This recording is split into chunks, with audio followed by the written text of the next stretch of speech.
Greetings, greetings, welcome. Rusty Dog here. Oh, right, give me a sec, guys, because I'm not ready. Hold on. Oh, okay. There's so many things to set up when you're doing an exploration trip. Yeah, noticed on this there's some weird... I like the greenish look and reflection, but the lighting keeps changing on this planet. Watch. Keeps going dark and bright and dark. It's the most weirdest thing. Enola Lacoma, hi. 07, Enola, how you doing? Great, thank you for the test, matey, and for your ultimate kindness. So good. Thank you so much, mate. Crazy. Anyway, thank you, man. Simon, Boendo, is that right, Simon? Hi, 07, Simon. Blog Twat 07. Evening, good evening. Do you know the 07 thing, which is pretty much Elite Dangerous? I've seen 07 cropping up on non-Elite Dangerous videos now. Other gaming channels are using it with other games and saying 07. And somebody asked, what does 07 mean? And they said, oh, it's from a space game.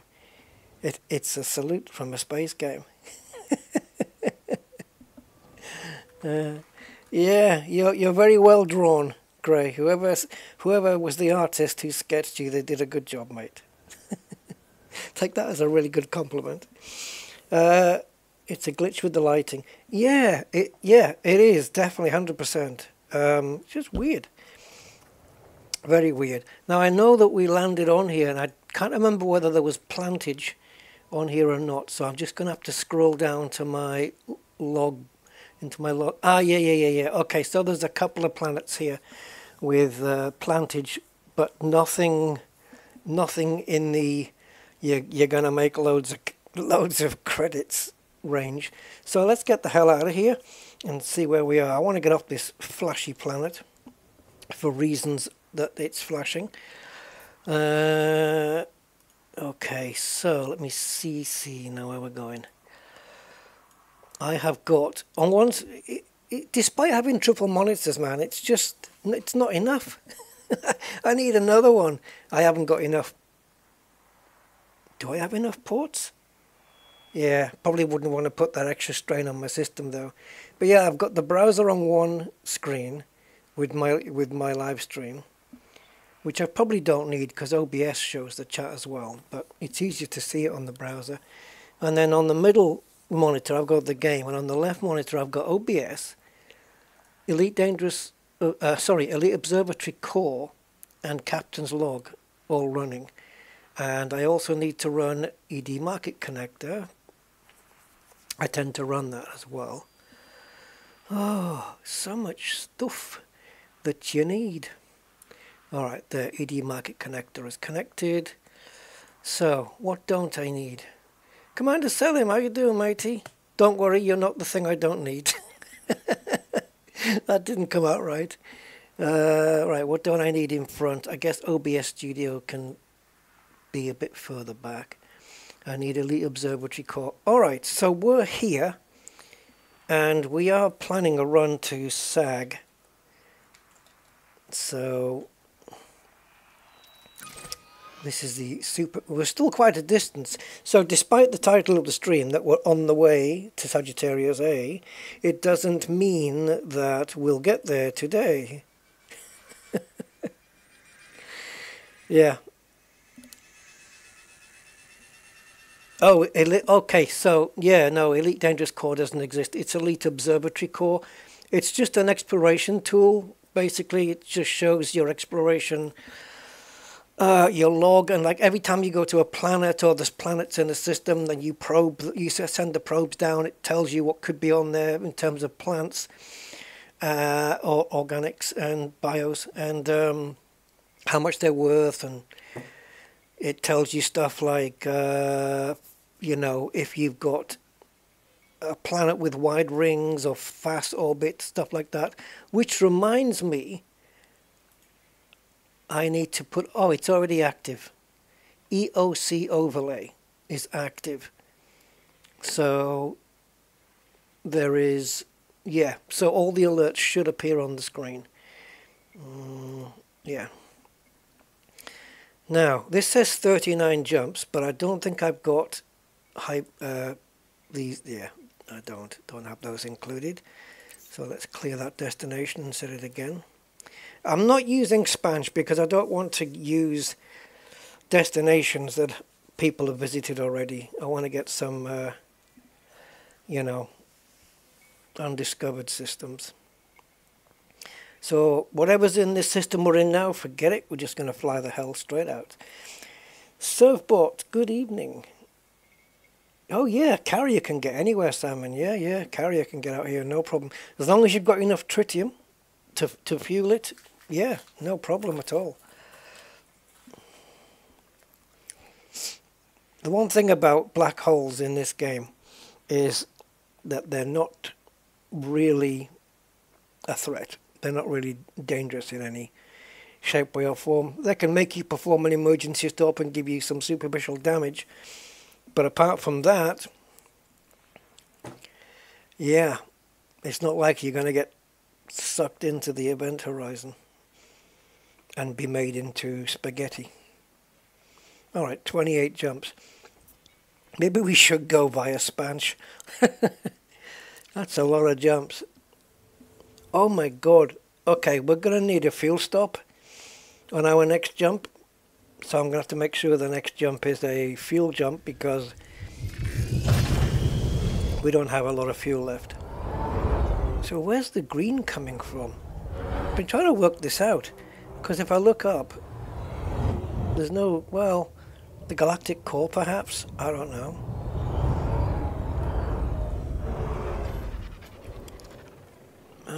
Yeah, I'm not sure.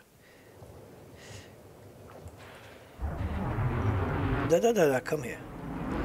There you go. It is green, isn't it? I mean, it's because it's icy, yeah? It's an icy world. God, I was in Flight Sim the other day and I took a trip, well, yeah, it was a small trip, over some Canadian mountains. It was all snow. I couldn't see a frickin' thing. The visibility was really bad. I was relying on instruments and it didn't look too dissimilar to this. That looks like there's water down there. Anyway, let's get this baby up and out. Oh, the way those engines crackle is just frickin' glorious. Okay, this is a scoopable, so let's do the jump. And we have a planet there as well. This was a first discovery system, I think. You heading to Colonia? Cool, man, yeah. Did it in, like, was it 4 hours? Which was slowish. Yeah, you sent me a message. Gumbo Ports 72, good afternoon. Hey, long time, man. Give me a sec. Ah, okay, got your message, mate. Okay, cool, no problem. I had a sausage roll earlier. 2 sausage rolls, actually. That was my little snack. What have we got here? Is that a nebula? I didn't realise we were so close to one. We'll have to check that out, maybe.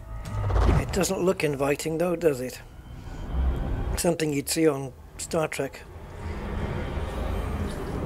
The original, or TNG, or something like that. Right, let's move in and get some fuel. In the meantime, we'll scan the system, see what's here. 33 bodies, and what are we reporting? Uh-oh. Undiscovered. Okay. What the hell nebula have I come close to? Oh, it's that. Template nebula. Ugh. So disappointing, isn't it? It is one of the things that's really disappointing in Elite, is that they've used the same template for so many different nebulas. Let's zoom out so we can get some speed on this. And it hasn't even got a nice name. I'll tell you what though, it's frickin' big.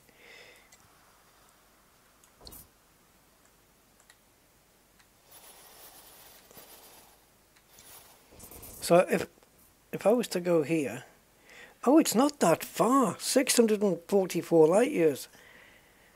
That's not far at all. Is it on the way to Sagittarius A?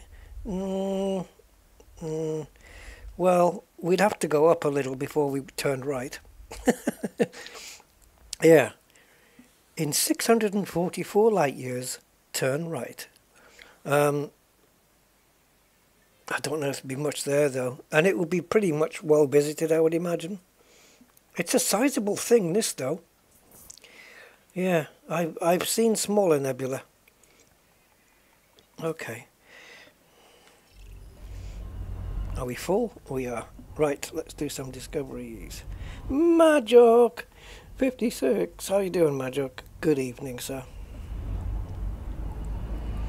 Yeah, there's plenty to do up in Colonia. 9 months. Wow. We're having a baby. That's a full term, isn't it? Yeah, thank you, Majok, for the support, man. I appreciate that. Awesome stuff.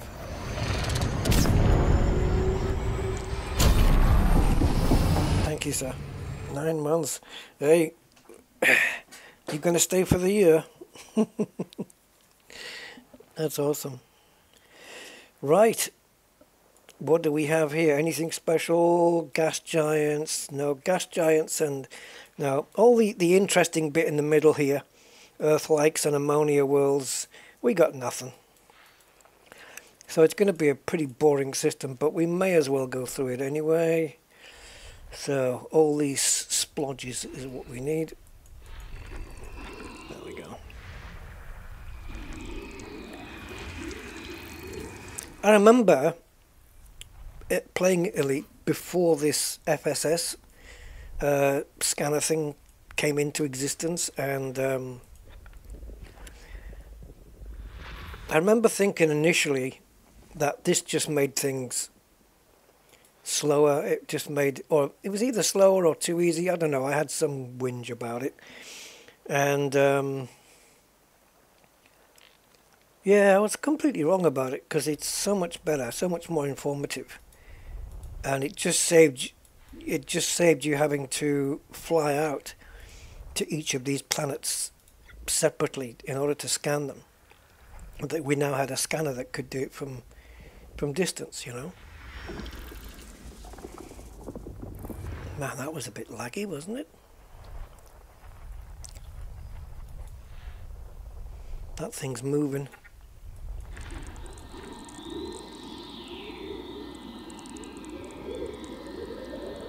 Isn't it? No.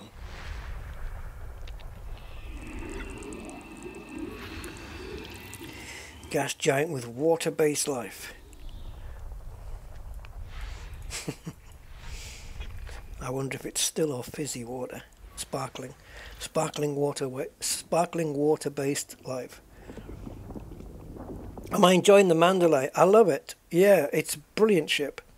Yeah, it's fast become one of my favourite ships in the game. Yeah, when you had to go all the way around, all the way out to the planet. Yeah, exactly. Mr. Badman. Yo, man. How you doing, sir? Welcome.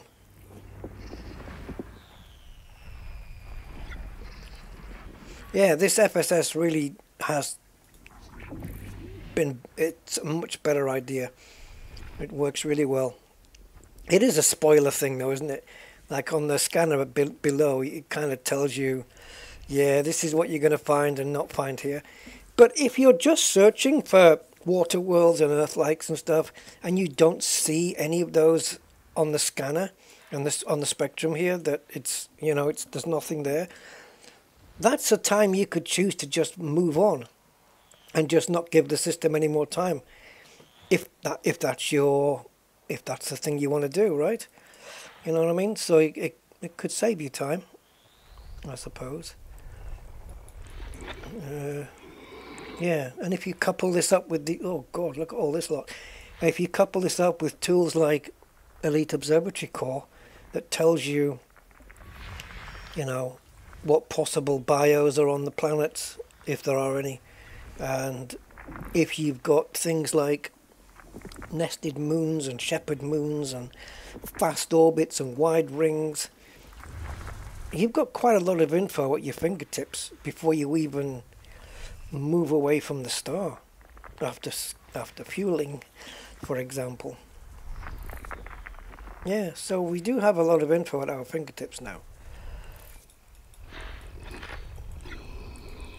And it is so cool that this game has some amazing third-party tools.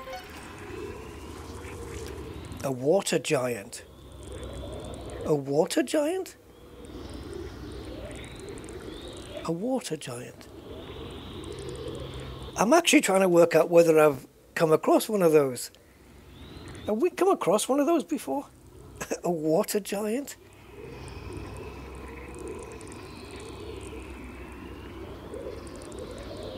What? Atmosphere 98.4% water. Sounds like UK.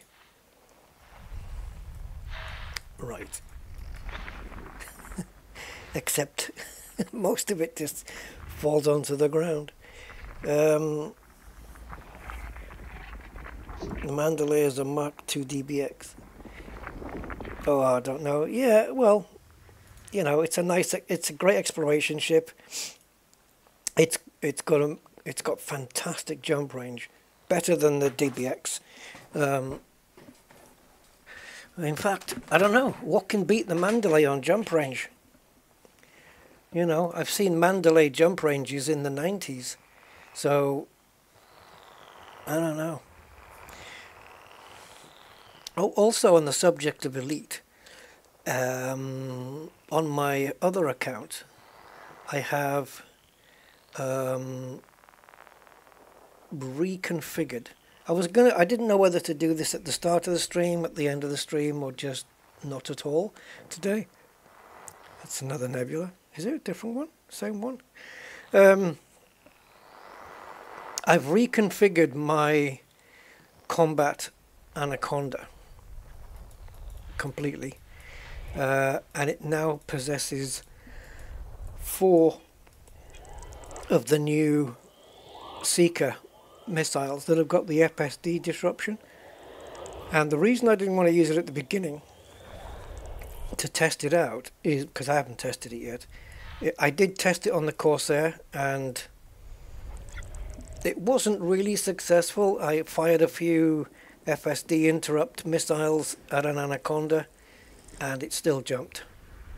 But I believe they only work once the shields are down. Am I correct with the missiles?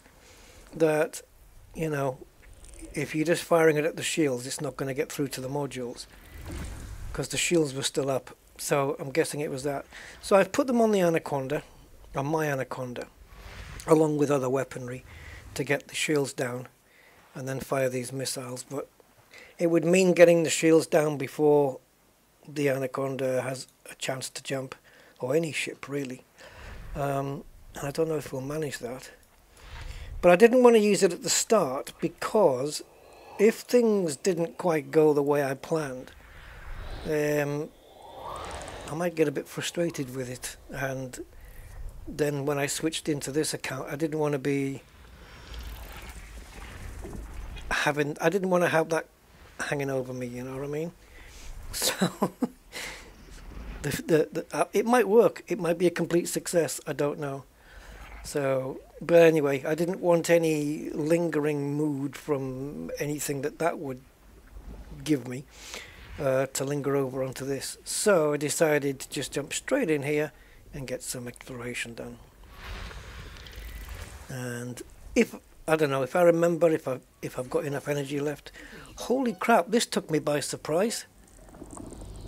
Okay, I've got a lot here, up on the screen. 8 bios. You should have seen the list that just popped up on the screen. I don't know why you didn't get that. Where did that come from? The very last body that I scanned, and suddenly, boom, 8 bios. Thank you very much. Well, let's take a look at what they are. How many possibilities do we have here? We've got 2 bacteria, that's not going to happen. We've got 2 Clypeus, that's not going to happen, and 2 Fungoidea, that's not going to happen. We do have a lucrative tussock, very lucrative tussock, and a very lucrative osseous, assuming the osseous is one of the ones that are there. So I'm hoping to see Clypeus. Now there's 2 possibilities with Clypeus. Clypeus, I'm bored. I'm going to see if I can put it up on screen, guys, so you guys can see. You guys can see, you guys, whatever you guys are seeing. I'm going to put it up so you guys can... I can't stop saying you guys. Yeah, so you lot out there can see what I'm looking at. Okay, so here we go. So it's picked up 8 bios, as you can see here, but it's listed 1, 2, 3, 4, 5, 6, 7, 8, 9, 10, 11, 12. So 4 of these are not going to be there. I'm guessing one of the bacteria is going to be there. One of the Clypeus is probably going to be there. I don't think it's going to get rid of both of them. And I guess one of the Fungoides is going to be there. So that whips off 3 of them. The lucrative ones here is the tussock virgam, if we've got that one. Osseous discus, if we've got that one. And this one, Clypeus speculumi. That would be nice.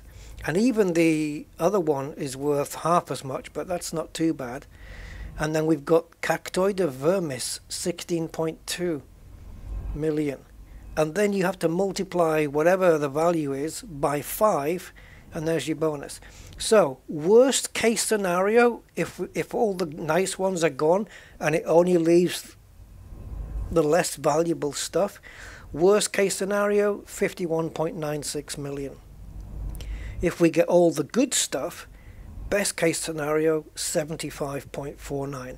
Once we do this, the probe, we'll find out which genus is on there, and then it won't be in, like, it'll say, oh, you've got Clypeus on there, but we won't know whether it's lacrimam or speculumi until we go and actually visit the surface.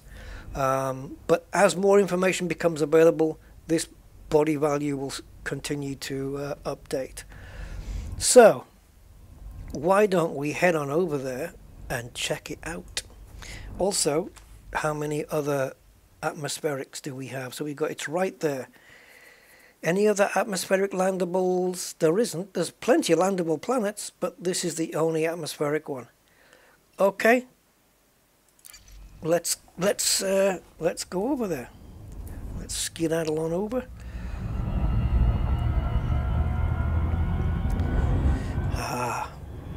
Missiles only work without shields. There you go.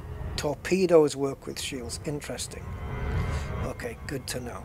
So that would explain why the Anaconda jumped out. So it might be quite difficult to stop an Anaconda from surging out when we get the surge detected message. It might be quite difficult unless the rest of the hard points on my Anaconda can strip the shields down. So I would need shield stripping weapons as opposed to maybe like multi-cannons. Probably something like beams. I can't remember what's on there actually. I think it's some thermal vent beams and some multi-cannons. And then I've got 4 hard points, 2 mediums, 2 small. No. 2 class 2s and 2 class 3s, basically, of the Seeker missiles. It's got 4 sets of Seeker missiles. And the double engineering on them is high capacity, sturdy, and the experimental FSD interrupt. So that's what we're after. How many jumps to A? Using the in-game routing system, using supercharged jumps, Von Doodle, it's 28. I don't think we'll get there today unless we decide to just make a concerted effort to get there. Right, we're getting a bit too close here. This is a very small planet. It looks like 2 probes, yeah. You can tell because you can see the bumpiness already around the outside. It's like a half-sucked Malteser. Right, let's just send one probe. You need a better ship then. Well, it's 28 from where I am anyway. Surface scan complete. Okay, so we've got bacterium. So osseous discus is gone. So the best case scenario is now gone down. It's 63.92 now, and I think this has changed as well, because we know we've lost this, which was one of the lucrative ones. That's not one of them. So it's bacteria, Cactoida, Clypeus, Concha, Frutexa, Fungoida, Stratum, and Tussock. So we know Tussock is there for sure. We know that Clypeus is down there for sure, but we don't know which one. And we know that Cactoida is there as well. So the reason it's questioning itself up here is because it doesn't know which Clypeus it is, and obviously which Fungoida it is, although that doesn't make much of a monetary difference. So I'm going to tackle the Clypeus first. I want to find out which one it is. So before we head down, let's take a look at what we are looking for. So if we go in, am I at minimum throttle? I am. Okay. So if we go to the codecs, go to discoveries and bios, we're either looking for lacrimam or speculumi in the Clypeus. So lacrimam looks like that, and speculumi looks like that. Now ideally I'd like to have those guys. That's what I'd like to see. Extramobile organisms that have evolved to greater shields, they also protect atmosphere, allowing the shields are typically synthesized. Okay, so it doesn't mention anything about where they may grow, but it looks like on flat surfaces here, and the colony range is 150. I think they should be easy to spot. They tend to cluster up in groups, those things, I think. Right, so let's just face the planet again. Hopefully it hasn't drifted too far out. Where the hell is it? I have let it drift away a little. Clypeus. There we go. Let's retarget that. There it is. Okay, so we've got. Ooh, look at the tiny spots where Concha exists. Stratum, Frutexa, Tussock. So some of these are going to overlap, but we're going to go for Clypeus first. And this looks like it's widespread, so we're probably going to come up against some other stuff as well. Let's pick the light side. Always preferable if you can. And let's bring the map back up so we can land anywhere here basically. Just point it here and we can pretty much just land anywhere we want. We'll go near the mountain range. Orbital flight engaged. I want to stay on the smooth bits actually, because I think that's probably more likely where they're going to be.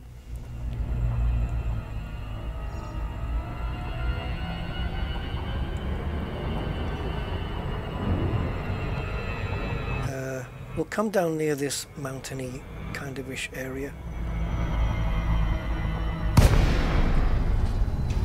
Doesn't look too mountainous though, does it? Quite low gravity as well. Yeah, we're well in here. David, how you doing, David Pittman? Slow Joe man, hey. You cute bastards, how you doing?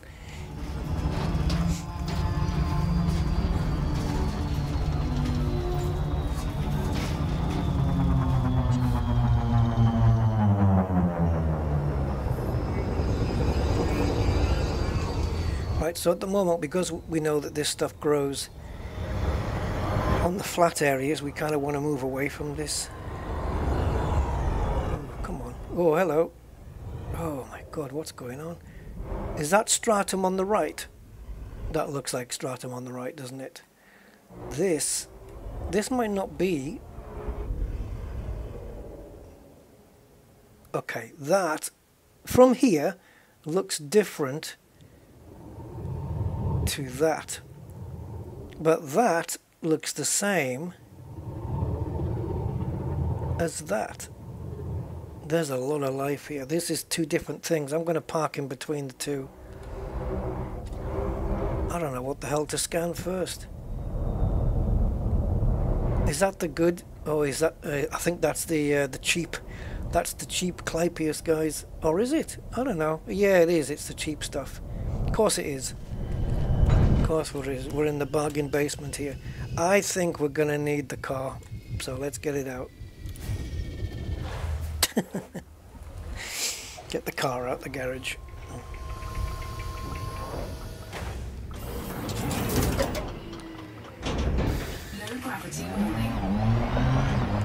Okay, I know we're behind, but it's the same stuff. Right, so this is the tussock, I guess.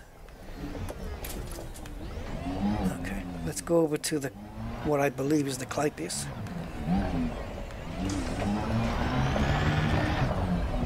But it looks to me like this is... Oh, is it?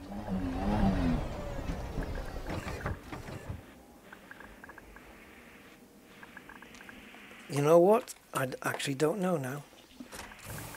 Well, let's get a scan. Please be speculumi.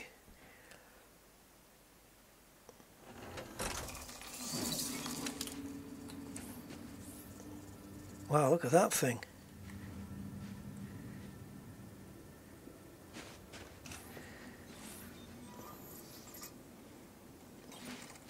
All right.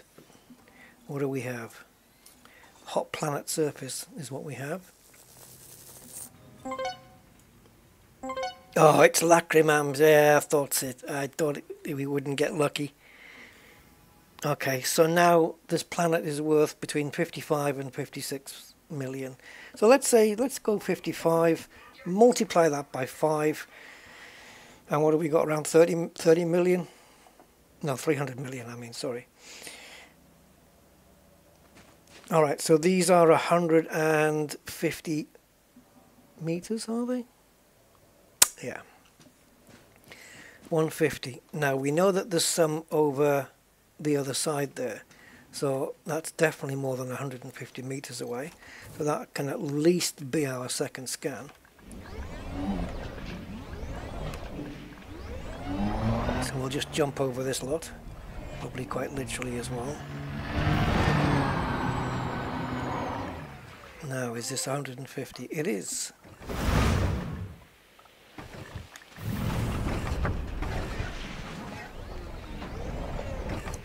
A little baby one there.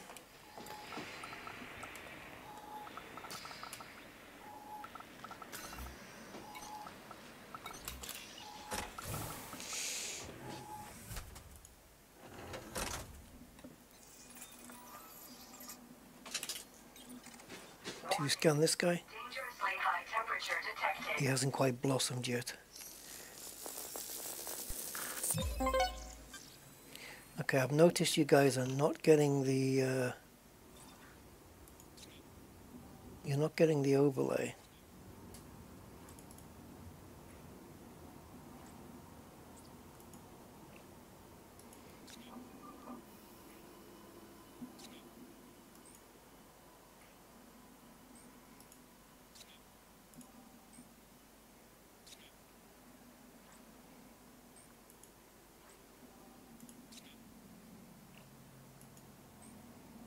Okay, I don't know.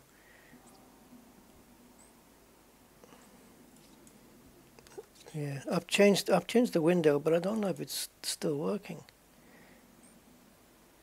I guess we'll find out on the third scan. Because I can't make it pop up now.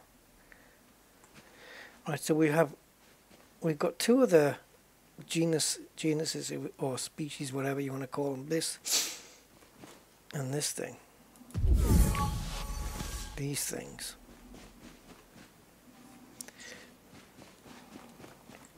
Oops. I think it might help if I take the car with me. I want to find the third Clypeus from here without moving the ship though. And it looks like we've got a couple over there, but I don't know if that's 150 meters. It might be. It might be, it might be.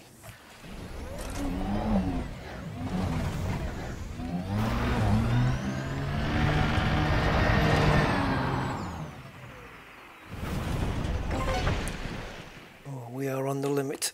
We are on the limit. Well, if it goes green, we're fine. Yes, man. Warning. Dangerously high temperature detected.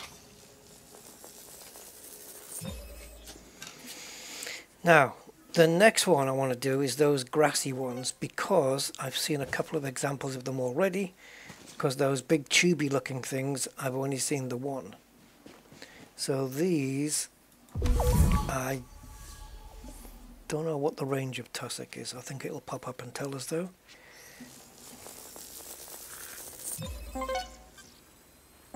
Tussock Vergam. See, yeah, you see that sound? That should be popping up a message on the screen at the same time. But it isn't. Oh, is that more tubes? It is. Good to know. Now, we know that there's some grassy bits behind us, behind the ship, but I don't know the range.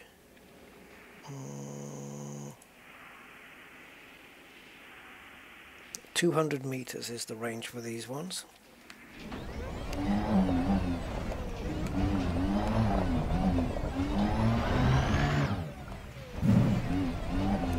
Very low gravity here.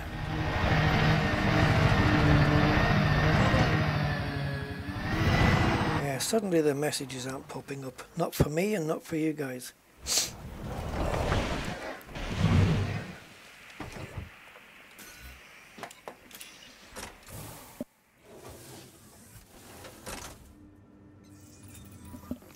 Jeffrey, how are you doing, sir? Warning. Welcome to the stream. Temperature detected. We've got some more tubies over there. And that's either Clypeus or some of this. Are we in range? Yes. Which one do I scan?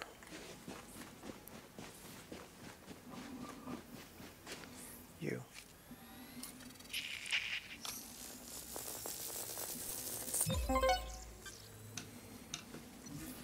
I wonder why the overlay suddenly stops working. Okay, now we know that there's some in front of the ship as well, but I don't know if that's... Is there some in front of the ship? Wasn't there some in the middle?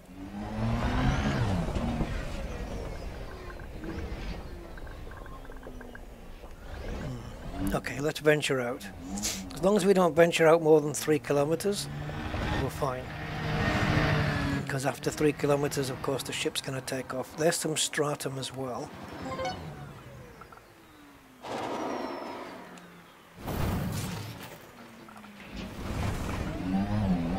What do we have here?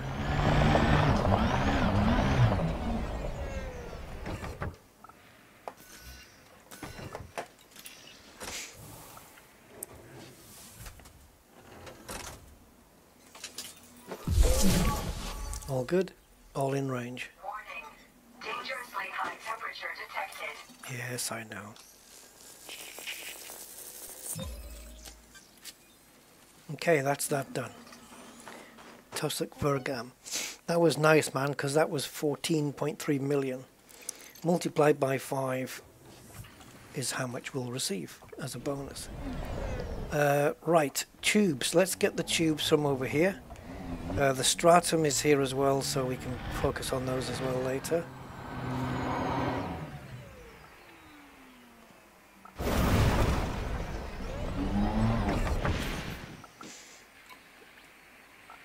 This might be a silly question, but is this the cactoida one?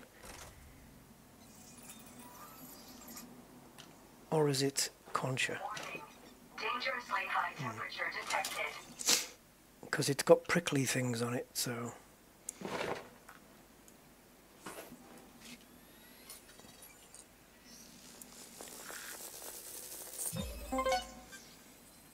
It is Cactoida.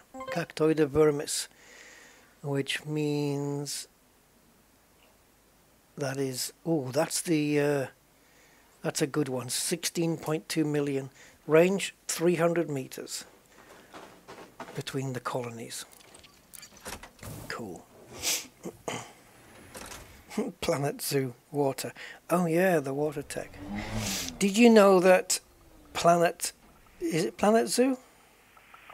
The one that hasn't got the dinosaurs. Yeah, the Planet Zoo animals are the same ones used in Flight Simulator.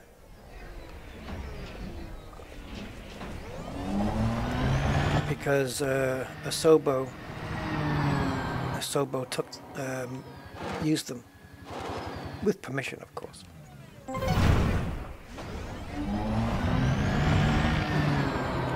So we'll do these now that we've gone beyond the range, and then the third scan can be the ones by the ship, and then we'll go and get the stratum. And at least we've got four of the bios out of the 8 on here, without even having to move around, which that's great. That's a massive time saver. Dangerously high temperatures. Yeah. Dangerously high temperature detected. Okay, so the third sample at the ship, and then behind the ship, if I can remember where it was exactly, there's a massive stratum patch, and there's some more there. It's pretty everywhere, isn't it? Pretty much everywhere.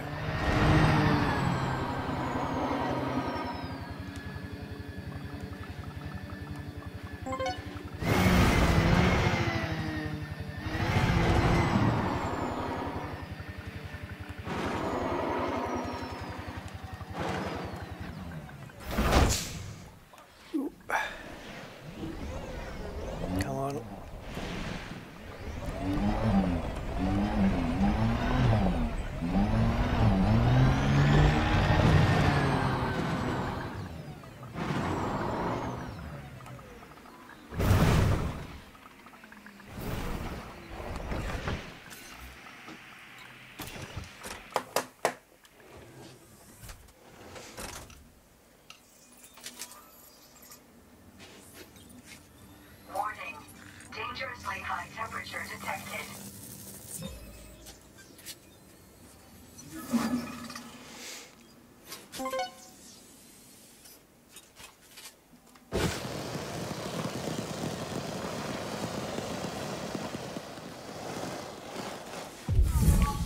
Okay, there's a stratum there. Let's use that as our first one then.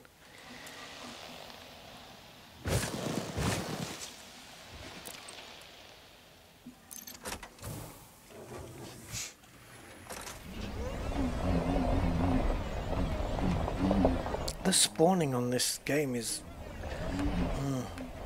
Did you see, as we turned there, just the shadows started appearing? I mean, really, they should have been there all the time, right? I don't know why these things are spawning in so late. It's the same when you're on the ship and you're flying close to the surface. Plants and stuff and details, they don't spawn in until the last second. It's sort of immersion breaking kind of thing. So this is Stratum Peleus, worth not very much actually.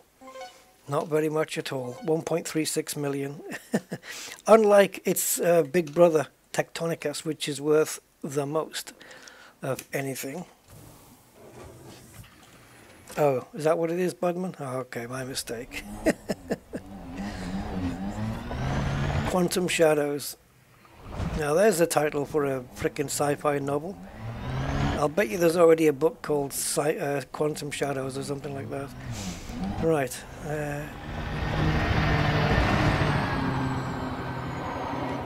Okay, meters. Ah, now then, stratum is 500 meters. We need to hear that bleep.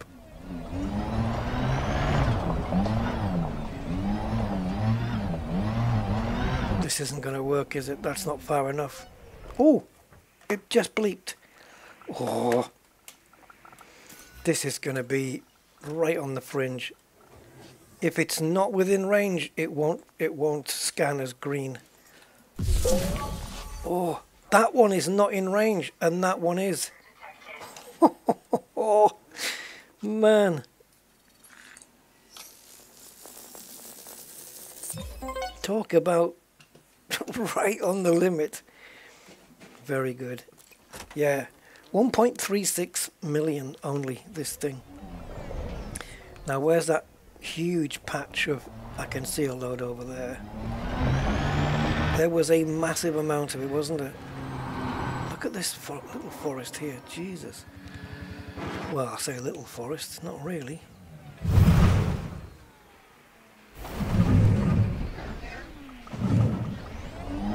Sometimes that distance bleep can come in a bit late. So I'm going to get out and have a look. Schrodinger's shadow, yeah. It's only there when you look at them.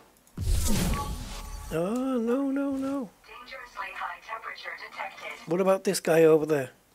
What about this guy over there? Is he in range? Are you green? No! Bollocks. Okay.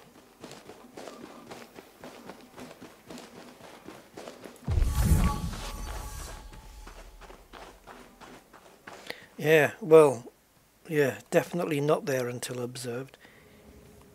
Yeah, look, this goes with the heat. It's a hot surface, and all the ground is cracked up. So that's consistent, isn't it? That would be expected, I suppose. Now, do we have any stratum slightly further away? What about this bunch? I don't think so.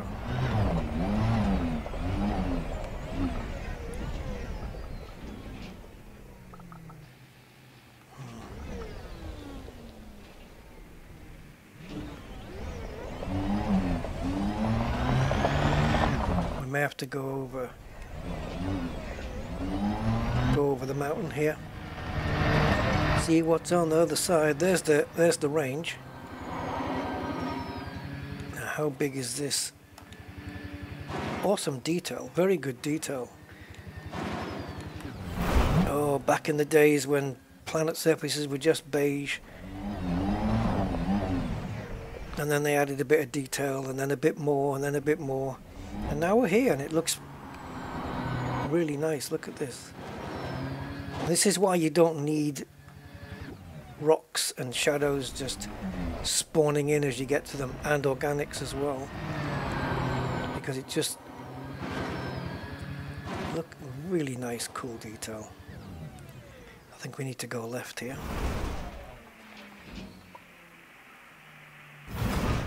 Oh, low gravity. Don't flip me over. Okay.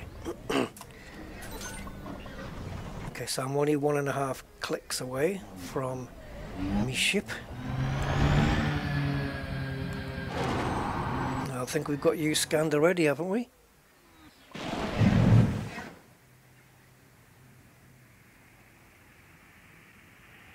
I don't know. There's a fungoida to do. What's that one? Did the other one we scan? Did the tussock have those white flowers on it? I don't remember. We're not going to find any stratum here. We need to go down for sure. So let's go down here, because we know that we are well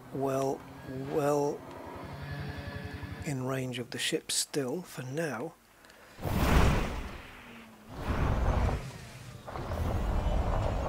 Stratum, where are you? I wouldn't mind, but it's... Oh, there we go. It's not worth very much. Certainly not time. But we are good here.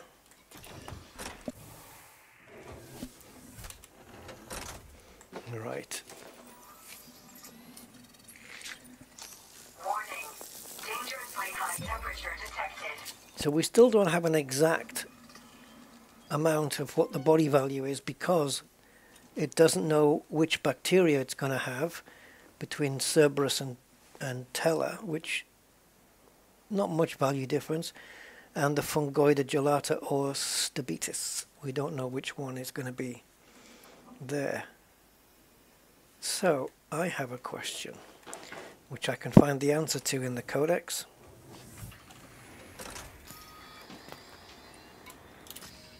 So discoveries, bios, organic. So fungoida.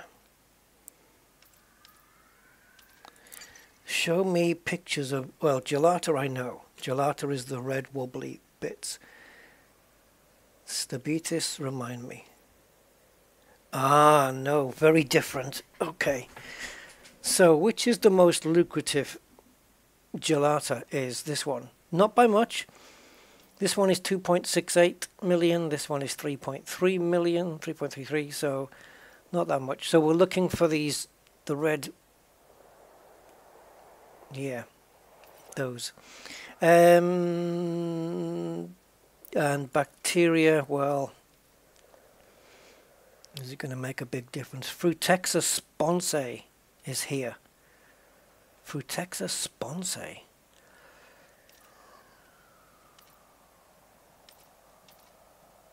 Oh, I was going to say if Frutexa wasn't on this list, this will be amazing because we're the first ones to find it. This one. Yeah, see, with the flowers. That's the one I said. It is different. So, Frutexa sponsae is 150 meters. Yeah, now, can I go and find those flowers again? Because they were up here, weren't they? Up to mountain.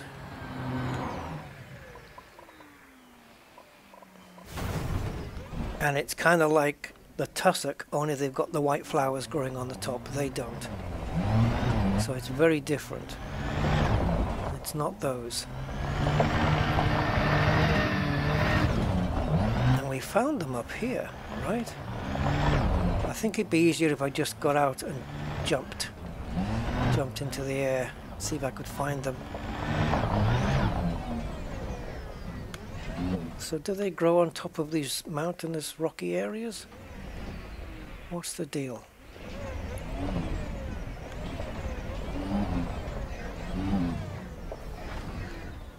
Huh. Where were they? There we go. Yeah, see, these are different. They don't have those little like wheat sheaf things, whatever you want to call them, coming off them. They're actual flowery bits. What is it? Wheat chaff? David Mooney. Hi, David. Yeah, Frutexa. Thank you, Mr. Budman. It was indeed. There you go. They're slightly different. Oh, can we get the flowers to faces? No. No, they're moving with us. They're kind of flat though, aren't they? No, proper scan. Sample scan. There you go. See, now I don't know whether I've seen more of these already or not. I may have saw them and then thought they were Frutexa. So, these are growing higher up in the mountainy areas. So, it might be worthwhile just exploring around here. What was the distance on these again? 150 meters. Okay. Well, there's some more, but I don't think that's 150.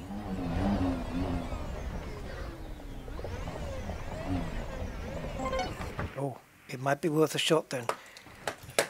If you see some in the distance, it's worth to, like, if you're at a bunch of them already and you see another bunch in the distance, it's worth to scan the one that's furthest away from the other bunch to get you the most distance. Does that make sense? Yeah. So, if I knew that that was another bunch, I would scan this furthest away one. So that if I wasn't sure whether that was going to be 150 meters or not, scanning the one that's furthest back gives me the most chance of making that distance. Oh, not quite. But you are within the distance. You're the only one that's outside the 150 meters. 152 meters we are at compared to the other one, and I'm nearly a meter away from this plant. Yeah, look, 150 meters, look, to that previous scan. If I move back, oh, just in range. That's twice now we got lucky there. Okay. So, that's good to know. Frutexa, well, it's good to know, but I'll never remember it, but Frutexa is growing up in these rocky areas, a little bit higher up. Now, can we find another batch? Okay, so that's the distance we covered. What do we have here? What do we have here, guys? Batch number 3. 3 samples. Lovely. So all we need now is the bacteria and the fungoida. Is that it? Oh. We shall see.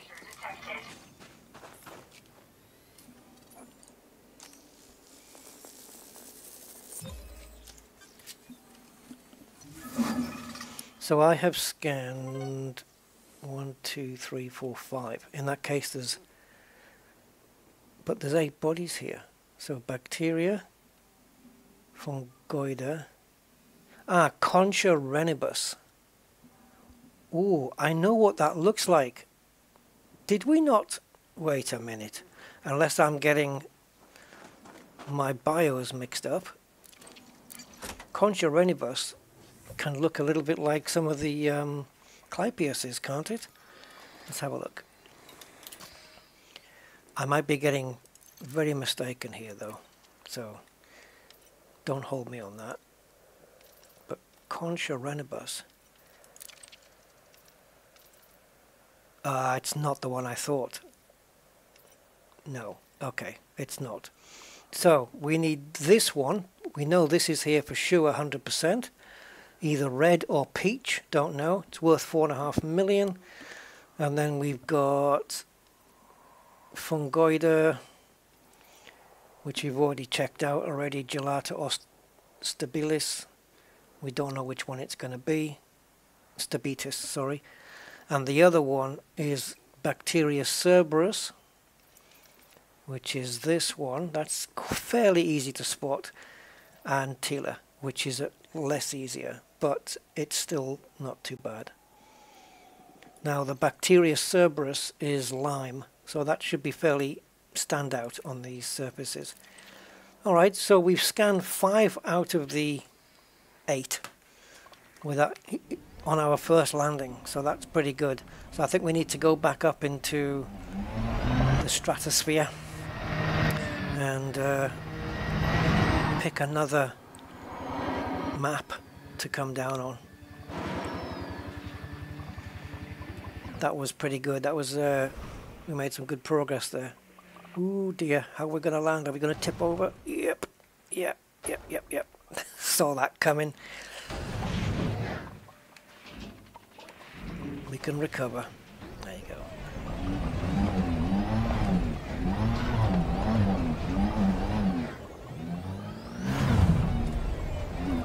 Let's stick some engine power on.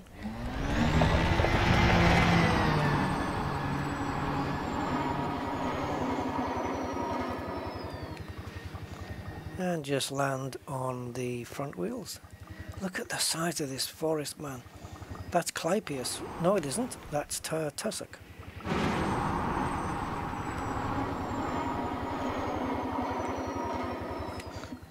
There was a Clypeus forest back there, though.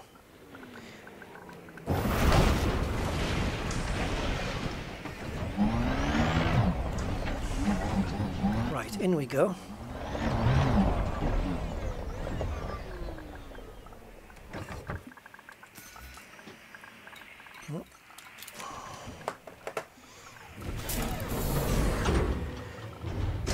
Yep. Correct, Mr. Button. Totally lost. Right. What should we get next? Well, the next lucrative is...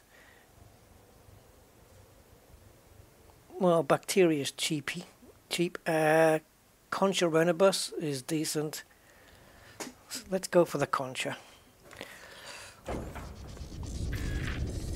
Was Concha the one that grows in the very tiny areas? Let's have a look. We're going to have to remap now. But that's great. We got 5 of the 8 all in that one area. Awesome stuff. And not only that, we didn't even have to move the ship. We did it all within 3 kilometers. I love it when there's loads of stars like this. 4, 3, 2, 1.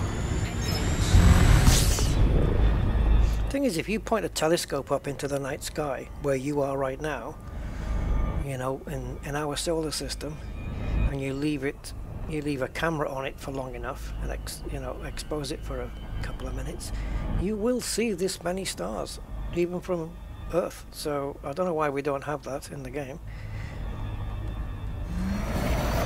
Right, let's get up. Don't go. I didn't want to go over the OC, but never mind. Right, so let's look for Concha. There we go. So I guess we'll pick that big blue spot there to go down into. So what is that? Oh, okay. Good thing we don't have an anaconda then. Is it? Yeah, landing that's going to be fun. Yeah, landing an anaconda in here.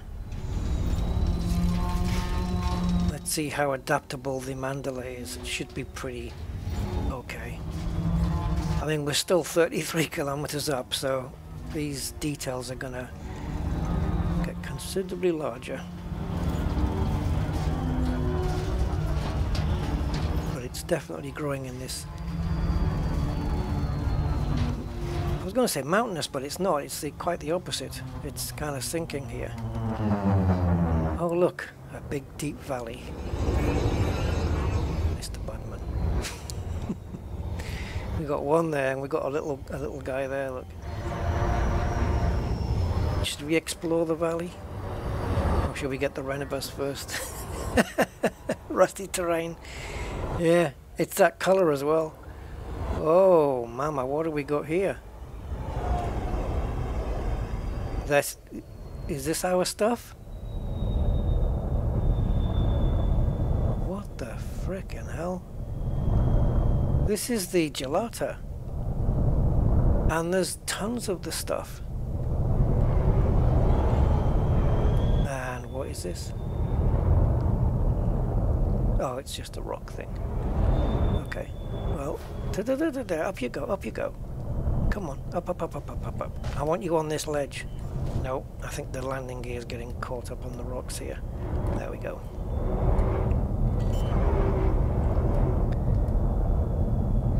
Can you just put your feet down here? There you go. Alright, so change of mind.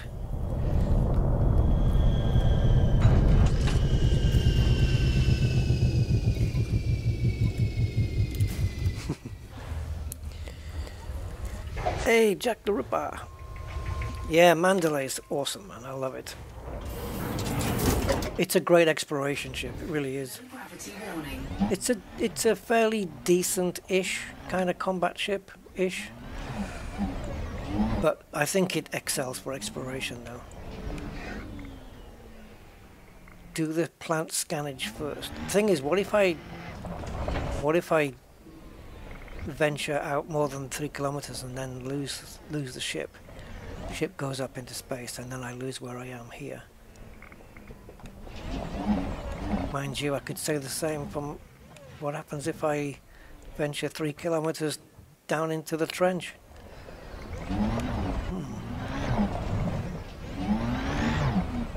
Gravity 005, so should be okay.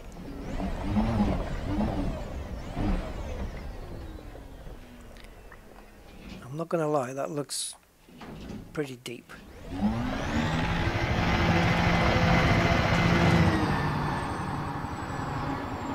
yeah, well done. Well done, Rusty. Now you've had it. Actually, you can still back out. Oh, shite. No, you can't. Ah, I'd like to see where I'm going.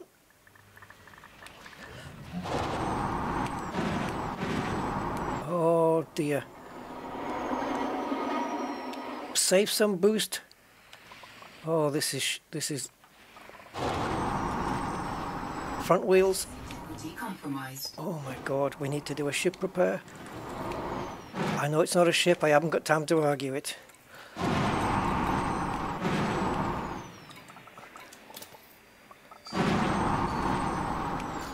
I just need it on standby. Smooth, make it smooth. Are we going to come to a stop?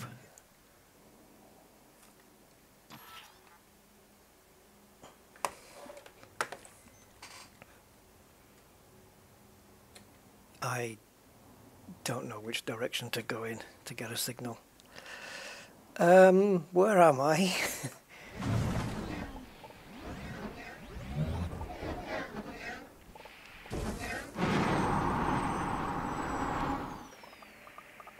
Which way is gravity? Am I in a hole?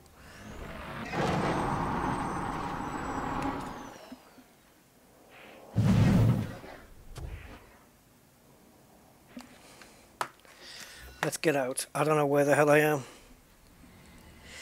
Yeah, I had this issue where, Jack, where I had,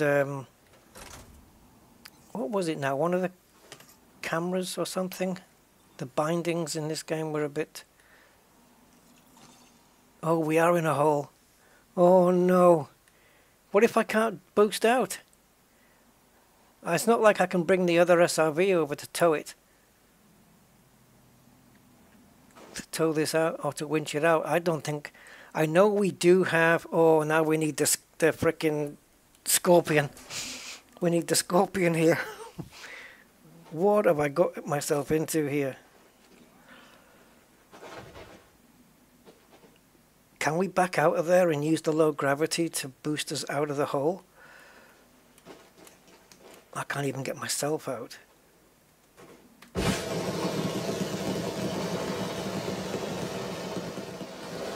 Warning. Dangerously high temperature detected. Like, I don't know. We're 1.5... The ship's up there! 1.6 kilometers away. I could run along here.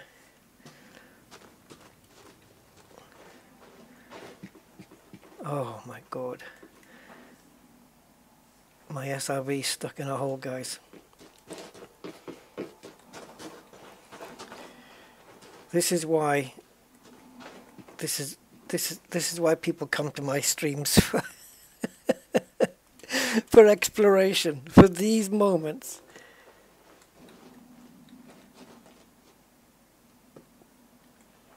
Of all the frickin' cavern, all the valley, whatever, we had to get stuck in there. I'm gonna need to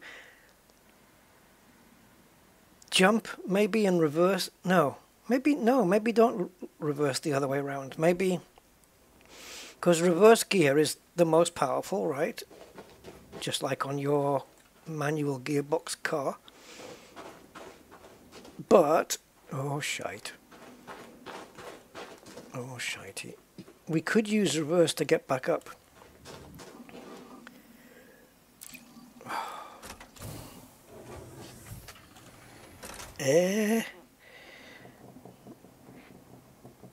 No, I'm not going to exit to main menu, no.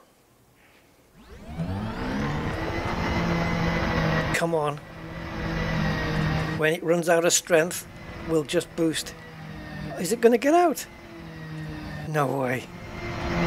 Is it going to climb out? Oh my god, it did. That's amazing. I didn't think it was going to do that. I didn't think we'd get out of that, honestly. I thought we were going to have to really just work at it. That's amazing. I thought that only the Scorpion would do that. Actually, yeah. I think going forward, it might have struggled a bit more. But see, look, forward, look. It's grinding the gears. But in reverse, she's pretty powerful. So it's a good thing we did have the arse facing that way. Well, okay. That was a narrow escape, I guess. Quite literally, that was a narrow escape. Warning. Dangerously high temperature detected. See, we could have gone down there. It would have been perfectly safe.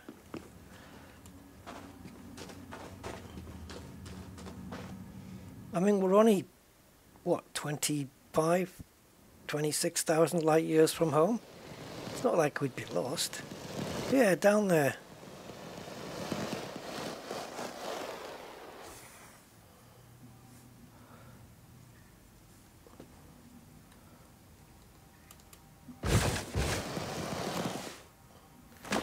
Now, where's the ship? It's up there somewhere.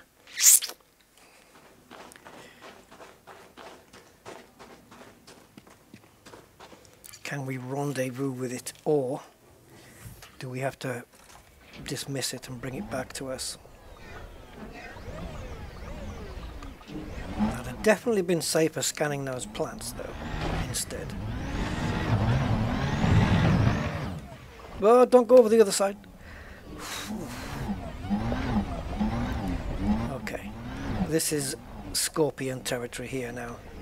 This is where the SRV, the Scorpion SRV would have just, it would blitz up this hill without even a second thought. Oh, we're jumping this, are we? I guess so.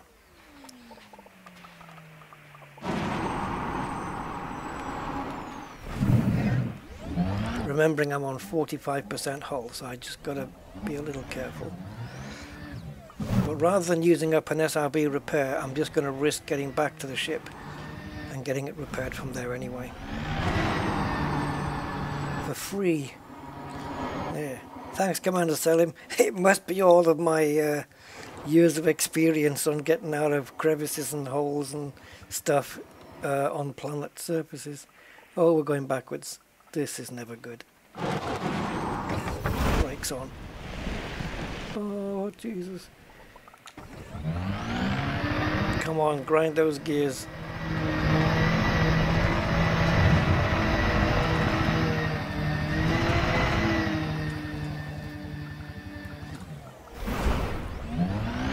See, low gravity can help you in some scenarios.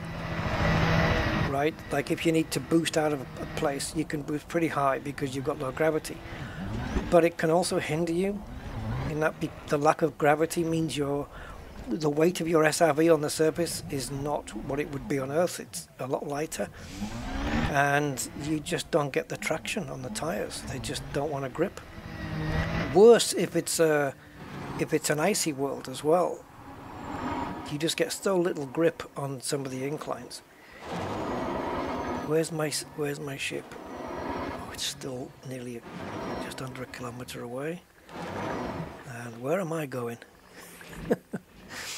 Where the hell am I going? Oh, hello, plants. Stop. You're not the plants I want, though.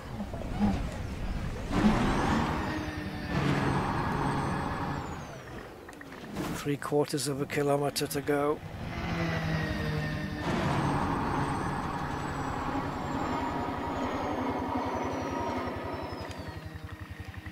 Oh, this is a very bumpy place.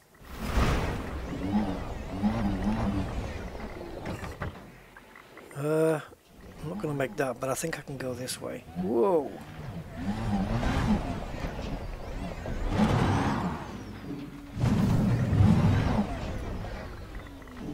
Follow this, right?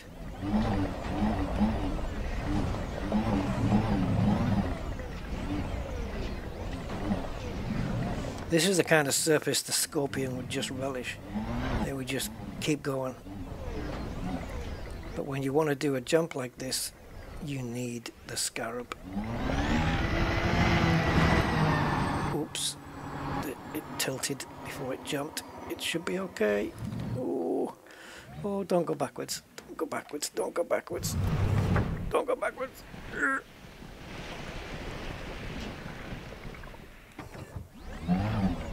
We're very nearly there. Oh, come on.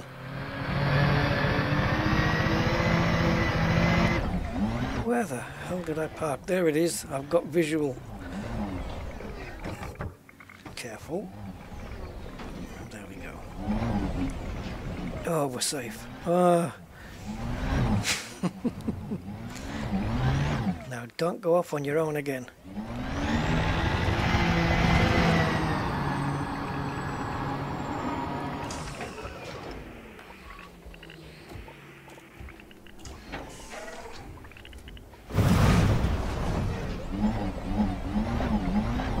Now, what are you fellas?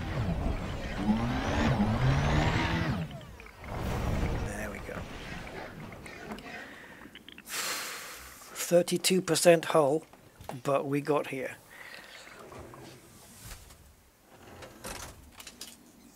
Right then, Gelata. Not looking as red as it usually does. So this must be... Is there a version of this then?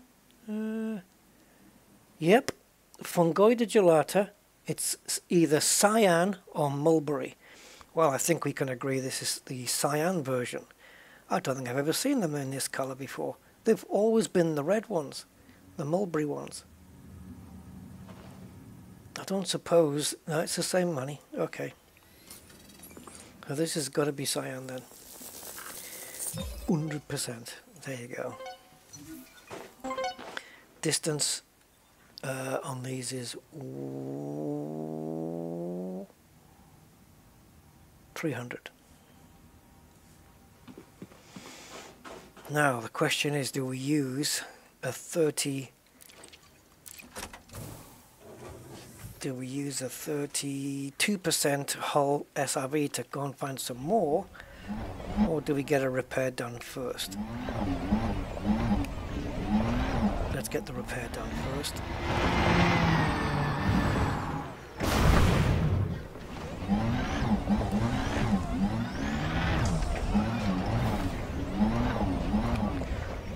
Actually, going by the terrain, we might be better off taking the ship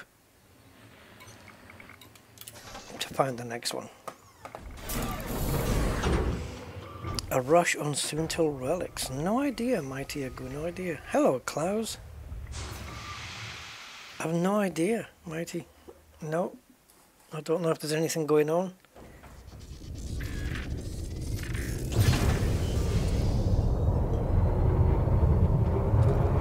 Okay, let's see if we can find another bunch of these. 300 meters, very easily covered in a ship, very quickly covered. So let's stick the night vision on because they'll stand out a bit for us.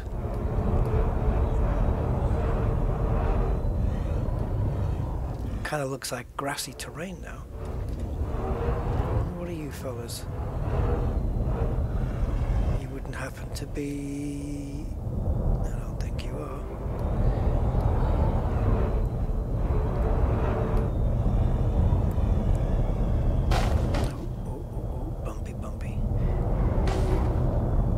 Then seen a few of these. You see, they seem like just broken off.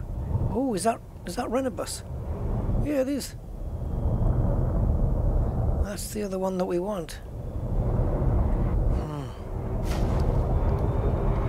We're gonna have to hunt for them separately then.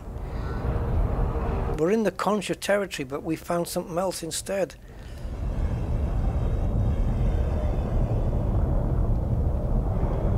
God knows where the other one's going to be. But there's... Well, that's not Concha. Is this? No.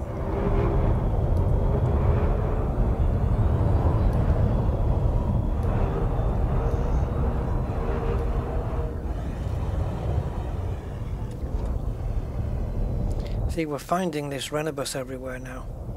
This is what we should be scanning, really. And then for the fungoida gelata that we just scanned, we should be using the fungoida map, really, I think. Because who knows where the next fungoida is going to be. That could have just been a freak occurrence.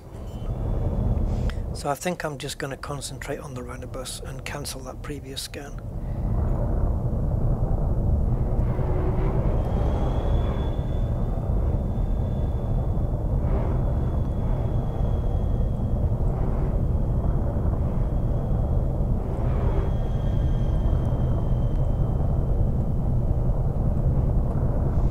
Get a decent window here. No, it's not very big. No. See, this is the difference between walking distance and SRV distance now.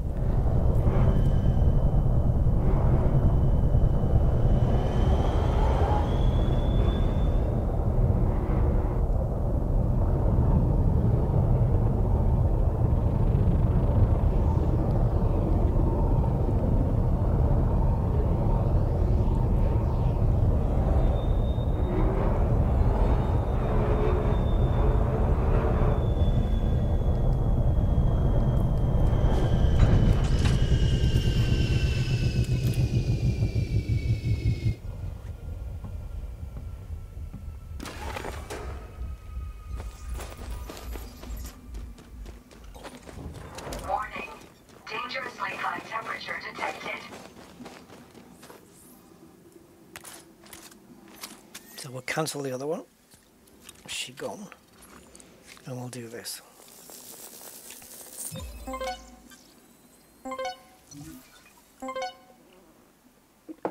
Peach. Okay, 150 meters for this one.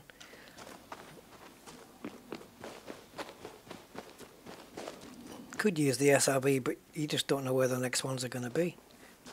Let's go this way.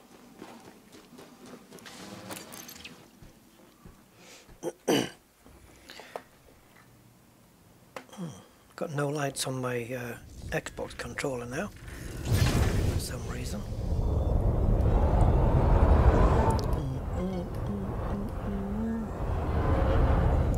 Now then, where's the next bunch?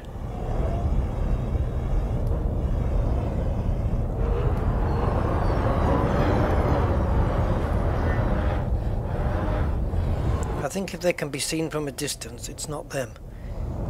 Because Renibus is pretty small. You're not normally spotting them until they're really close up.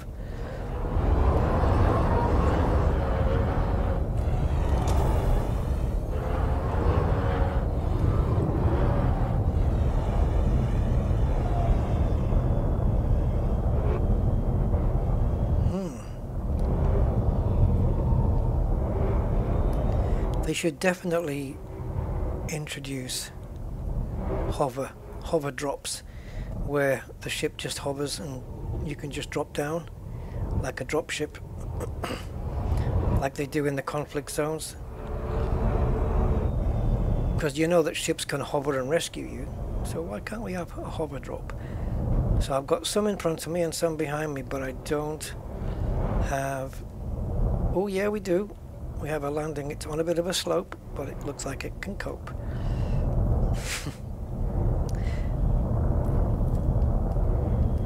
There I go rhyming. You can appreciate the timing. Oh, come on.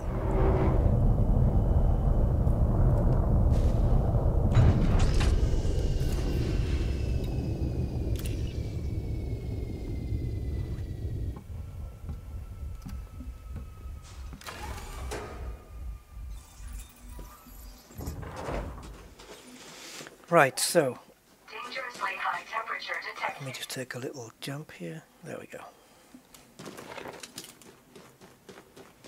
So, Contra Renibus Part 2.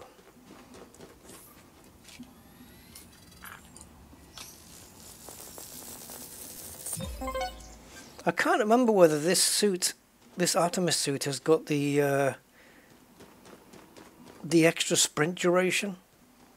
I'll find out now, I guess. That's a really good thing to have on these suits if you're going to run to the next. No, I don't know. Can't tell from there, really. I don't think so. Yeah, the extra sprint duration just doubles the distance you can travel before you slow down. And it really, really does help if you're running to the next plantage, which is there, yes? Nope. No, not the same one.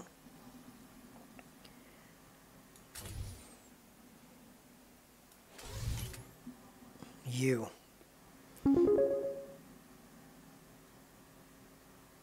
50 something meters. What was that noise? Oh. How did you figure that out? Oh, it's come up on the chat as well. Oh, thank you, Colossus. What did it put up? It doesn't update the top bit though, the text on the top. Oh, you discovered my thing in the video description. Oh, nice, well done. Thank you, Mr. Colossus. Yeah, I'm using this Ko-fi thing.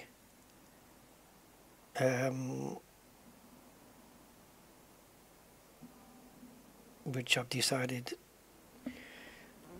to no longer use.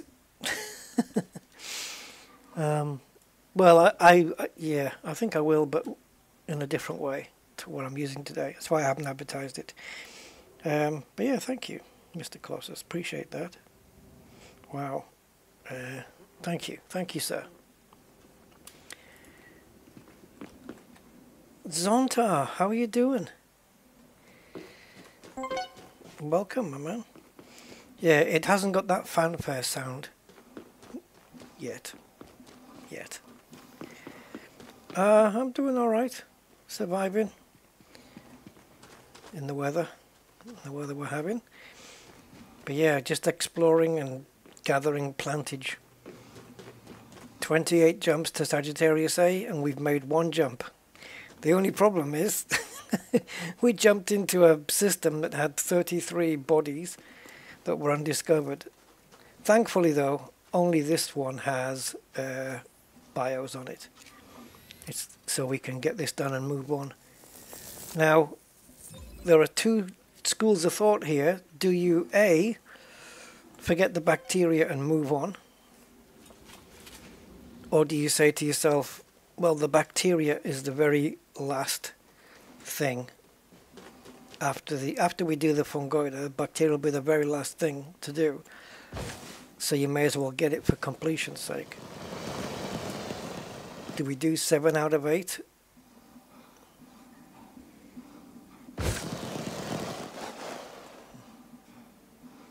Ah.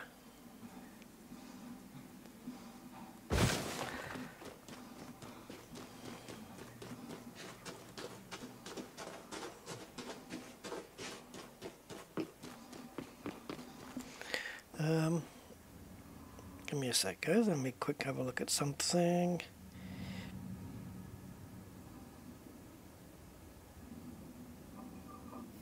Come on.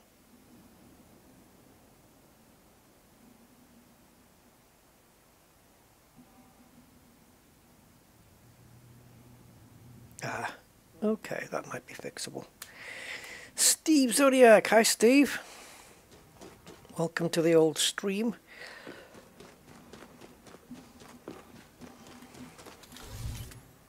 Oh, there's our 3rd scan. Yes, I'll run to it. I'm gonna run to you. Brian Adams. That's another one, isn't it? We'll go to this one though.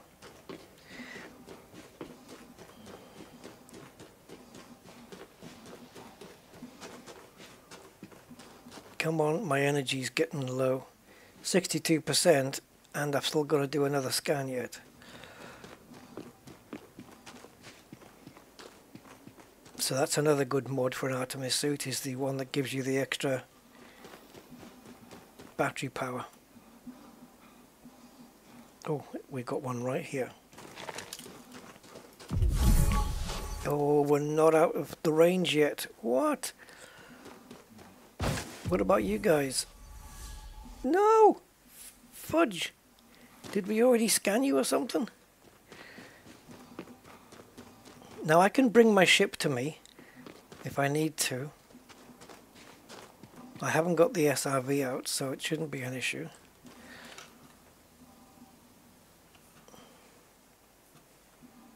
So where's the initial scan? My ship's a kilometre away. Bloody hell. We're dismissing it. Great. Now I'm stranded here. Where the hell it's going to land? It's probably going to land about 2 miles away.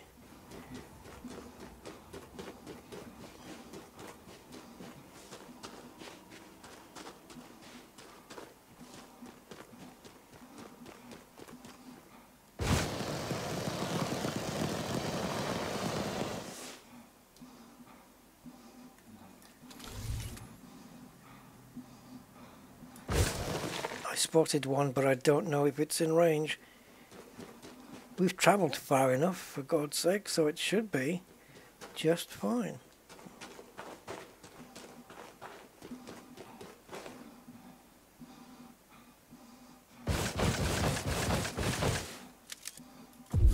Please be green. Did we finish this? Hey, Gray. Yeah, that's something. I think I know how to change that. The message you sent me, I think I know how to fix that. Yeah. Yeah, I've got nothing on my canister. Did we do this? Did we take... I thought we'd only sampled 2 of them. Hold on. Hold on just a wee minute. Let's have a look. Oh, we did do all 3. So now we need...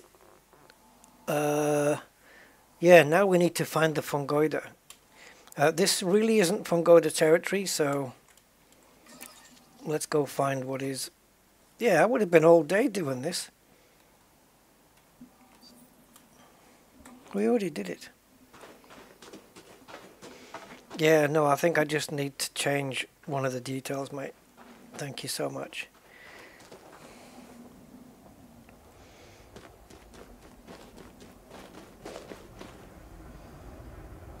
Oh, there she comes.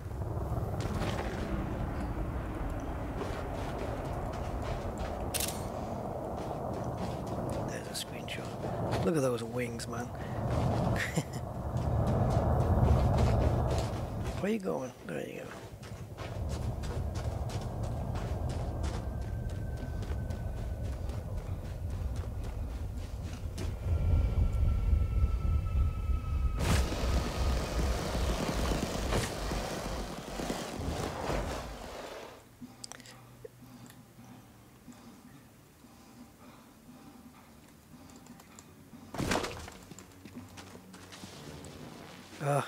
Regenerating like Doctor Who. Getting my energy back. Meta alloys? No, they're which ones were those? Cactoida vermis. Yeah.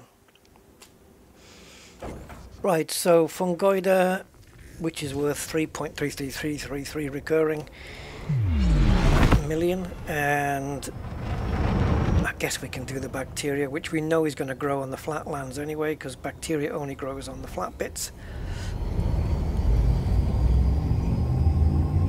4, 3, 2, 1,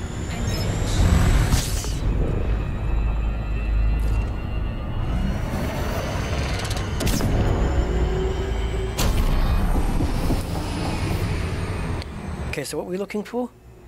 Fungoida. There. Alright, now let's turn the ship around.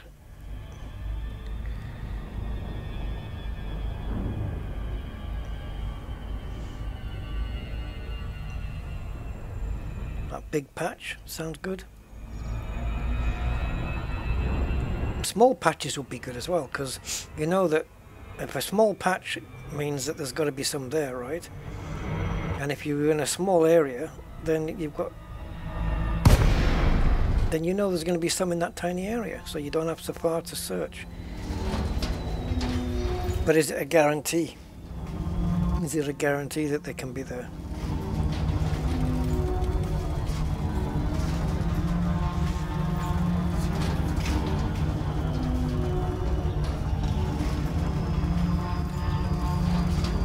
Yeah, see, same kind of territory.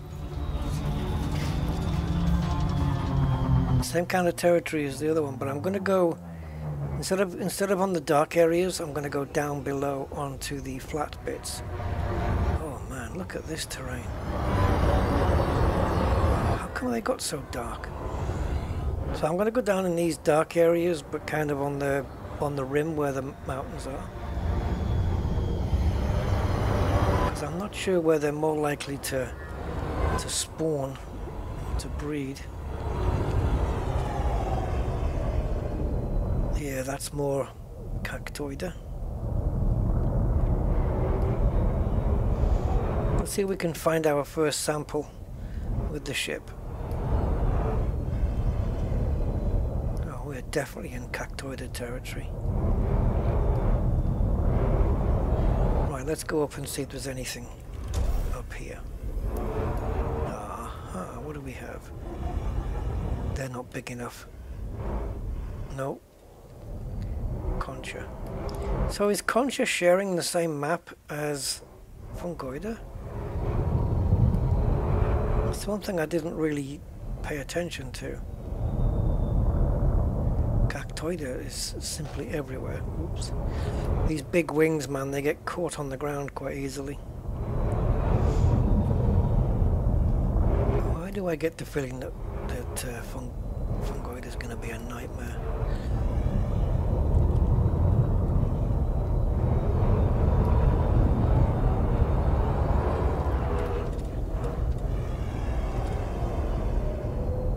We found one, but it's purely coincidence, purely by accident, I guess.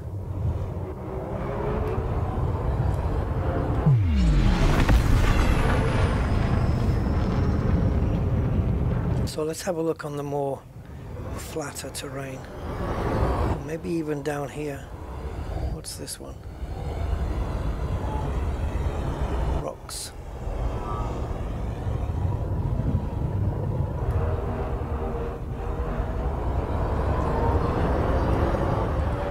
Oh, hello.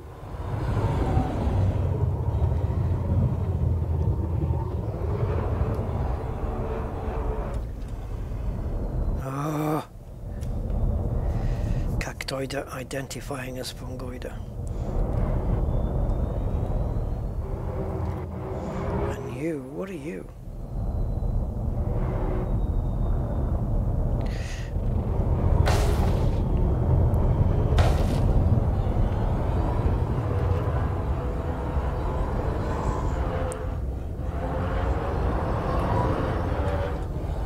There's a batch of stuff, but I think it's not what we want. Or is it? Or is it? Or is it? It is. It is what we want. I was expecting a load of cactoida again. Okay, so we are up high, and we are, yeah, we are definitely up high on the mountains. Now, oh, I'll tell you what I do have, guys. I tell you what I do have, which I haven't been using. Where is it? There you are. Now, I know we did see a blue one there, but I have in my weaponry advanced docking computer.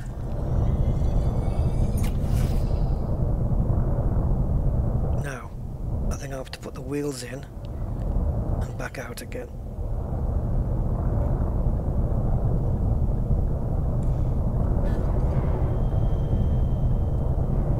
There we go.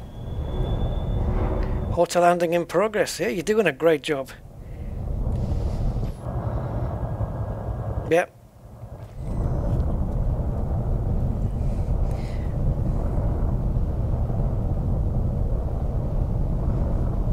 Oh, yeah, only Only fans, yeah.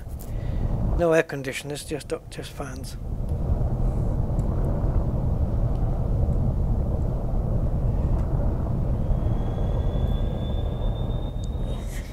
Why don't you do auto landing, Rusty? You should get one of those auto landing computers. Why not? I think we may have some success now. Yay!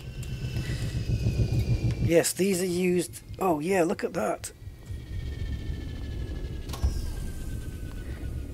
They're right underneath us. So yeah, this is. I just use this for situations where either I can't be bothered trying to find a landing spot, or I'm getting frustrated trying to find one, or just that basically. But yeah, it got one. Right. What we need now is an auto fungoida finding computer. Locate next sample. Right. Let's remind ourselves of the distance, which is 300 meters. So I guess we've got to kind of stick around in this terrain.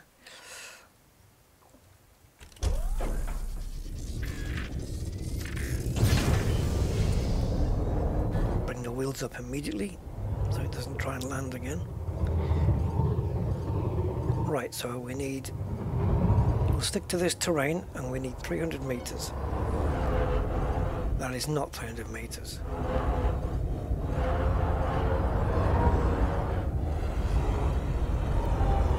Yeah, fungus ice cream, yeah. Yeah, the mini game, remember? Oh, it was just a pointless pain in the arse, that was. But then I think they dumbed it down maybe too much. I don't know. Made it too easy. I think we should have had to do something. But maybe something that would have been, you know, different every time. Lining something up or doing a combination of something. But that it only took maybe a couple of seconds. But at least this way, you know, you find the thing, you bring the scanner out, you go in and you scan it, and it's done. And there's no pissing about, for want of a better phrase, which yeah, I prefer it this way, if I'm honest, over the other way anyway, definitely. The previous method was it's just too much of a faff, and especially if you got it wrong and it would reset, you know. Oh, nobody needs those annoyances just to scan a frickin' plant. That mini game would have worked if you only needed to do one scan instead of 3. But to have to do that mini game 3 times, if you only had to do it once per plant, it may have been a lot more tolerable.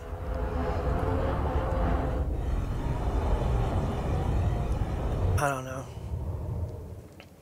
But they completely backtracked on it, didn't they, and went the really easy route, so where it's just basically point and squirt now, which is fine. It works. It's a lot less frustrating.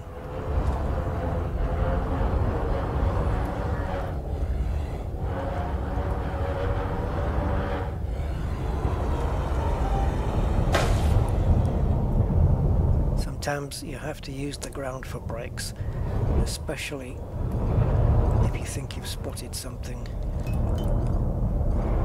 that you want to check out.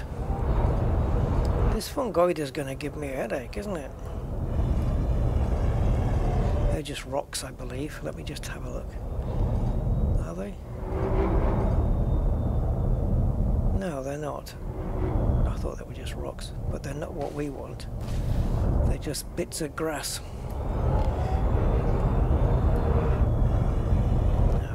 Something to our left, which is why I'm looking to my right. Okay, now we can have a look to the left.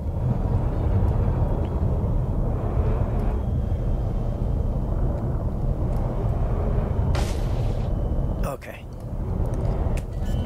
Land me.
Well done.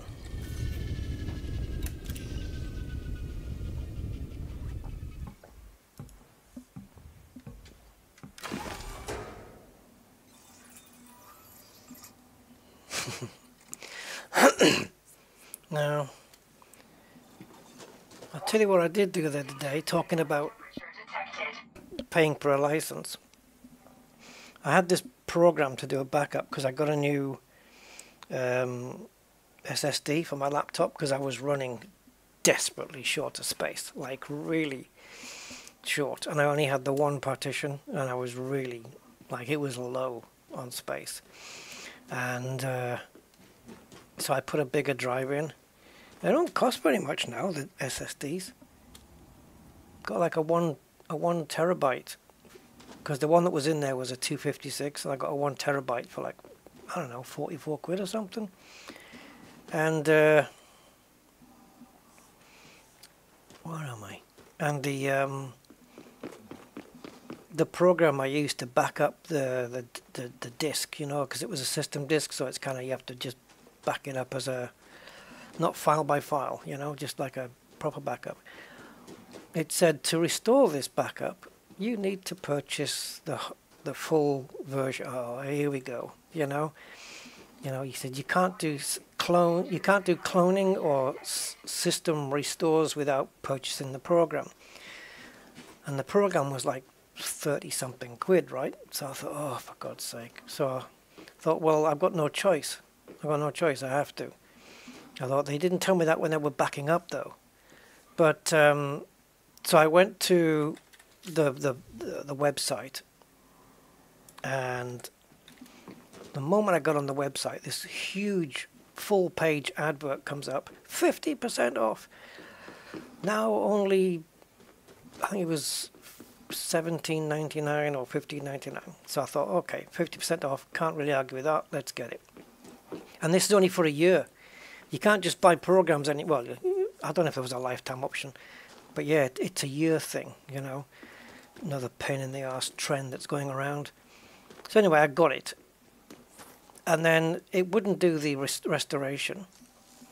And then I figured out another route using that same program that did do the restoration, but using a feature I didn't even need the paid version for. So I didn't even need to buy it. So, yeah. That's the way it goes, right? So I'll cancel the subscription thing, I don't know, in the next couple of days, and I'll still have it for, the license will still work for the whole year. It's a good backup program too. It just didn't, the program is called EaseUS Home Backup or something like that. EaseUS Home Backup. EASEUS. EaseUS. Oh, they do recovery programs as well, and they do partition software. I've used them for quite a lot. Their partition tool is free, and they do it for business as well. They do like proper business backup solutions as well, so you can do like Exchange server and all that kind of stuff. Yeah, I think it does. Yeah, that kind of stuff. I don't know. Just what I read on the page, really. I was just reading all the different versions, enterprise versions and whatnot. So they can back up all sorts of stuff. But yeah, it was able to just do a normal restore, disk to disk, basically. But I was initially trying to do a system restore. Well, I didn't really need to do that. It was a system disk, but I thought, well, if I can just do a disk to disk restore, which the free version allows, and it still boots. Even if it doesn't boot, I still know what to do to make it bootable, to turn the drive into a bootable drive. So I was kind of alright there, so I knew I was alright. So I copied it over, it resizes the partition automatically. And then, yeah, I put the drive in, I didn't screw the laptop back together until I knew it was going to work. And yeah, it all booted up. So instead of having virtually no space at all left, I've now got like 730 gigs free. And it's not a brilliant laptop, it's pretty slow. Yeah, it's slow. It's an i7, but trust me, it's really slow and laggy. But if I was ever to get a better laptop, for example, that 1 terabyte drive would I could just pop it into the new laptop, and Windows 10 would reconfigure all the drivers for the new hardware and boot up, and I'll be back to normal. Don't even have to do a Windows reinstall anymore. Not since Windows 10.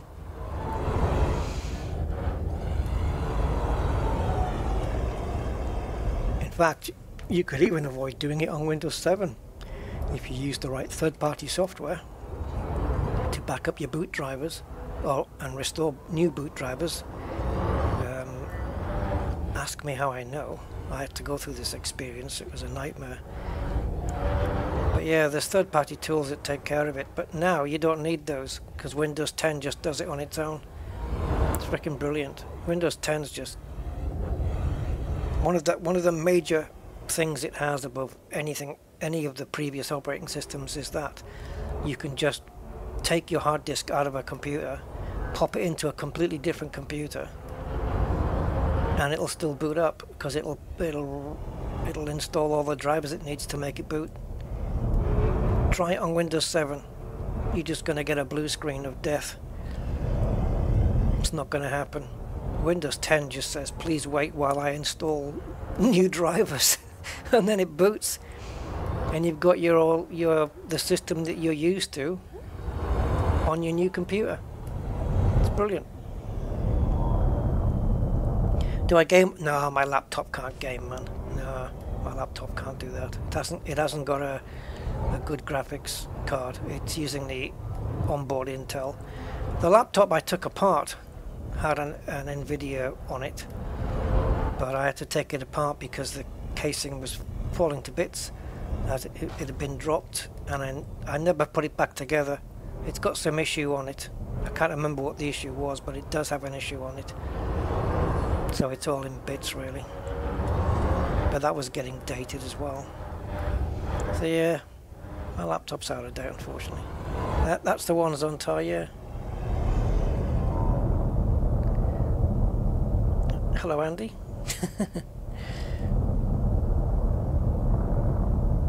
Back one up to the other. Yeah, basically just backing up a 256 SS.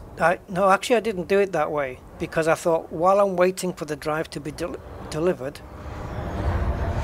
what I'll do is to save time, because backing up on the laptop, doing SSD to SSD transfer would have meant plugging one in externally with a cable and the laptop's only got USB 2, it hasn't got any USB 3s, that's how old it is, and the transfer rate would have been shite. So what I did was I backed it up onto my NAS drive first, and then backed it up as a file, as a single file, and then I thought it would be, because I get much faster transfer rates to back it up to the NAS, and then by the time the drive comes I can restore that file back onto the new SSD at a much higher transfer rate. And it did.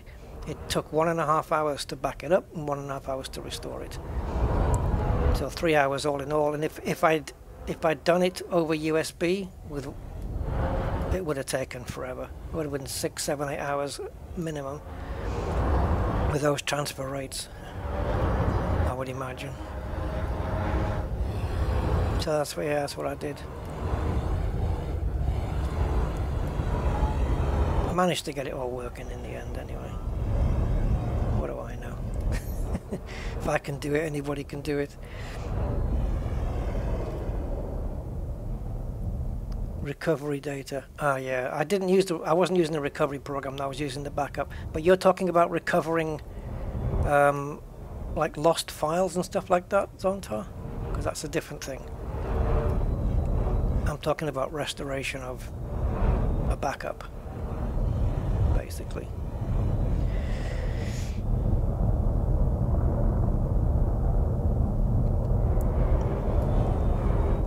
Yeah, my laptop runs hot just running the browser, just watching YouTube, and I ain't kidding. It's an i7 something. It works, you know, it works. But I can only really use it for browsing the net and watching YouTube and that kind of thing. That's pretty much it.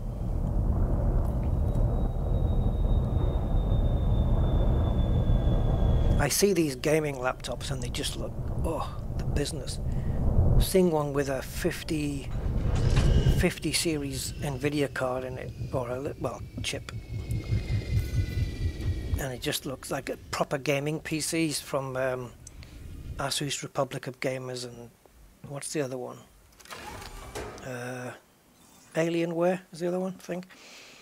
But the prices on them. Dangerously high temperature detected. Yikes. How much are kidneys going for these days? Yeah. I think I saw one laptop, it was like $4,000. It was high spec though, don't get me wrong, it was freaking high spec, but 4,000, man. But it would probably quite well play Flight Simulator. Let's put it that way. You know, it was that kind of spec. It would definitely play Flight Sim. Now that is a powerful laptop. Yeah.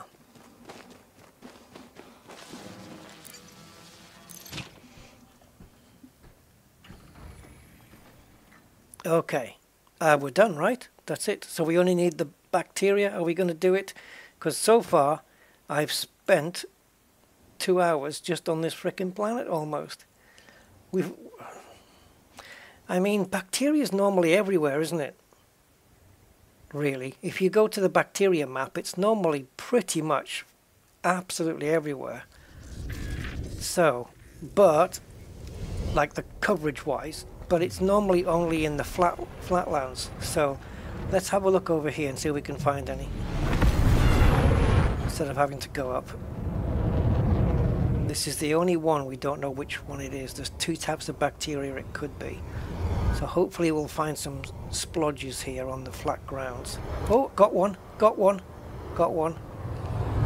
Unless it was a flat stratum. I'm pretty sure I got one. Yes, and it's the Teller? No, which is, hold on, what was the other one? Cerberus and Teller. This is Teller, I think.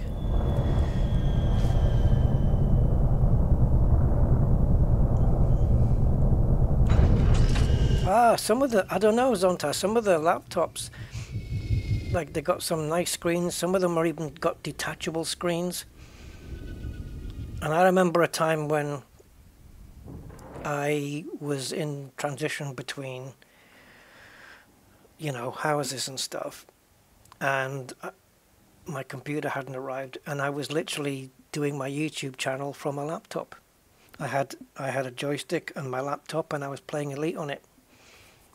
And were it not for that laptop playing Elite, I wouldn't have been able to stream.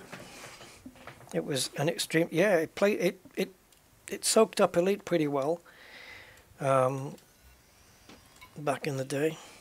I think that's the same laptop as the one that's in bits here. I think so.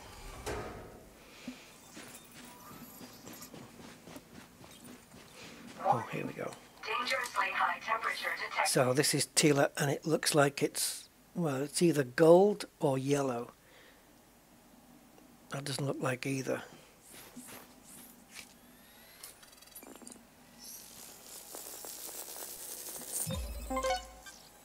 Yellow. Yeah, that's yellow. Because it's all yellow.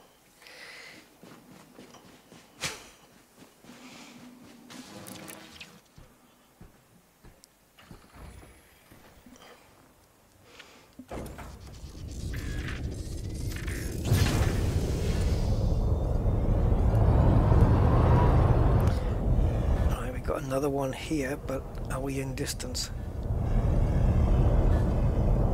I wish I could stand up in my ship. You know, stand up off the... Oh, it's auto landing. I don't want you to auto land. Should have put the gears up. How can I brake? There. Yeah, wish I could just stand up in my cockpit here and just point my my analyzer down onto that. But I'd be too far away. So the planet value finally now is 56.14. I'm not going to bother with this. Can we turn this thing off?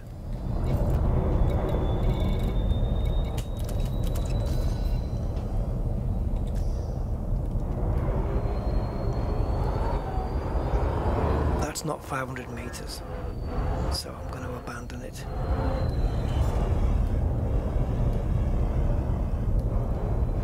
So 2 more of those bacteria splodges and we're good to go.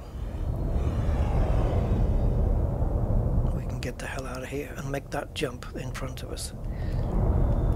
Coldplay, you got it.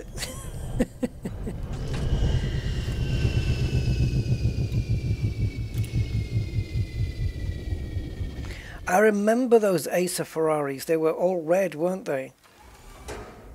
Yeah. Warning. Dangerously high temperature detected. Now, I guess, like, before a laptop, I'd probably want to just upgrade my graphics card, I guess. Just so I don't have to worry about frame rates in Flight Sim.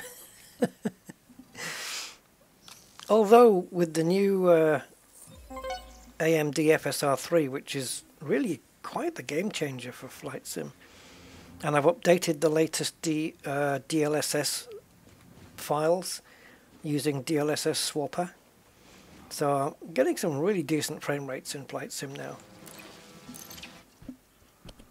But yeah, it would be nice to be packing a 5070 Ti though. Yeah, there's no point going for the 40s now because they're the same price, aren't they? But pretty much same price as the 50s, and the 50s are just more powerful, and they've got DLSS 4, is it, and frame gen. Although, as I said, that freaking AMD FSR 3 is so good. It really changed the game in terms of frame rates with Flight Sim 24. It really did. It made a massive difference because I only need to generate 30 frames a second now. That's all my graphics card needs to do. And what have we got here?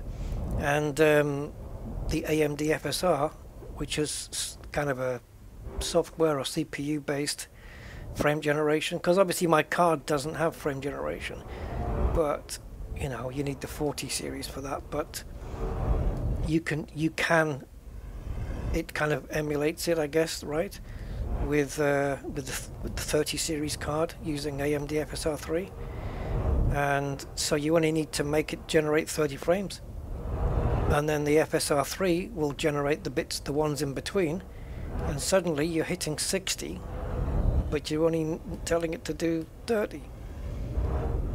So you set the frame rate cap to 30, and when you're playing at 60. It's brilliant. It's really good. I'm going the wrong way here. There's a couple of games that have it. FSR has it. Sorry. I'll start that again. There's a couple of games which have FSR. So MSFS is one of them, and I can't remember what the other one is. But they should really introduce it into it'd be great in any game now. I wish we had it in some of the racing sims though. Elite Dangerous would benefit well from it. You could just set the frame rate cap to 30, run AMD FSR 3, and it would just hit 60.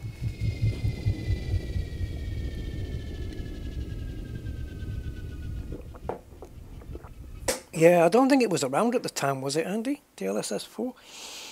You know, I don't think the technology's built onto the cards because the cards came first. Yeah.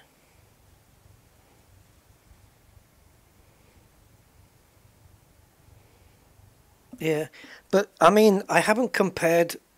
I guess you can do it in Flight Sim, but I haven't compared Nvidia DLSS to AMD FSR 3. I know that in Flight Sim, I'm not using Nvidia DLSS. I've got it set to a certain preset on that. I've got it set to quality or balanced, whatever it is, with that. Wait a minute. It's not Flight Sim, is it? Yeah, no, I can't remember now, but there's a game I've got where it asks, do you want to use AMD or do you want to use Nvidia? And I found that the AMD version option was giving me better frame rates than Nvidia DLSS was. FSR 4 now? Jesus. It's very clever technology. If you want... if you have a game that doesn't have it though, I think there's a solution. I don't know how it would work on every game. Mileage may vary. But there's an application. I don't know if... I think it's not free on Steam, but it's a very minimal price. And it's called lossless scaling. And if you grab hold of that, it kind of does the same thing. It'll just smooth out your frame rates. And it works pretty okay as well. It does work pretty okay. Maybe I should do a video on it.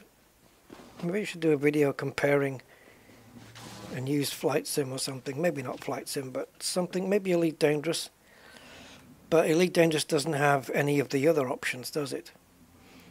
But in terms of comparing, you know, stock standard frame rates versus lossless scaling, it would be an interesting thing to look at. But I'm very impressed with FSR 3. I've only really used it in Flight Sim, but there is another game I have which uses it, and I'll be damned if I remember what the hell it is. Yeah, I'm sure I'll figure it out. I think we're done on this planet, guys. We are. We're leaving. Finally. After 2 hours. Yep, 2 hours to scan that lot. And now we're leaving. Uh-oh. Ship's come to a standstill.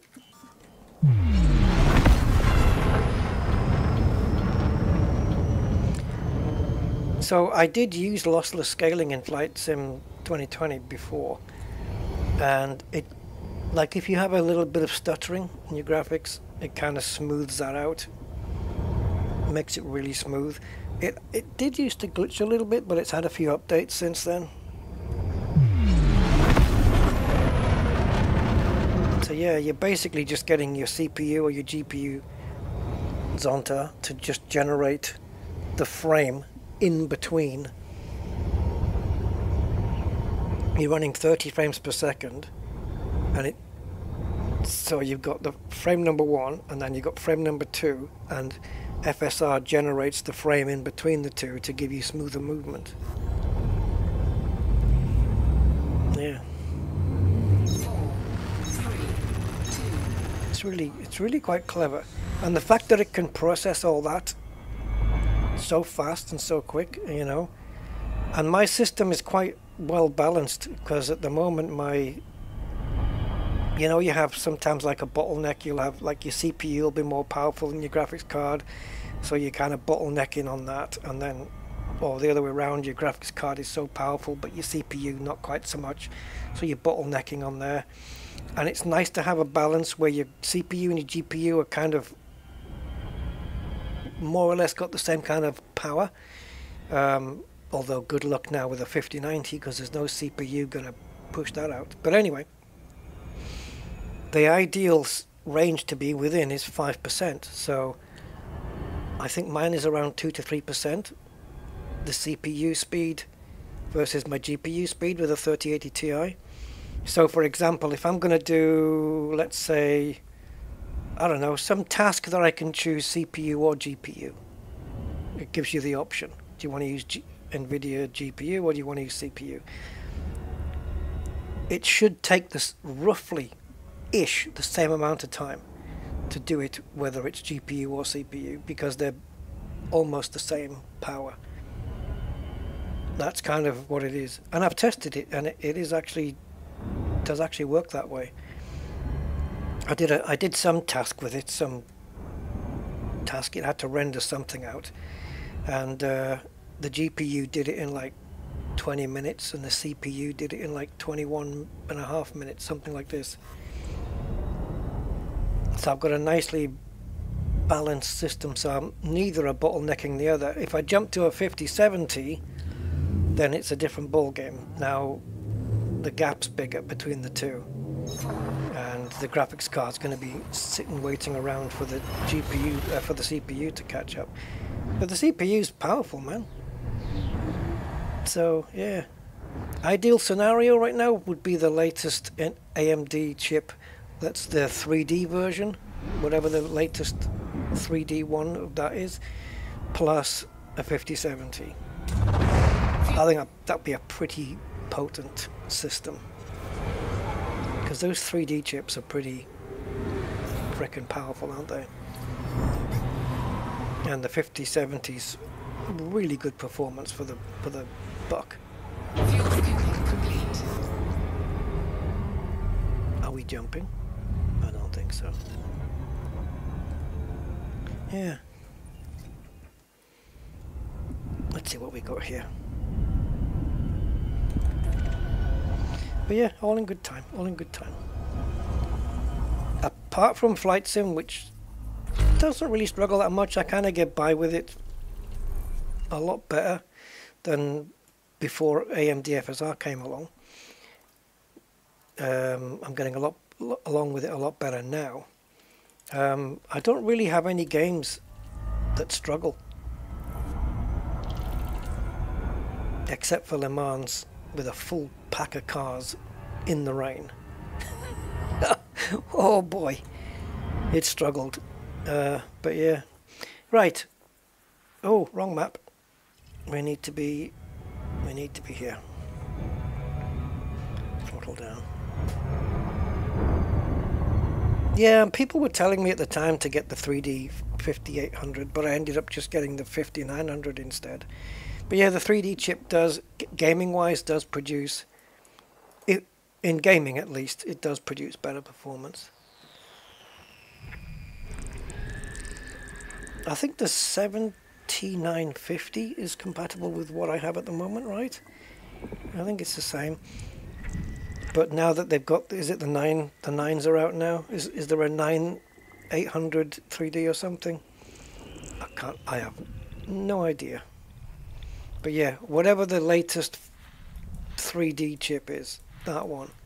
But then, you know the deal, guys. It's change of motherboard, change of RAM as well. I've got 64 gigs of RAM here, and it would be a different DDR, would it? I don't know. Is it? I don't know if it's different RAM or not. Let me just check here, because I'm getting confused with my own freaking... Yeah, 9800X 3D. Oh, wouldn't that be a thing to have? DDR5. Hold on.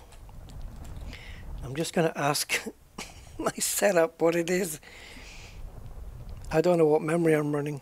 I know I've got 64 gigs of it, but I don't know. I picked 64 gigs because it was for... What did I get 64 gigs for? AI stuff? I can't remember. I think it was for AI stuff. But yeah. Because I got my system with 32 and then I just waited a while and got another 32. Quite a few months ago actually, probably about 4 months ago.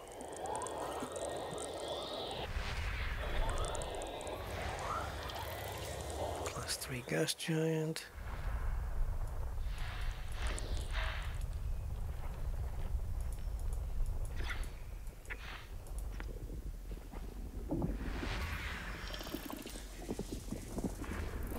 Man, that planet A, B, C, D, E, C1.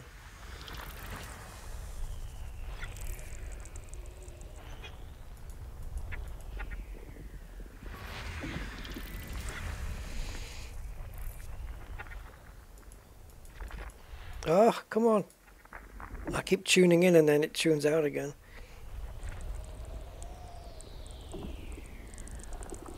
Yeah, at the slower speed, yeah, that's the issue, isn't it, though? 192 gigs? How are you splitting that up? So how many slots have you got? And what have you got, 64 sticks in there? And then a 30... How are you doing that? Okay. Oh, 5 BIOS. Interesting one, that one. How many people saw those BIOS and went, oh no. System scan complete. Yeah, the Voodoo 3DFX, remember those?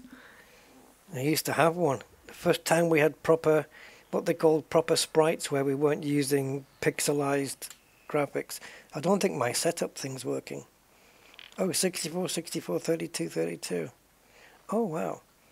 Let me have a look in my setup here. So I'm using DDR4. 64 gigabytes Corsair Vengeance DDR4.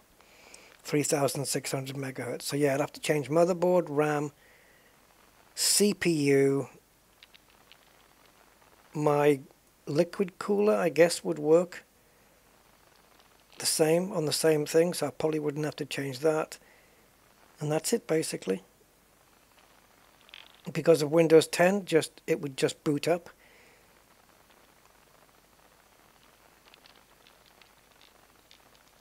Yeah. And I do like a good motherboard. My Gigabyte motherboard's a nice one. They don't let me down. I've never had a Gigabyte board. I've only had one Gigabyte product fail on me. And it was a graphics card. And I sent it back. And I had it for a while. And I sent it back and they said, we can't fix it. And we haven't got any in stock. So is it okay to send you the next model up? Yes, it's fine. Yeah, I think they had I sent them a GTX 970 and it was toast, absolutely toast. And so they said, we can't fix it, so would you be okay having a 1070 instead? Stupid question, right? I mean, no, I want to have a 970. Because even a single 1070 would outperform two 970s in SLI format, which is what I had mine in. The 1070 just blows them away, man. They've got a 990 3D. Holy shit. 9950. I don't even want to know the price. Don't tell me. Oh man.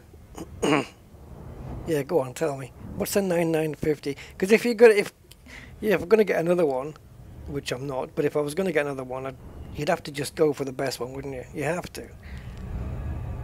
Future proofing. That 9950 3D must be a freaking killer. Yeah. See, this is the thing. Flight Sim 2020, it didn't use all the cores and threads of these big multi-threaded chips that we have. And Flight Sim 24 does utilize them all, and that's why we're getting a lot better performance. And then they add AMD FSR 3 on top of that, and it's just, yeah, I'm sitting in a Phoenix A320 and I'm looking at 70, 80, sometimes 90 frames per second. It's absolutely mental. I'd be pushing normally 28 or 30. Now it's freaking crazy difference. 550 and 660. Wow. So 64 gig of RAM and a motherboard and one of those. What are we looking at? 1200?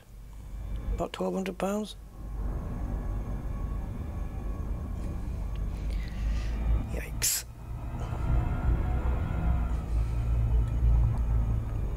Plus money back on selling the one I have. Getting some... What would I need? I don't know. Orbital flight. Anyway. Ooh, we don't want to be doing this. We don't want to be doing this. We want to be going up.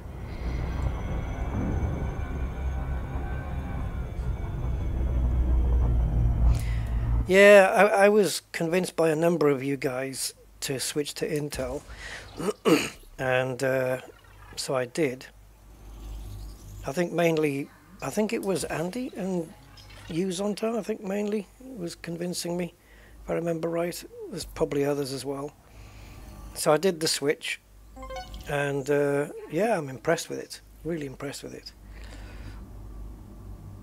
I've always been a Intel guy. Okay, so this one's not as lucrative actually. Frutexa Arcus is the best one, and Alioida Arcus. Arcus and Acus, two different ones. 7 million each. We've either got Frutexa Peleus, the one we've just had, or Stratum Peleus, or Stratum Excuitius. What? What the hell? Excutitus.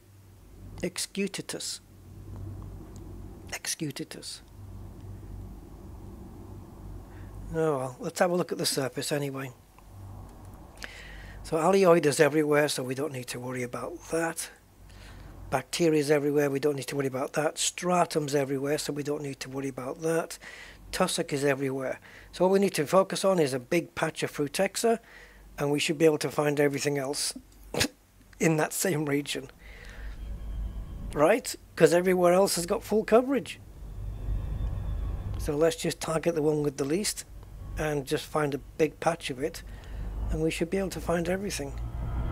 So we'll go for that patch at the top there. That's my working theory.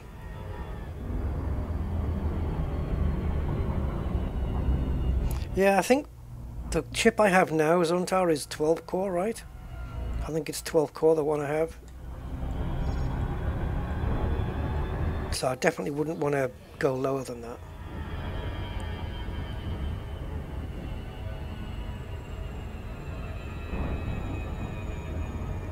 Yeah, when I've run some intensive like CPU tasks on this AMD chip, it's performed pretty well. It really does. And rendering stuff like I don't know, like video and stuff, or 3D stuff, that kind of thing. The AMD CPU can match the 3080 for speed on how long it takes to do the job.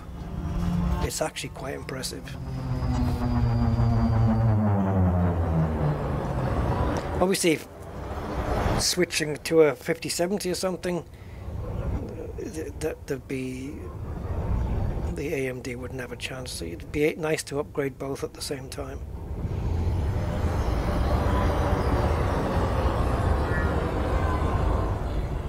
Just see how much they're willing to buy kidneys for. I'll sell one of mine. Do you know that actually happened? I think it was in China some years ago. Some kid went to the like a black market or back street surgeon, whatever, literally sold a kidney to buy the latest iPad and iPhone. That happened. That is freaking crazy. That's freaking crazy, because technology just gets outdated in a couple of years, and well, it's just freaking mental.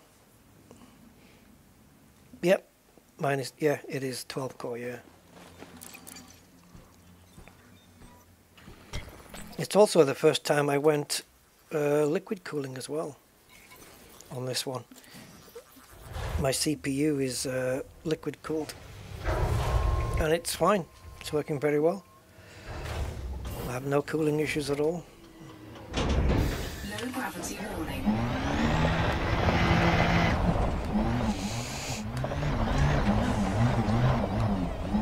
Yeah, we'll do this one first.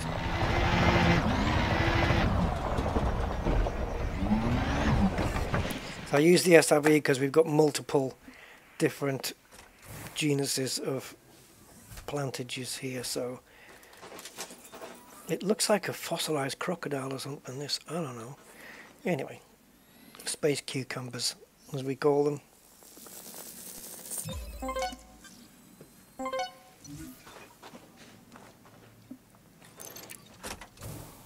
Okay, so distance on Stratum Peleus, 500 meters.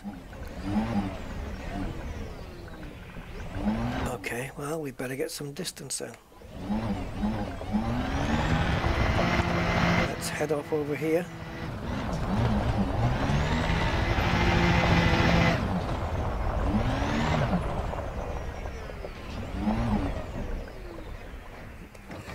Don't think that is quite 500, but that distance bleep tends to be a bit delayed.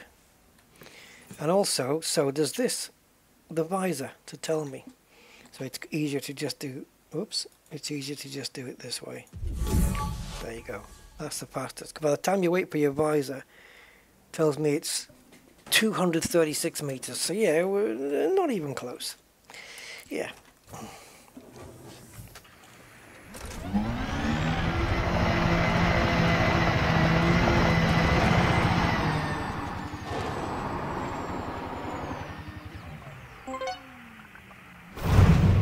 Oh, I'm going to drop another little item into the ultimate new build,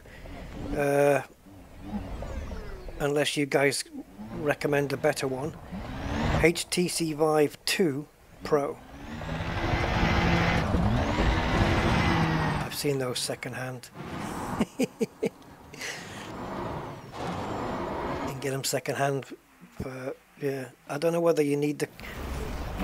See, some of them get sold secondhand without the controllers, but I found out that the HTC Vive controllers will work with the Vive 2 Pro as well.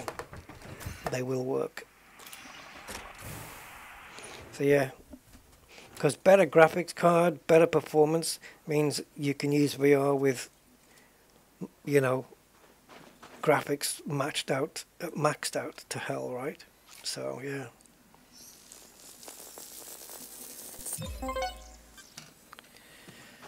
You can get really nice, but I don't know what's better than a Vive Pro 2 or something like that. That's not going to require, you know, a frickin' monster machine to run it.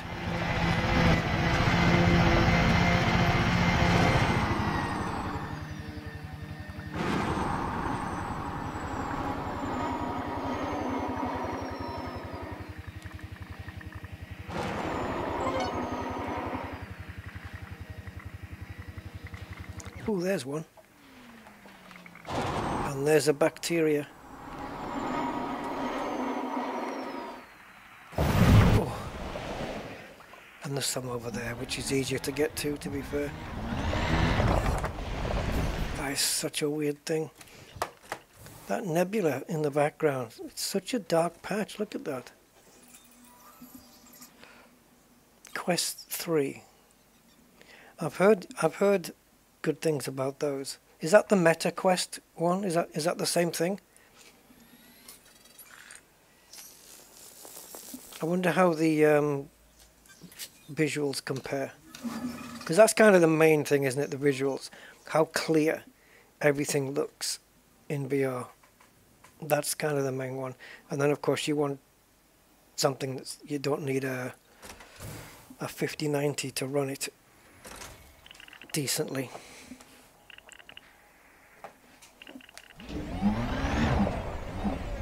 Now wait a minute, because we were next to a bacteria, but was there anything else close by?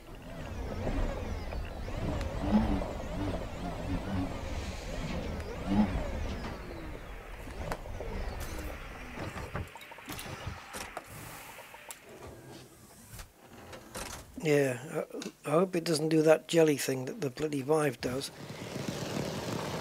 It can be a bit awkward, the Vive, when you're looking around. Sometimes you'll set it up, you know, you'll start running it, and then you look around and it's stable as anything. And then the next time you set it up and you look around, it's just jellying all over the place. Just wobbling everywhere. Absolute nightmare. And you've got this great big cable sticking out the back of your head as well, which is cumbersome, to say the least.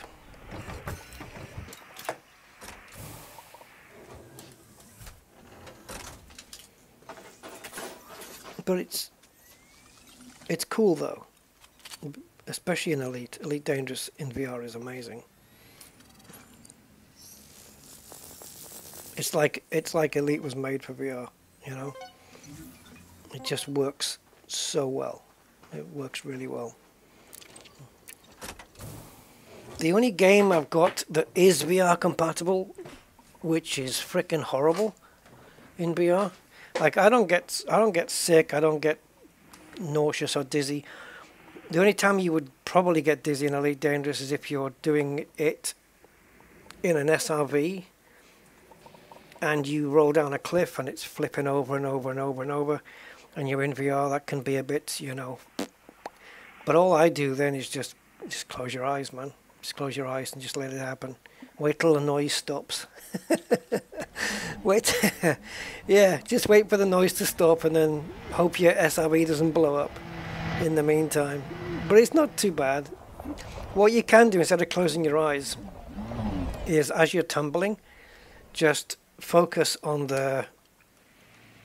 here on the sensor on the dash. Just keep your eyes focused on the dash and let your brain ignore what's going on outside the window. And that, I find that helps. But otherwise, I don't feel any ill effects of. I know some people do. I know I let a friend of mine try it. He was in the Merchant Navy. He was a sailor, right? So he's used to the sea and wobbly things and stuff. Put the VR on, no chance. Didn't like it. It was waving up and down, and he didn't take to it. And I thought, but you've been on the sea. Wobbling up and down and around should be nothing for you. But no, it was not compatible with his brain. But yeah, the only game that I can't put up with in VR, because it makes me just go super dizzy and it's just horrible, is Hitman 3. They said, oh, we've revamped the VR system completely now, it's completely different, da da da da. Nope, it's shite. It's horrible. I just can't take to it. Like, you walk up to these fences or something and you need to jump over a fence, and your brain doesn't process what's about to happen, and you jump over, and as you're looking around, it's not intuitive. Like, what's that game that's built for VR? The Half-Life 1. It's not the same as that Amazon Pod thing, is it? Alexa? Yeah, that one. Whatever, that game. That works. That's on foot and it works in VR beautifully. Alex, yeah, Alex. That works in VR really, really well. They've done it, nice job. But did they follow those kind of principles in Hitman 3? Hell no. No, they did not. And it just, ugh, it's horrible. And it's a shame because Hitman in VR would be freaking awesome. Come on. That's got to be so good. But it's nasty, man. Does my head in. Oh, and there was another one I tried. It was a free demo called Air Car, where you're literally in a flying car. You don't do anything. You just put the goggles on and let it fly. And it flies around the city. And it's city at night time. As you can imagine what it's like. A futuristic city in a flying car. It doesn't zoom around very quickly. It's just flying at that pace you see in sci-fi movies, right? And the thing is, you're not flying the car. That's the problem. See, if you're flying, like if I'm driving a car in sim racing, in VR, it's not a problem because my brain knows when I turn the wheel, it knows what's going to happen.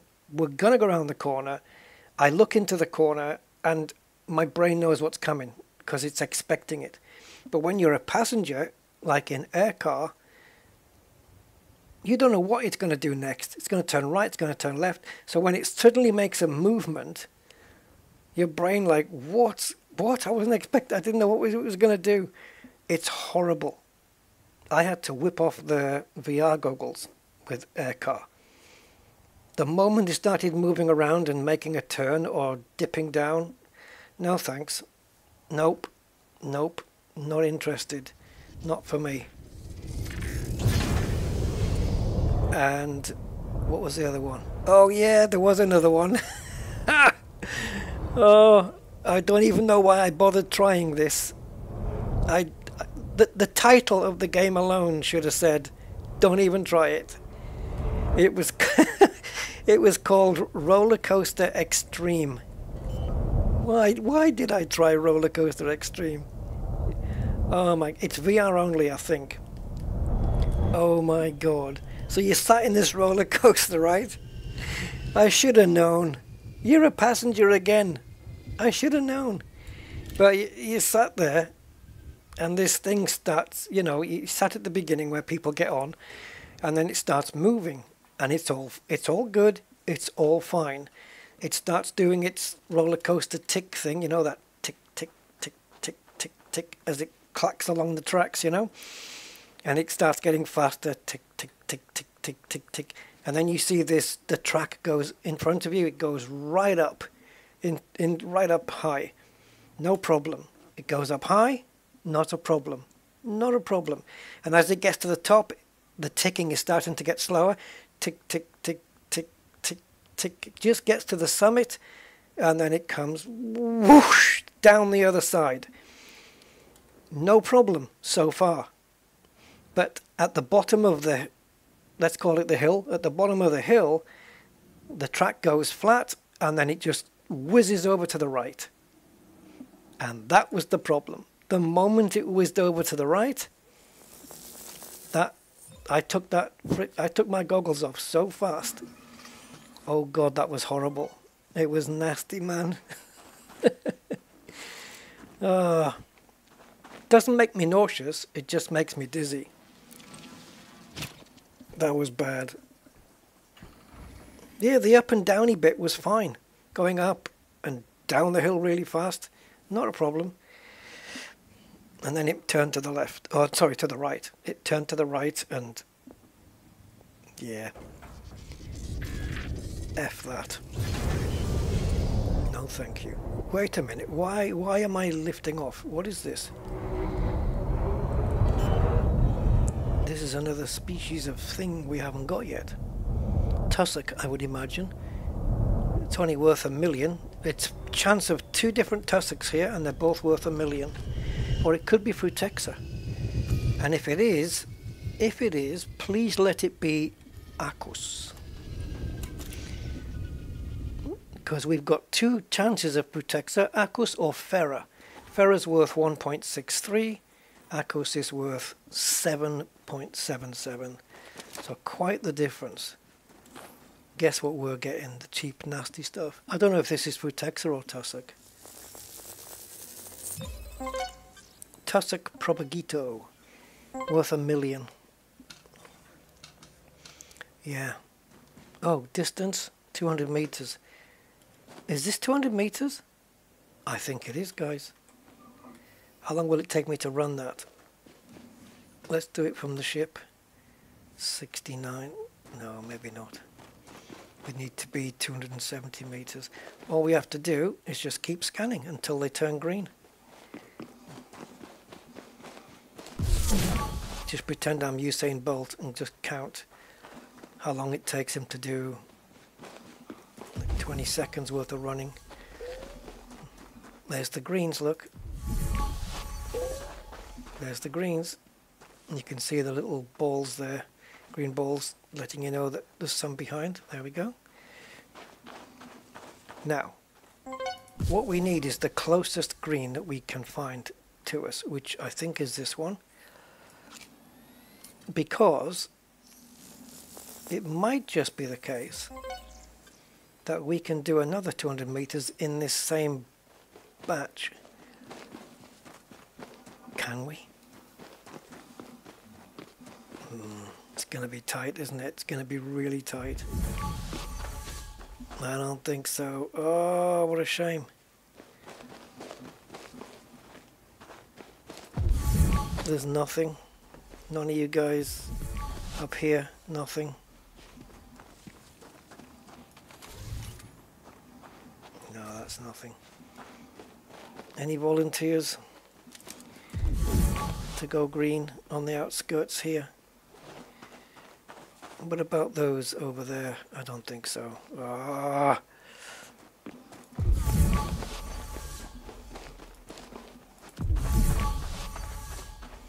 Damn.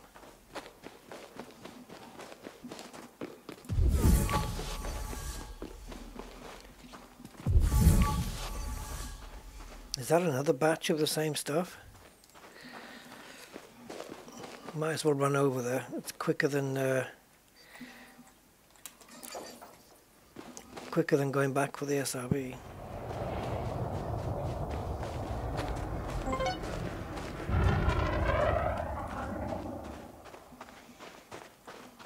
Don't leave me here. If it's purple, it's a different frickin' species of plantage altogether.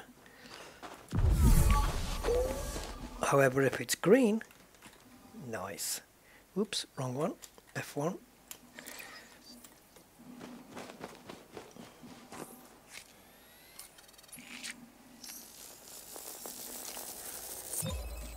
Sweet.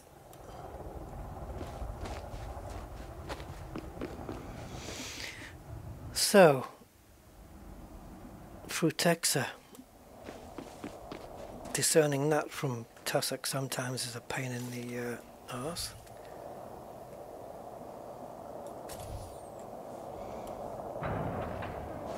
Oh, what are you doing all the way over there?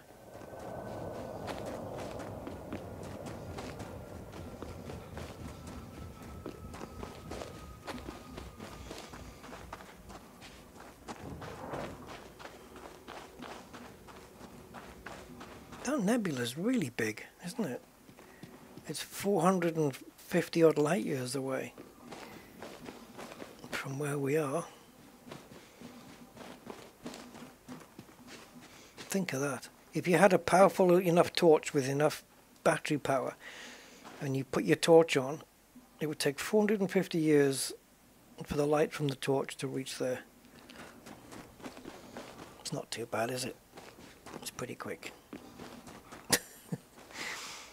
It is actually, on our terms anyway.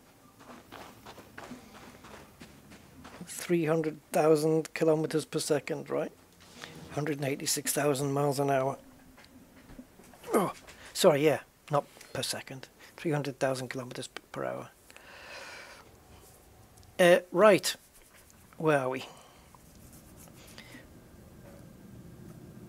Codecs. let's have a look on the Futexa at what we're looking for here.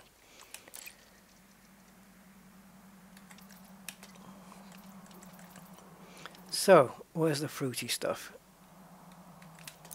Now it's either Acus or Ferra. So this is Ferra that we're looking at. Okay, very tussocky looking, and Acus is like this. Ah, that's a bit more of that taller, slightly taller, wavier stuff.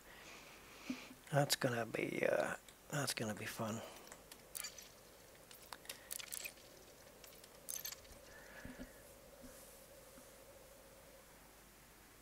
If I knew which one it was, if I knew it was the cheap one, I'd probably leave.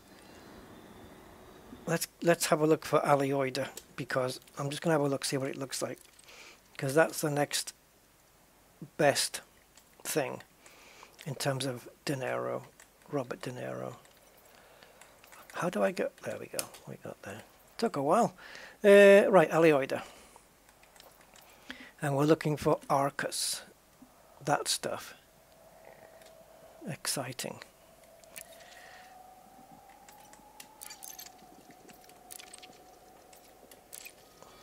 But aren't we in a patch where everything grows in the same place?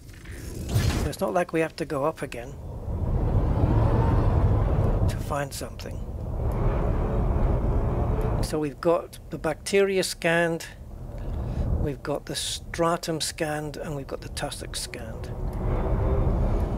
So I'm not going to spend a lot of time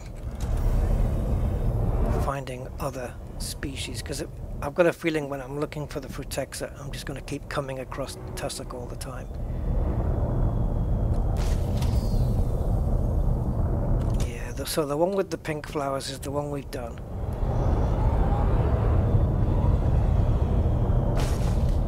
Is this more of it? Yeah. It's going to be like this, isn't it? I just can't be arsed with this. Yep, let's go, guys, I think, huh? Unless we've got something that grows up here, apart from the stratum, which we've already got anyway. Now, this might be different because it's growing in a different place. Is it a different stuff? No. Right, so screw all of that. Let's go. We have the footfall and everything we need.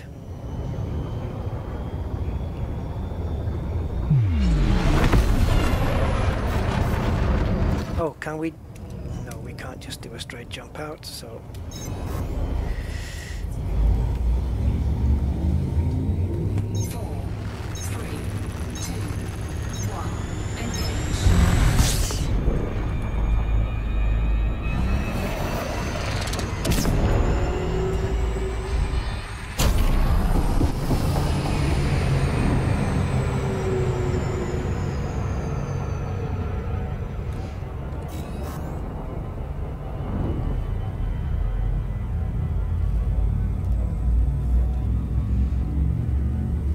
F.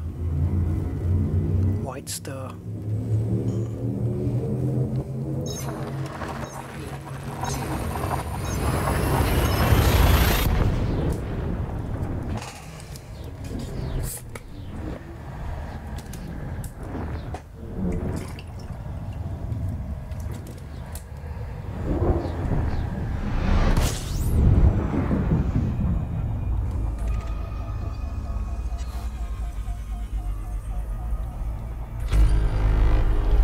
$22 bodies.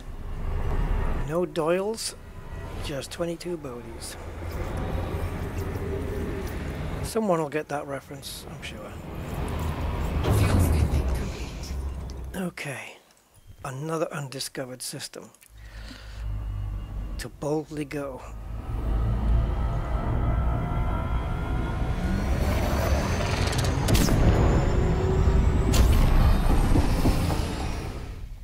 Ooh, what we got here? Water World? Yep. Water Wonderful World. Excuse me while I have a drinky. Question is it terraformable? I'm going to quit Elite Observatory Core just for a moment, and I'm going to relaunch it and see if we can get those overlays back on the screen again.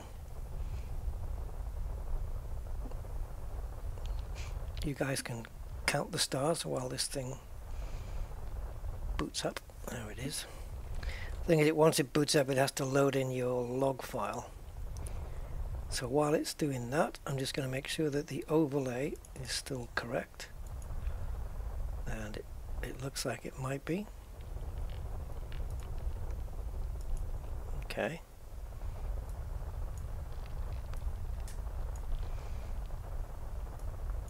Come on.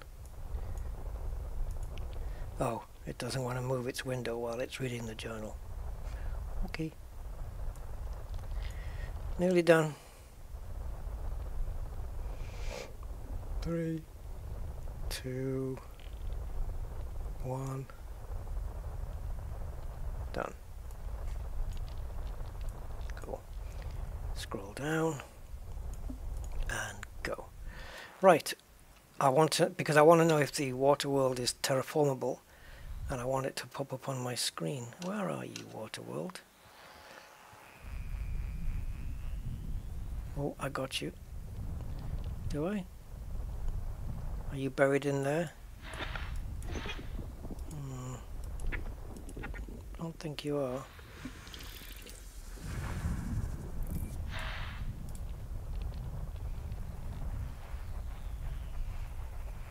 I'm not getting any arrows.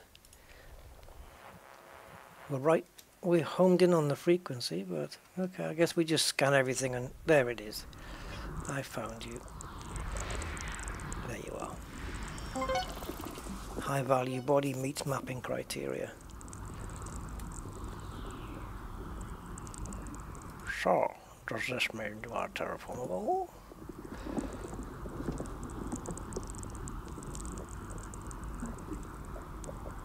Yep.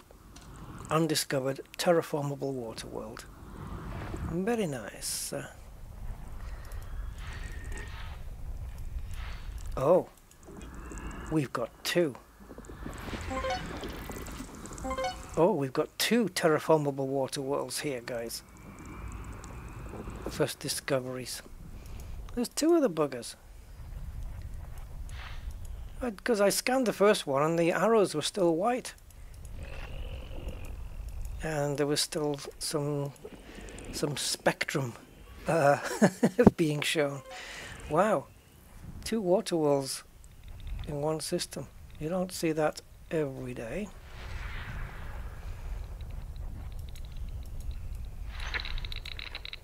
That's a cluster, isn't it? It's the frying bacon sound. Belt clusters.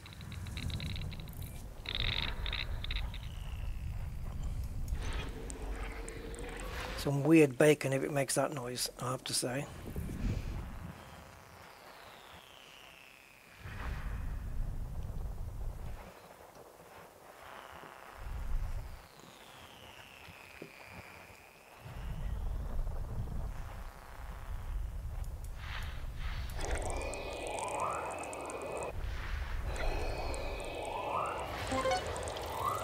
Wide ring, AB1. Okay, what are we talking about? So it says here the parent radius. I'm just going to round the numbers up because it's easier. So the parent radius 70,000 kilometers. I'm guessing that's the planet. And the ring 364.8 thousand kilometers. Or in other words, it has a width of 1.2 light seconds. We're going to have to pay a visit to AB1.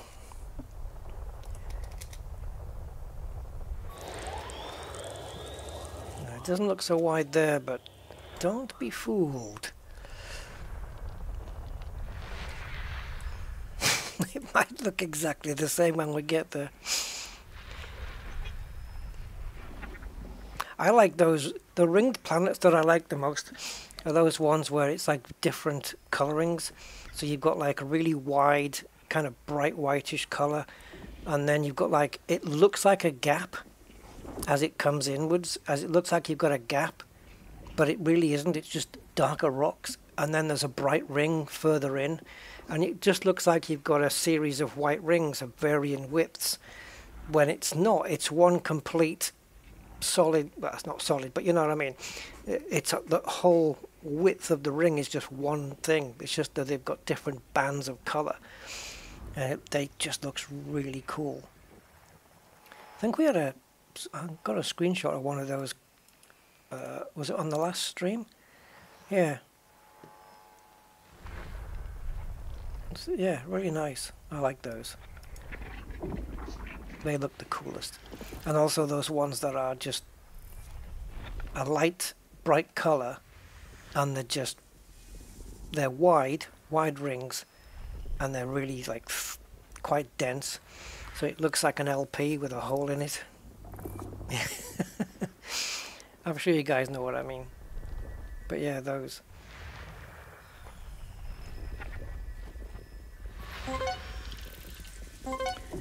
Here you go, look, wide ring. Yeah, look, like that. You see all the different colours? Although it doesn't look quite bright here. This is landable. It's a wide ring. So the planet parent radius, 1,900 kilometers. And the wing, nope, I knew I'd get that wrong. Can you try saying ring width 10 times fast? Ring width. Anyway, yeah. The ring width is 13,700 kilometers. And it's also a ringed landable. If it was atmospheric as well, it would be brilliant, but it isn't. It's non-atmospheric. Atmospheric ringed landables are really cool looking. Oh, is this that one? No, it's not.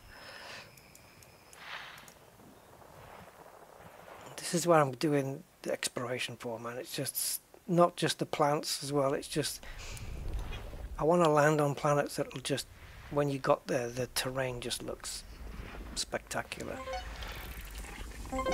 Because we've seen some. We've seen some really spectacular landscapes, haven't we, in Elite? If you followed my Rusty Goes East series, you'll know what I'm talking about. Just some amazing stuff.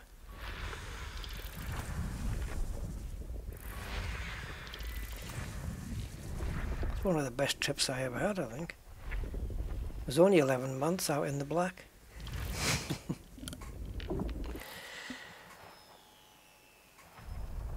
Which I think was 2 months longer than my Distant Worlds 2 trip. Yeah. Probably will use the this Mandalay or a Mandalay to do Distant Worlds 3. That'll be a thing to do. Right, it says the first body to map is C2, which I'm guessing is probably one of the water worlds. So let's go out and go into this one. Nope, I did. Oh, I pressed shift instead of control. Okay, no problem.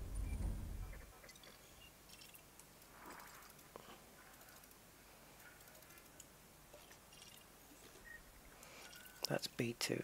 So we got water world. I think these are both water worlds, aren't they? Oh, that's high metal content. Where's the ringed landable? There. Well, we have to go there. Oh, on that last system that we were in, guys. Well, I don't think I was ever going to probe it. Remember we had the water giant.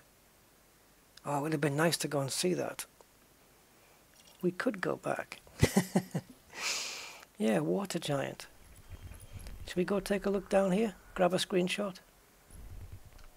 So this is one of the wide rings, and this is the other one. So let's go here first. So we got 1F and we got AB1F. So AB1 and AB1F. Let's go there first. So yeah, AB1 comes first, and then AB1F is further there. Alright, let's go. Let's see this wide ring.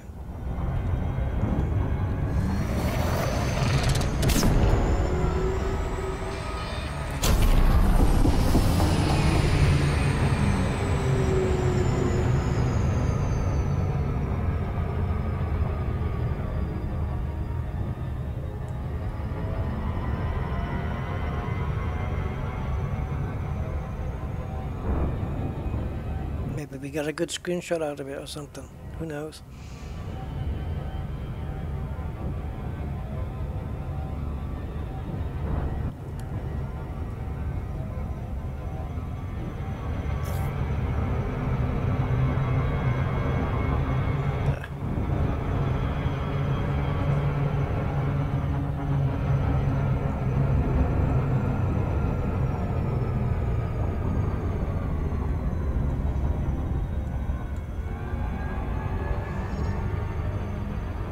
This is kind of a negative of what I was talking about. These are more dark rings with wider, bright areas. I was talking about bright, thin rings with the thicker areas being darker ones. Look how transparent they are. So yeah, this is wide in terms of just there's a lot of them. It's not necessarily that doesn't necessarily mean that there's a massive gap. It can mean that, but doesn't necessarily mean that there's a massive gap between the planet and the rings. So the distance between the planet and the first part of the inner ring is going to be huge. It doesn't really mean that, but it can. You can have planets like that. It's just there's quite a distance between the planet and the start of the rings.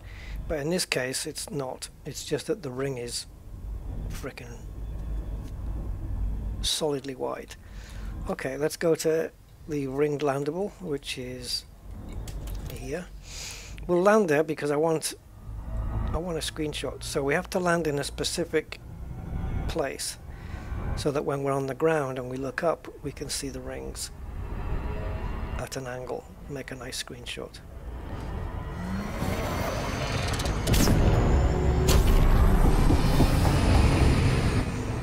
Quick jump there.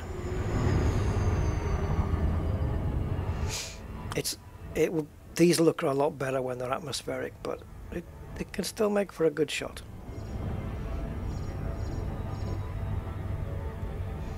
We don't necessarily have to probe it either, but if we do, we'll get a little bit more cash, I think, for probing it. Oh yeah, look at this thing. So, is it just the one ring?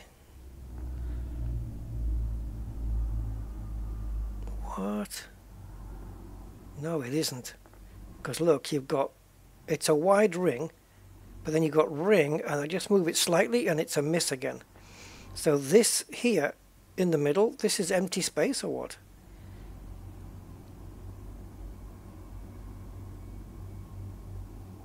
That's the one we just come from. What's getting hit here? Let's find out.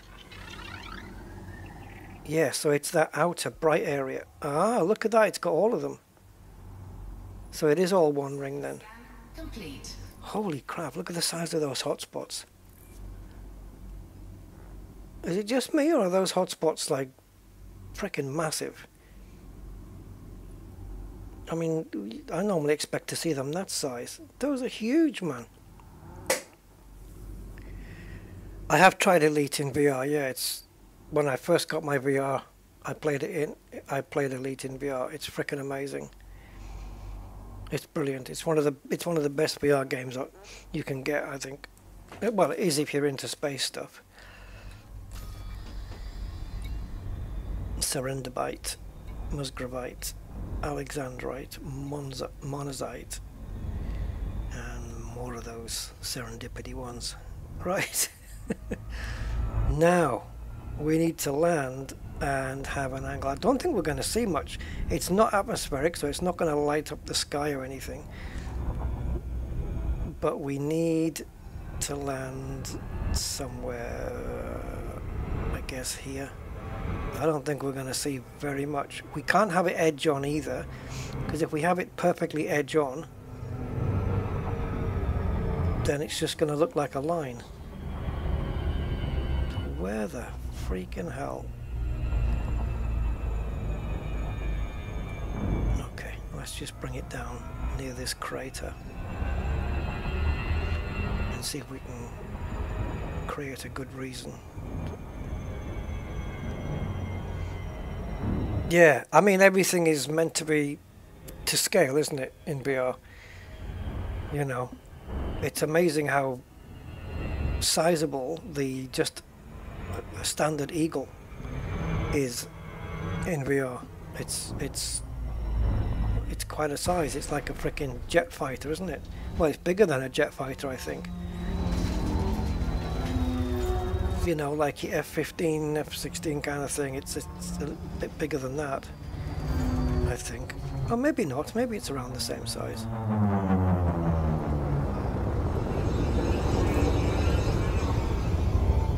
And then you look at a Corvette, and it's like Boeing 747 kind of size. And the Beluga's just freaking massive. Beluga's crazy. I can't imagine what the Panther Clipper's going to look like in VR. It's just going to be, well, yeah. It's going to be as, I think it'll look as big as the Panther Clipper. Sorry, the Panther Clipper will look as big as the Beluga inside the hangar where it's all folded up. Because let's face it, when you put a Beluga in a hangar, there's not much room left, is there? So how are they going to cram a freaking Panther Clipper in there? The only thing the Panther Clipper is probably going to have over the Beluga, it might be a bit wider, I would say. But in terms of the bulk and how much space it takes up when all of its legs are folded up, I don't think it's going to be too much different to the Beluga. If you've seen a Beluga in a hangar, you'll know what I'm talking about. When you drop it down into the hangar and you look around, you think, how the hell does the back end squeeze in? It's so close to the wall. I don't know what they're going to do with this clip. It's going to be interesting to take a look at it, that's for sure. I think I will. When it comes out, we'll take a look at it in VR as well. Or at least I will. So yeah, look, see the rings, they're so hardly visible. Poof.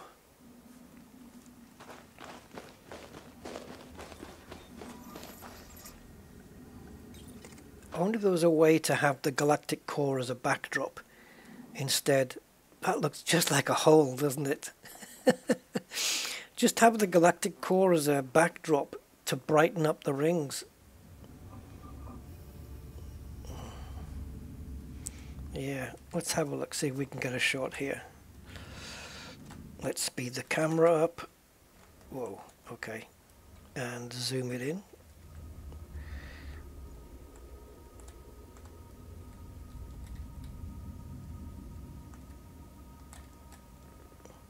Yeah, it's not really much of a shot though. But we are on a planet. It is ringed. There's me and there's my ship. That's good enough. Right, let's go over to the water worlds. Eagle is 31.2 wide. Oh yeah. 100 foot in both directions. I think when it comes to the Mandalay though, the Mandalay is, its wingspan is longer than its length, isn't it? I mean, it's pretty clear, isn't it? It looks like a frickin' sparrow, this thing.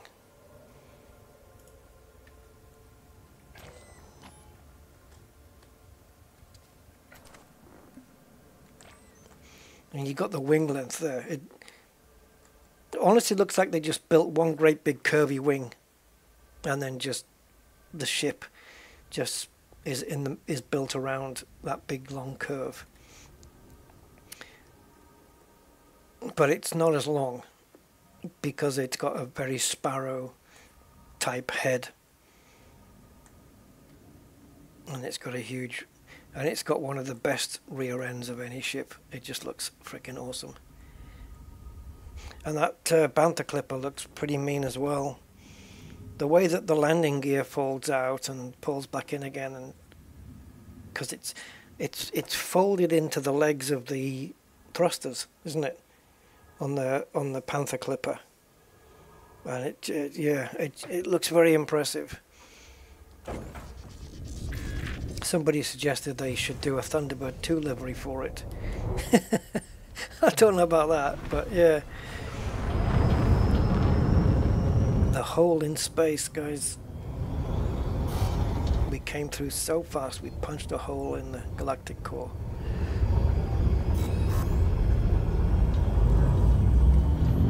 Can I get a screenshot before? Well, there's my answer. What I can do is kill the engines, speed up the camera, get the ship out of the way, take a shot, bring the ship back in if I can find it. I think I just lost it. There it is. Angle it. Boom. Screenshot. Right, C2 then is where we need to go.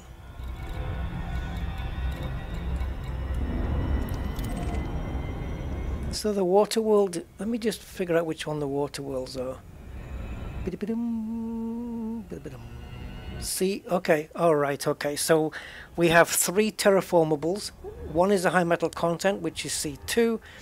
C3 and C4 are both water worlds. Understood.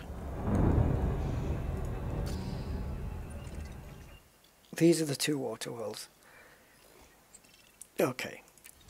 Right, so what we're basically going to now is a high metal content terraformable. Through the rings. Oh shite. Let's not do that.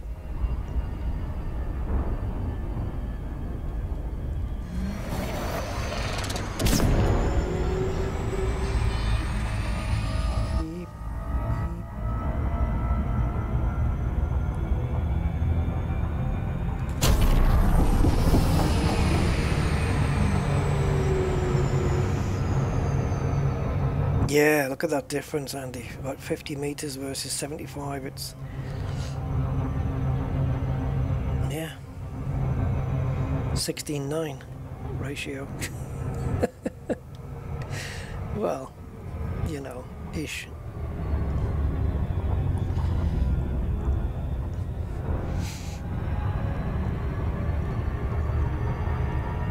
Go find out how long a 747 is or an Airbus A380 and then compare that with a Beluga.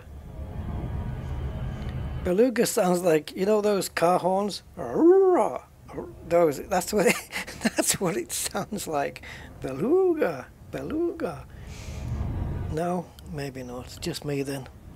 Yep. Yeah, just me.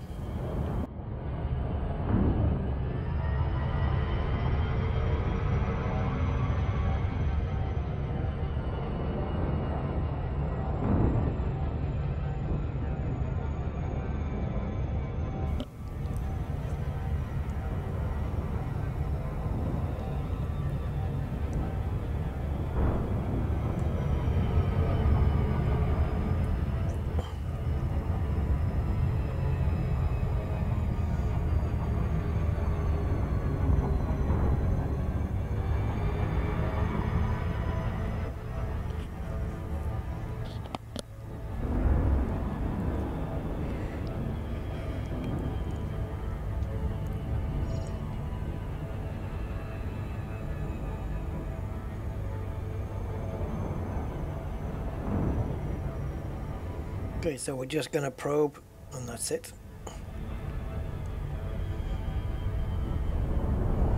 Looks very pinky, doesn't it? Let me just confirm these are not landable. I don't think it is at all. Nope, none of these on the bottom shelf are. Look at this thing. That looks kind of cool. Okay, that's what happens when you press the wrong buttons. Oh, it's gone really dark now. It looked a lot brighter from... oh, there we go. Jesus, Frontier, come on.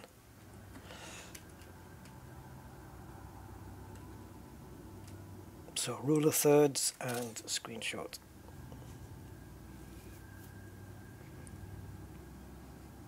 High metal content. Oh.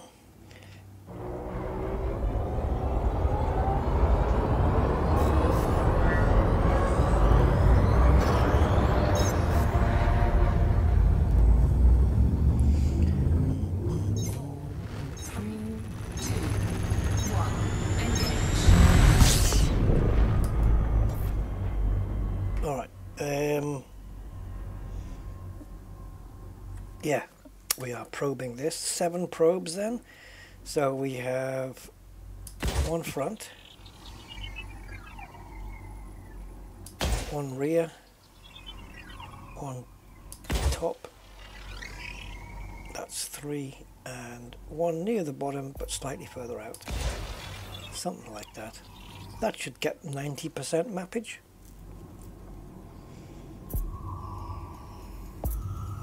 Surface scanned by 50%. Is it? Is it? Come on. There you go. Surface scan complete. Surface scan complete. Right, 3 and 4 are next. 4 is closest, so here we go.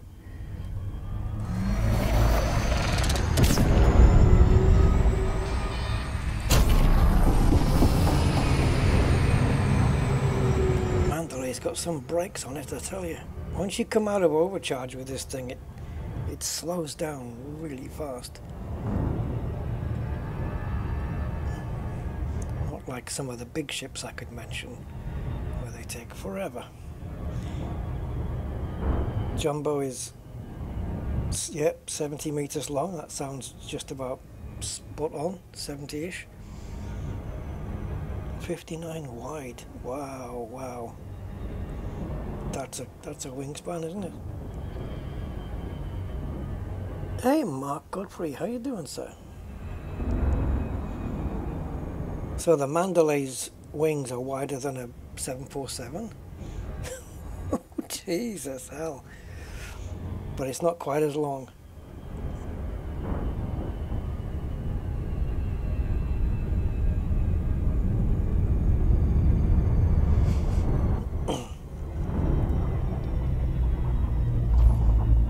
So this has got a wingspan 15 meters more than a Queen of the Skies 747.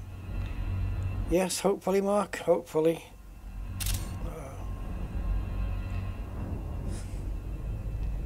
Yeah. I'm a survivor, mate. Hey, Robert, how you doing, man? Right, let's get this thing done. 6 probes, so 1 frontal, 1 backle, oh, okay, and 1 topple. See if we can get away with just doing 3 probes.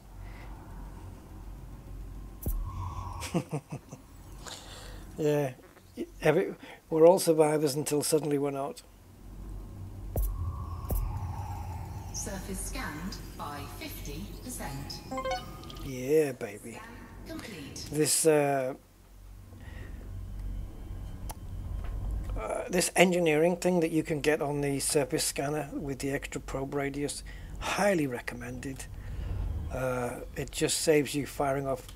You only need to fire off half the amount of probes that it tells you, so you're going to get your bonus every time. Although it's not much. But yeah, and it's a time saver. It's a time saver, so it's all good stuff. Let's have a little pop with this.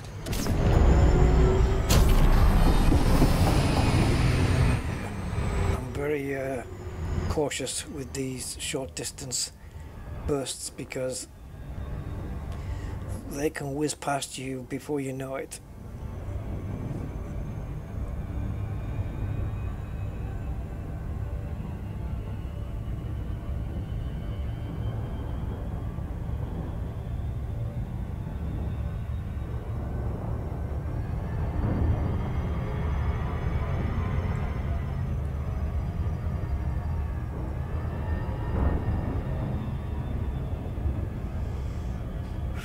Virpil. I was reading on the news the other day that they discovered, either discovered or theorized, I don't know, the James Webb telescope, I think, found a planet. There's a system called LHS 1401 or something like that, or 1410, Planet B, that was all iced over, but it had a spot in the middle of it, which was like a dark icy thing, and the whole planet looked like a giant eyeball. So I thought, well, that planet looking like that's probably not going to be in Elite Dangerous because they just found it. But let's take a look at what LHS 1410 looks like. B, what it looks like in Elite Dangerous. And the system doesn't even exist. There is no 1410 in Elite Dangerous. And if there is, then I've got the number wrong. It must be 1401. It's something like that. Let me have a look. LHS 1410. Yeah, there. It doesn't exist. I tried it with and without dashes and stuff like that. Nothing. So they don't even have it. Now, there have been times in the past where we've had the news come up and new planet discovered, blah, blah, blah, blah, blah, and then Elite have added it into the game.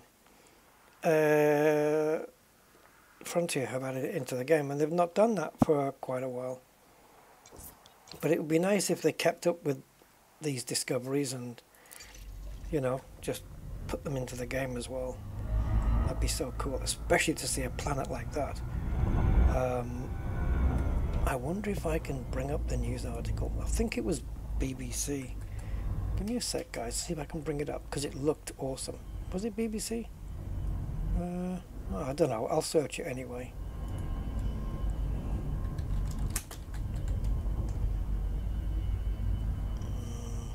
No, not Planet Earth, you silly arse.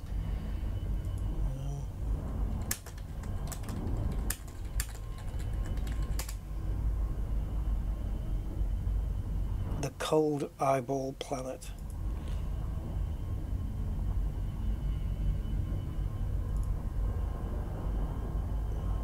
Okay, what if I type in LHS 1410?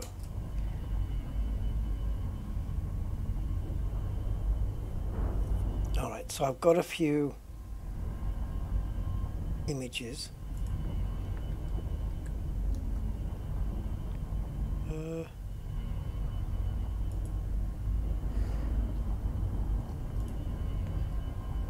I'm guessing you guys can check it out as well. Hold on.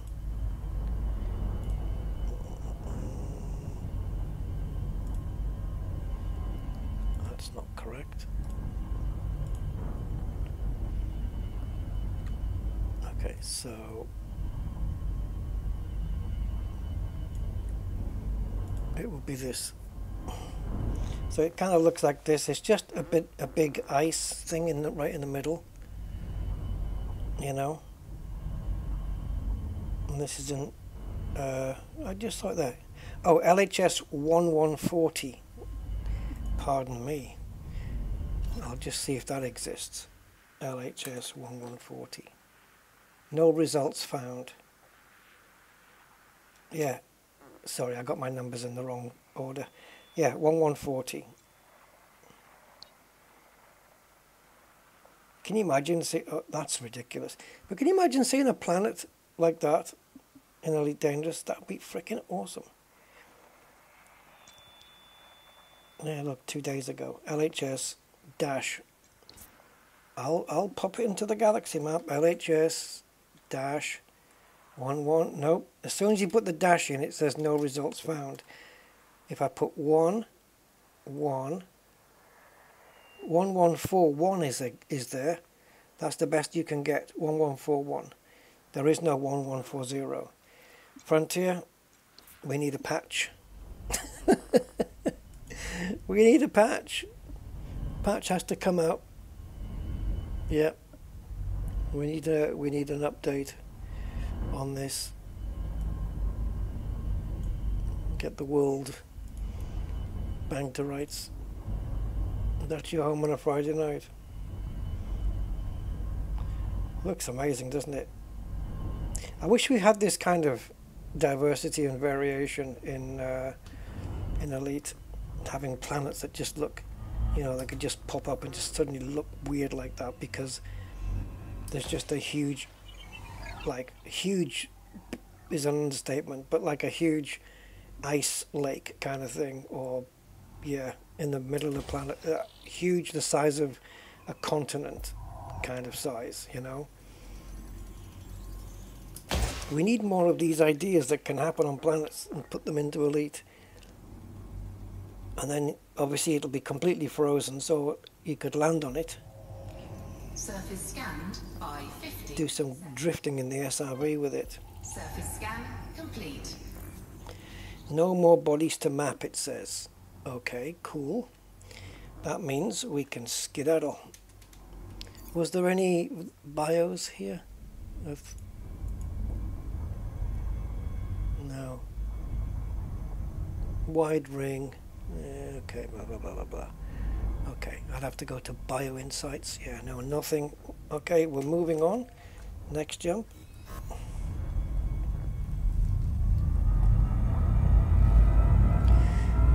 What's going to be in store in the next system? Because these are all undiscovered so far, and as long as that keeps up, we won't have a freaking clue. How long have I been out here for? Oh, I don't know. I took a break for a while. It's been like, I went on part 9. Part 7 was finished in February. Then I did part 8 last week. So I don't know, a few months, quite a few months. I think we definitely set off this year.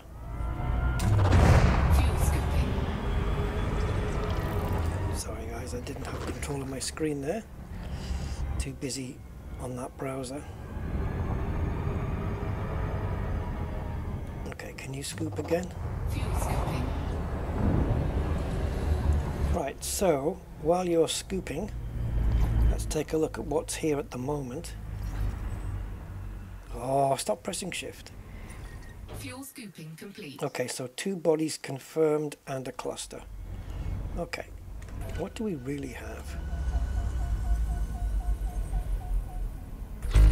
16. Okay, that's not too bad. Let's get away from the sun. And nothing special here by the looks of it. We've got some asteroid clusters. There we go. That's all of those done. We've got some gas giants and some rocky bodies. Looks boring, but we could come across a rocky body that has atmosphere. We could try and land on it, and it might just have some of the most spectacular scenery you've ever seen in Elite. And this is the thing, we don't know. It could be the most boring. You don't know what's going to come up. And I like the not knowing part. 3 geos.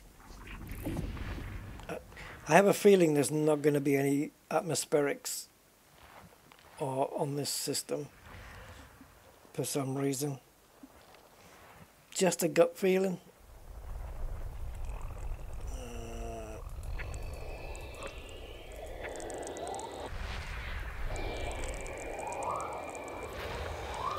Don't trust my gut though. Not at all. Totally untrustworthy. Told you, I told you my gut was untrustworthy. Wow, tubus, tubus, tubus, tubus. Make your mind, how many freaking tubuses do you think there are? There's 6 bios in here, and it gave me, 3. 3 different tubuses, 2 different Protexus. Tussock Propagato, yeah, we've come across that. Stratum Peleus, what again? And Stratum, I'm just going to say Executus, that's not the word. Protexa Acus and Ferra, yeah, the same stuff, blah, blah, blah, blah, blah. So worst case scenario on this planet, 9.76 million. Best case, 26.45 million. And that's because the tubus... oh, guess which one we're going to be getting.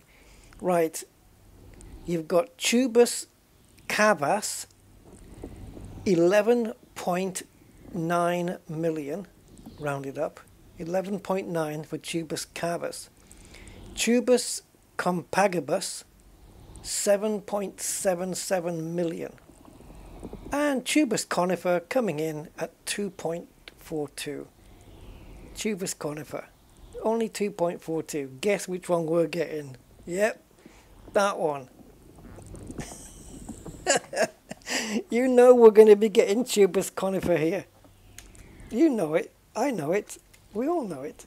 It's not going to be Cavas. Cavas is just worth too much. So Frutexa Arcus and tubus Cavas would be the two most lucrative on the planet. And if we just get those two just on their own, I'm good with that. Yeah, green gas giants. You can find those if you go to, you know, third-party websites that tell you where to go and get one. But to actually stumble across one yourself, especially one that hasn't been discovered, yeah, I've not done that yet. I've seen quite a few. They look like radioactive Aero Maltesers, mint Aero Malteser things. But radioactive. Do you remember, I don't know if you know, you probably have to be British for this.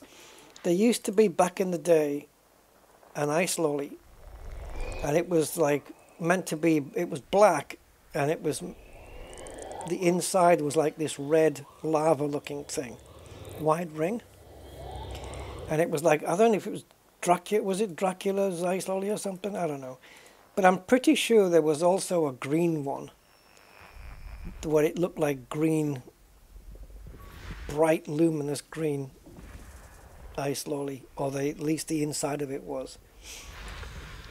Yeah, I don't remember what the name of that one was, but I'm pretty sure there was one. Got a very vivid memory of that. The Dracula one for sure.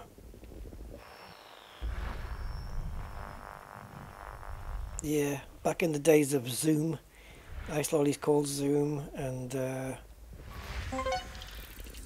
all such stuff. Vamps, is that what it is? Vamps? Oh, BIOS. Same kind of stuff, guys.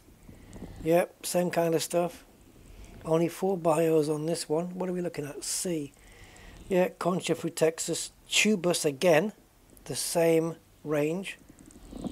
Yeah, of course it's the same system, so you can expect the same range. We've got one more body to scan. Is it in there? It is. System scan. So, it doesn't mean that if we find tubus conifer on one, that it'll be on the other. It might be something different. So, it's 4B and 4C that we need to go to. Let's take an overview. Let's see what we're looking at here. So these two basically are the ones. The rest is kind of, as you would have it, atmospheric, ringed but not landable. Okay, let's go. Let's go and see what's what. And we are still plenty of jumps away from 24 jumps away from Sagittarius. We're not going to get there for a while, not at this rate. But this is all about exploring. If I was just jumping and scooping, I wouldn't be exploring. That was a really early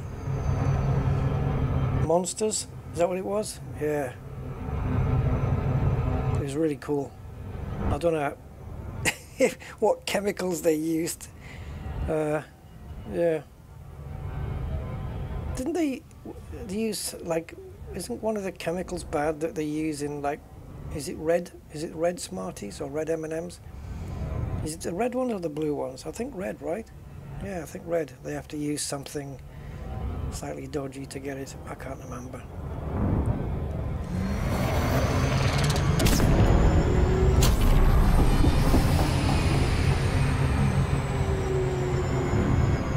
And when you have like jelly or jello, jello if you're in the US, jelly, it's made out of, amongst other things, bones. Not the guy from Star Trek, but just bones in general. I'm a doctor, not a dessert.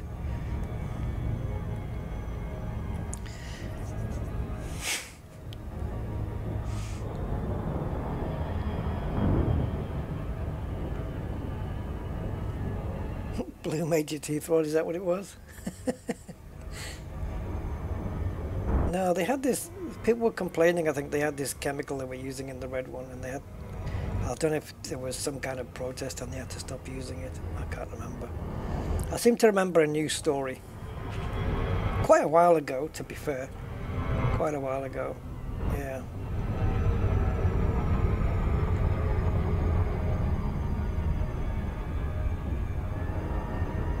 You don't know what crap they're putting in our stuff, do you? Until somebody finds out, and then they don't get sued, nothing happens to them, they just go, yeah, we'll stop using it, we'll do something else. USA banned it, yeah. Well, I don't know if it's still the case, but didn't at one point the USA ban artificial sweeteners?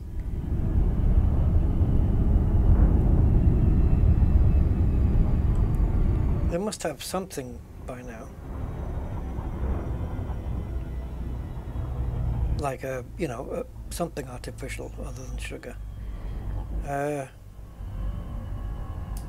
let's probe this. So 2 probes my arse. I'm just going to do the 1.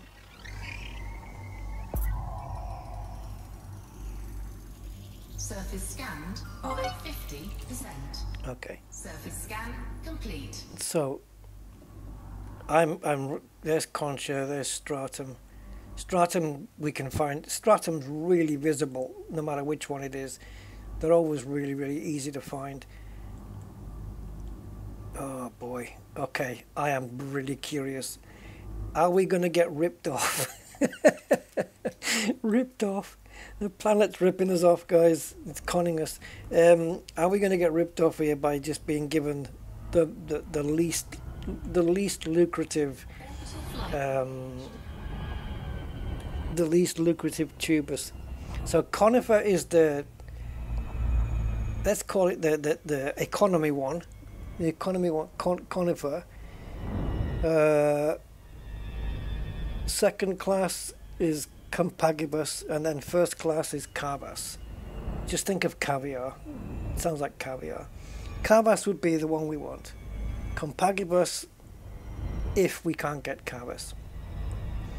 And if we get ripped off, conifer.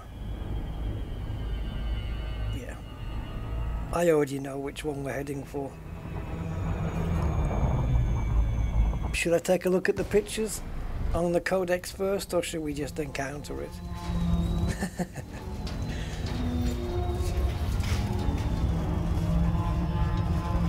I'm just gonna land just some random place. Maybe here in between the smooth and the rough, in case there's some things. Oh, I say rough, but there could be some plants that just grow in the thing. Cheap muck, yeah. Yeah.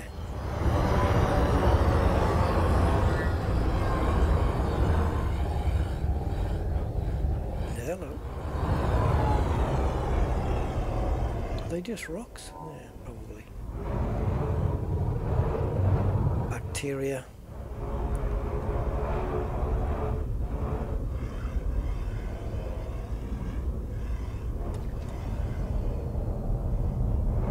I suppose we could scan a backy. Ah, what's this lot? That's a Frutexa or a Tussocky thing. Are we going to have to go and have a look at the codex? looking for. Because I'm bypassing a lot of good stuff here.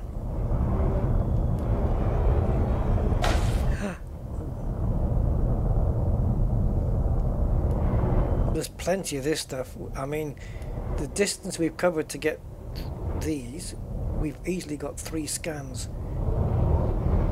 within this realm since we hovered down to the surface. So we've got one there, we've got a bigger forest in front, and then there's one over to the right. Will I be able to find them again? Absolutely not. No way. I don't know. Depends what the distance is. Are you going to land me? No. Right, let's take a look at the tubus then, I think. Because I'm just curious what I'm looking... I need to know what I'm looking out for. So. Come on.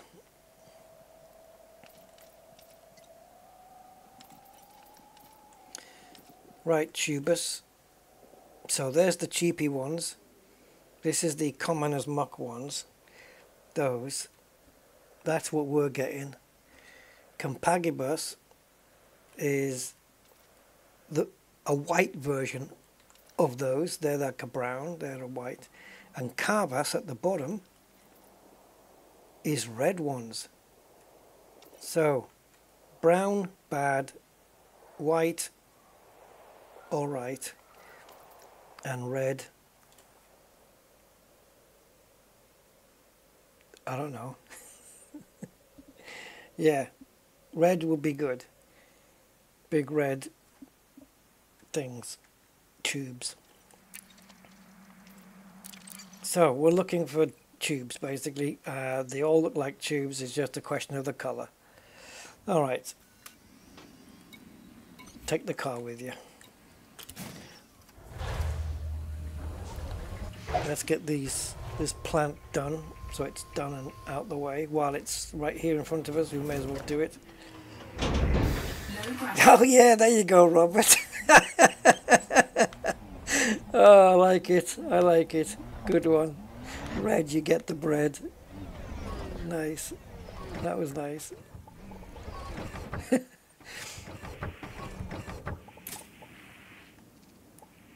Oops. Ooh, come on. Where's the scan? Where's the scan mode?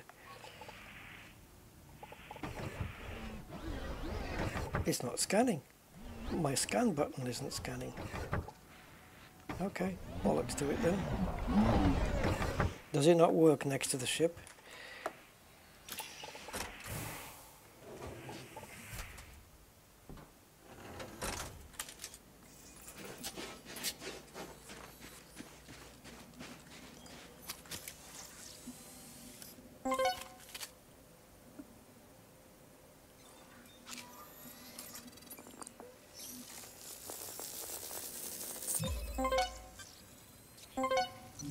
Tussock propagito. Propagate.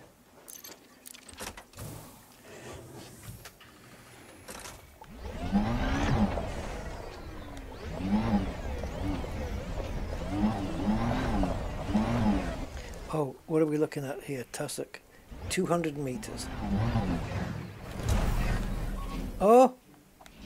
Oh, tubes. Should we go and see what color they are? No, I don't want to know. Can't see with the night vision on. We have to go over there anyway. It's going to be brown, isn't it? Let's face it. It's not white, that's for sure. And it don't look red either. Yeah, fucking cheap old nasty crap. I told you. Maybe on the other planet though.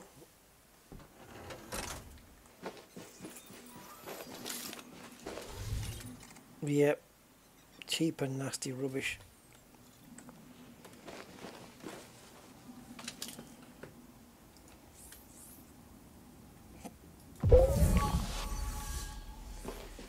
So, oh, this is a different species. This is your stratum right here.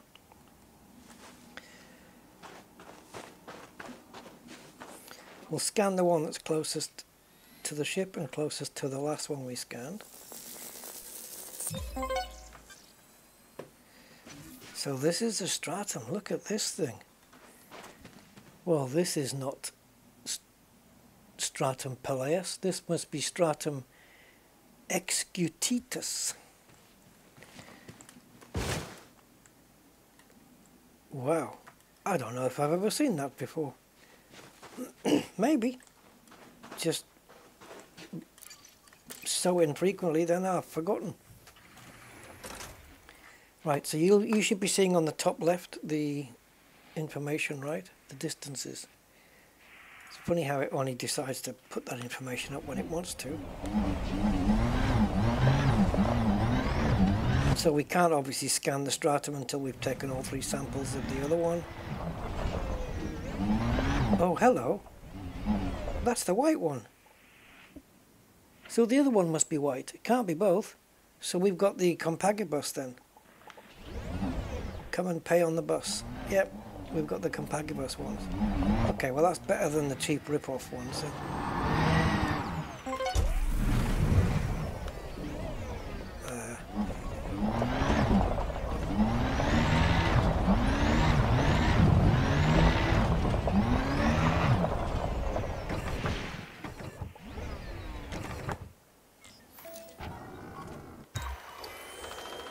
Okay, so it works now. Oh, that's Frutexa. Is it? What have we been scanning? Hold on. I am out of touch here. I've got Tubus on my mind now. Yeah, that's not this is not the same stuff. Okay. Turret away, go away. This is not the same stuff. The wrong stuff. Oh, we got plenty of different species here. Genus. Yeah, genus.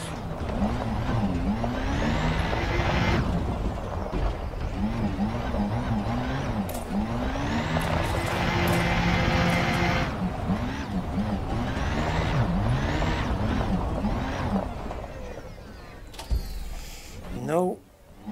We need the ones with the purple fluors. Oh, and there's a concha thingy. That's labiata. Concha labiata. Which does sound like a pasta dish. Hey, I'm making you concha labiata.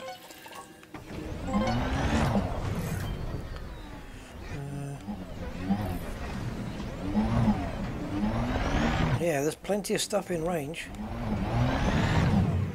but we have to ignore it all, and no point trying to remember what it all is.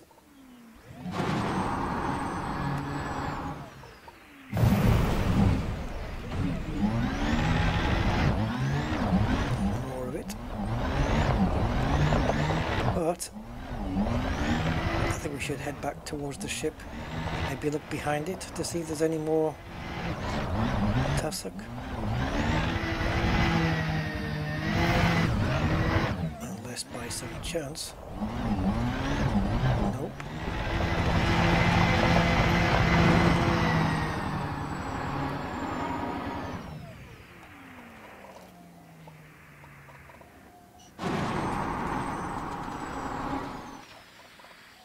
Now this is what we want right here. But have we been here? Let's see, do we get the greens? Yeah, we do.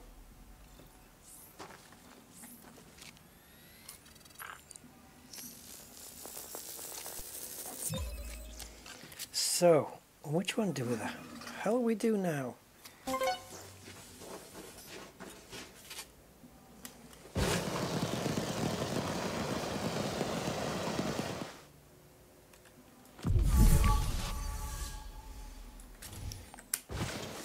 I don't know which one to do. Oh, is that stratum there? It is.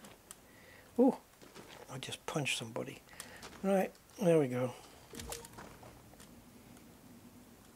What's the distance on these though? 500 meters. Well, there's one by the ship, so I would have to scan this one furthest away.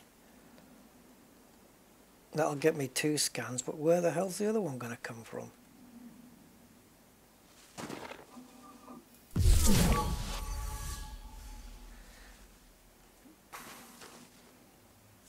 How far away is the ship? 330, yeah, it's not enough. Same with the Tubus as well. I've found 2 samples. Tubus is 800 meters, so we can only scan one of those.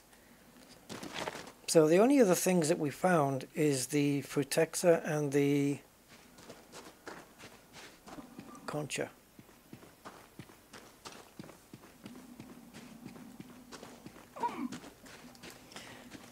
Did I just try and batter someone over the head with that scanner? What are you doing? Stop it!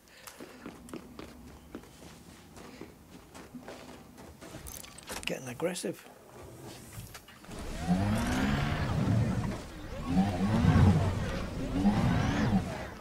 Right, let's get out of this forest. Okay, I can see a Concha already.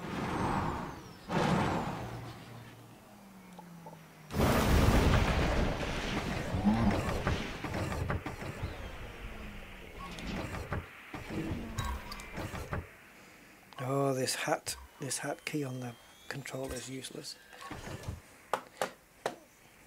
We've already done that. Right, so Concha is 150 meters, so can't be that hard to do this one. Yeah, I can see why it's called Labiata.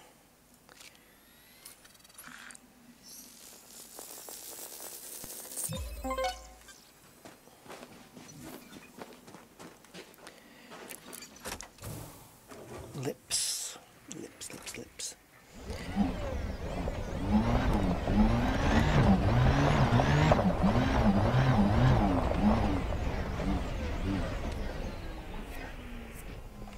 Okay, there's another bunch of them down there. Anything in the meantime? Let's go get them. Oh, wait a minute, what's this? Yeah, here's some ones who's... I was going to say, I'll just say blossomed, because I was going to say here's some whose lips have opened, but let's not get into that realm. But it is called Labiata, so what can you do?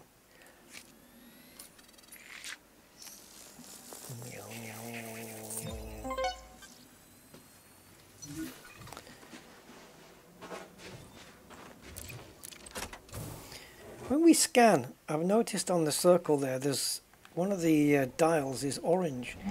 Was it always orange? Or is that a new thing that they've just recolored? Wasn't it all light blue before, or various shades of blue?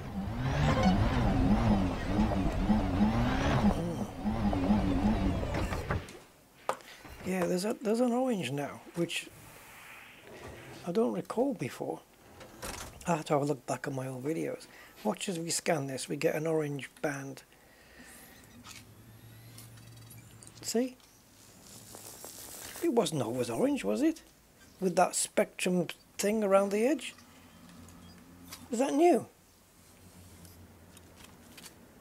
Or you reckon they've changed that? Or you reckon? Dinosaur egg.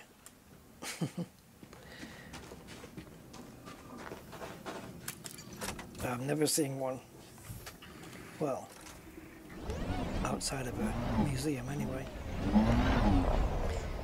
Right.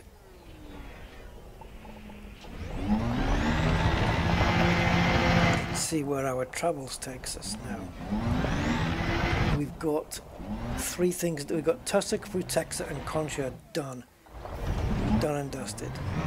If we can start finding tubes, well, that'll be a good thing.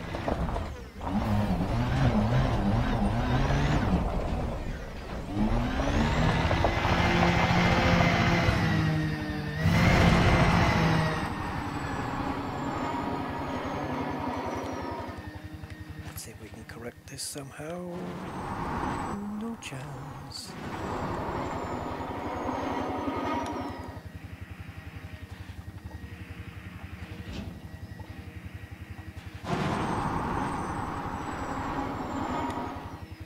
This is not going to be an easy landing.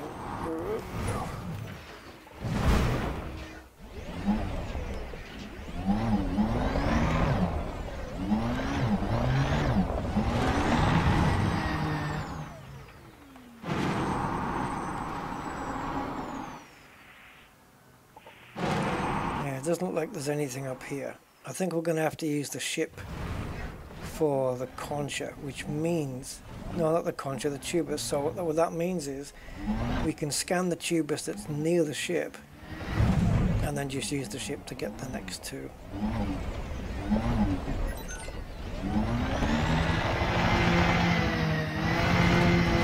It's every time, just before I want to take off and boost up, the SRV spins around. This isn't anything different, is it? No.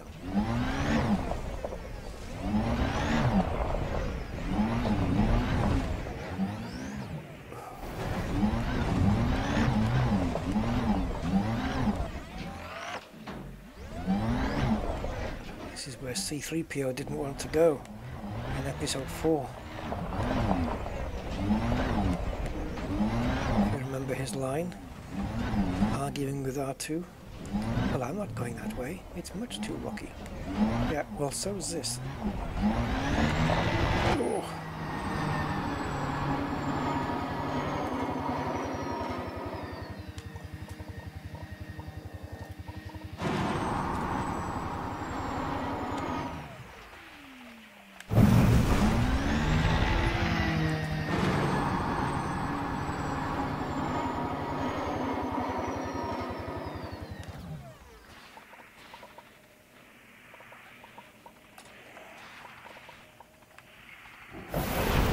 So the ship is just there, and the tubus was facing, I don't know which way the ship was facing. Anyway, I can use my sense of direction and go this way, because we've got the stratum here as well, don't forget. Should we do that? Let's try doing this. This one's going to be tough because it's 500 meters. Oh, come on. This should be instant.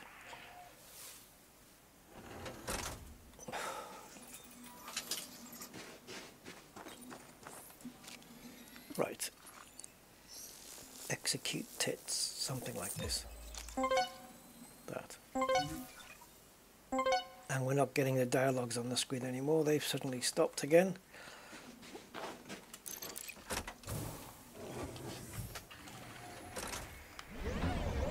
So 500 meters to get back to that. We know there's some by the ship, but I don't think it's going to be far enough away.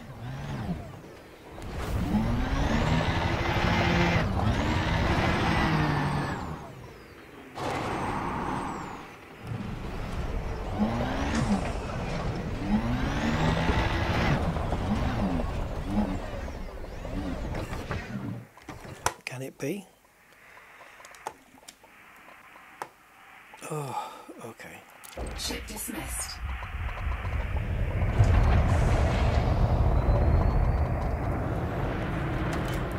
Sick of not being able to. It's stupid they don't let you do the fucking turret next to the ship. There's no point, there's no reason for it. If you want to blow your own ship up, all you have to do is go back 10-20 meters and then you can do it anyway. What's the hell's the point? Okay,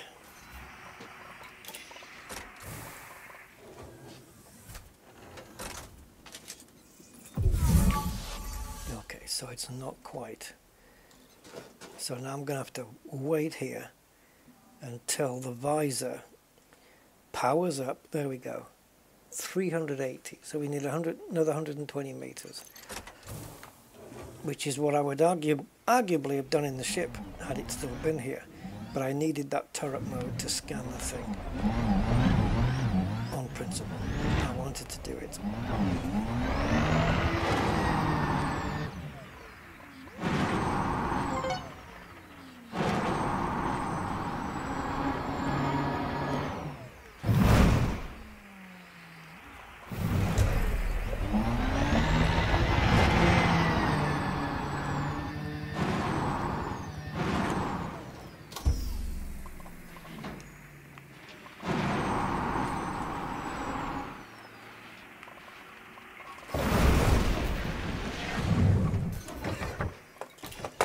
Be asked being a fucking tumble dryer here. Yeah. Oh boy.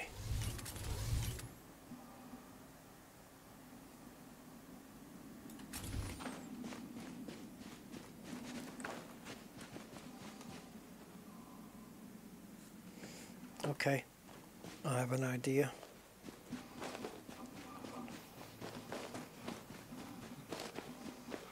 It's not a great one, but it's something.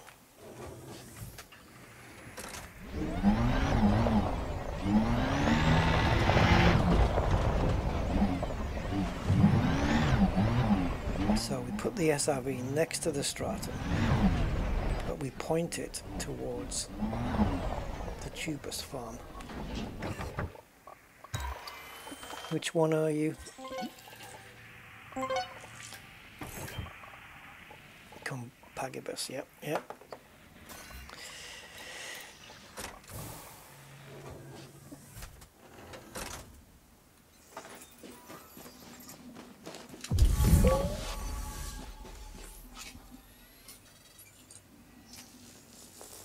Yeah, markers would be nice, wouldn't it? So now what I've got to do is keep that there. Look at the spawning, look, that's, see? Ignore the purple, that's just because I let a burst of that stupid scanner off. So now we're going to wait there. Look. They need to fix this stuff, honestly. So we need this to point to where the tubus is so we know where it is. Which means I've got to set off on foot now.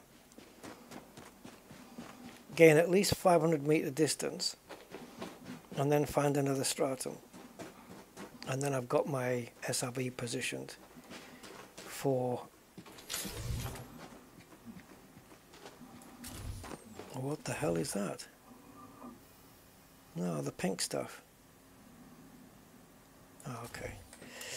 Yeah, so I don't know if this is a very wise decision, but I'm going to use my jump to see if I can find some.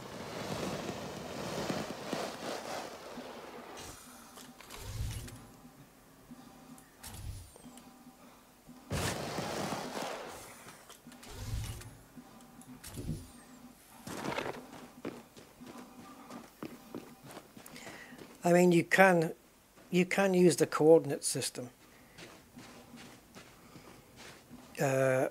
Surely there's one of those apps like Edison that you put in a marker where you go to some coordinates with your SRV and then you kind of just put a marker on the app and then it can guide you back to it whenever you want. Isn't there something like that?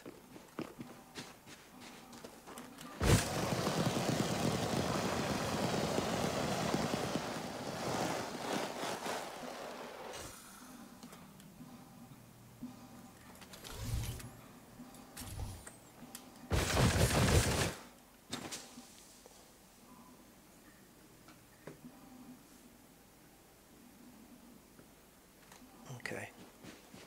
I don't see how it's 1.5, but where's the other scan? 1.5 kilometers. Is it really that far away?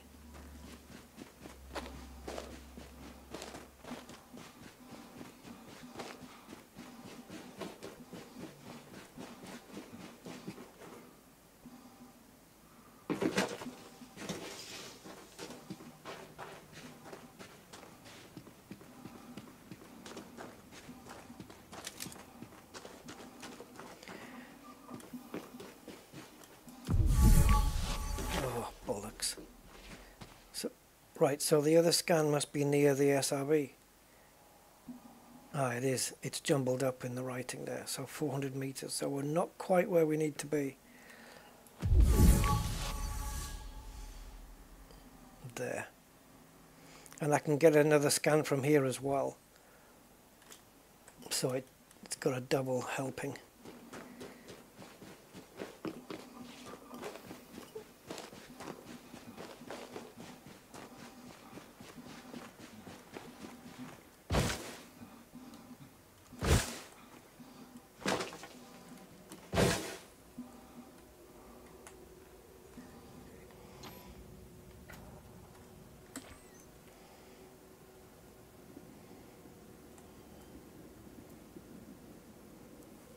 Should I make him look up? Look up. Up, up, up, up.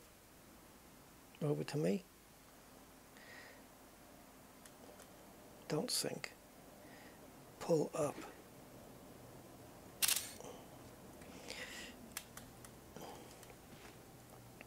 Right, let's go. Get that last scan in. And then we've got a tubus here. And then one by the SRV, which I know is quite a walk back, I know.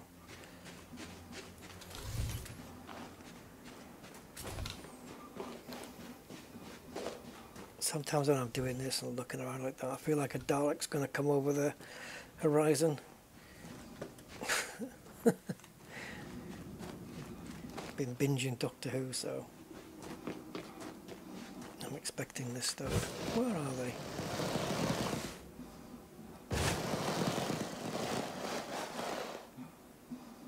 Oh, okay. Is that one? No. Damn, it's further away than I thought it was.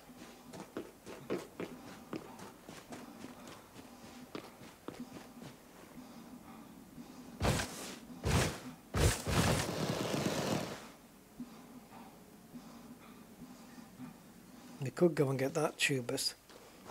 That one is the first one. The one behind us is the second one, and the one next to the SRV is the third.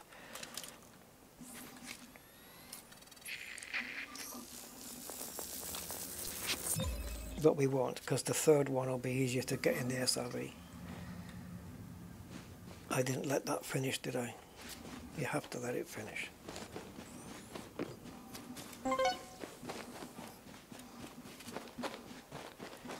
Now, can I find that tubus?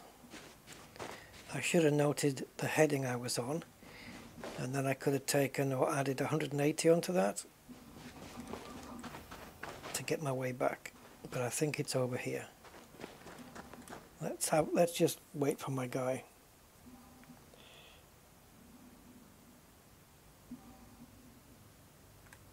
Yeah, have fun with it.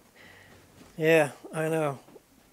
Can you imagine the faff it takes to get to the coordinates?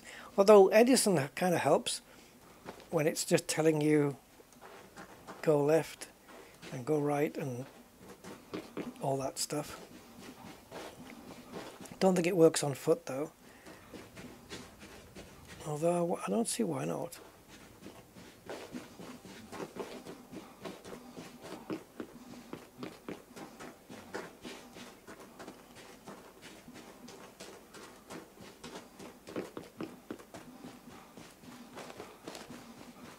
Clearly your coordinates are worked out in real time on the API, so they should be able to be gotten at. Where's my SRV? That direction.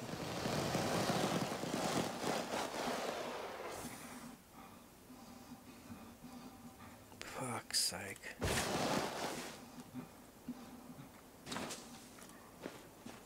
Right. Remind me again, tubus, 800 meters, Jesus, and we're 500 meters from the SRV. So we're going to have to go scan one of these buggers over here.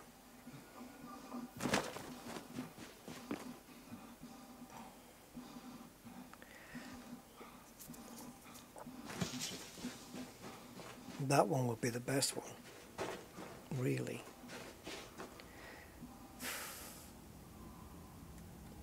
Allow me to re-engineer this suit with the sprint duration. I may have one in my collection, I don't know.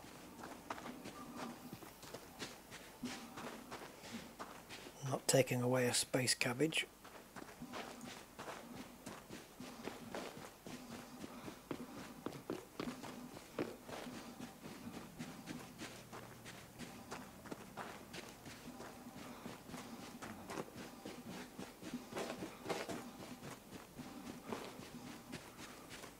This is to ensure that the ones next to the SRV are going to be around 800 meters away. No guarantee it's going to work, but we're giving ourselves the best chance. That's what counts. So this is the one that's getting scanned. Isn't this the one I stood on? That's not gonna, you can't shoot it.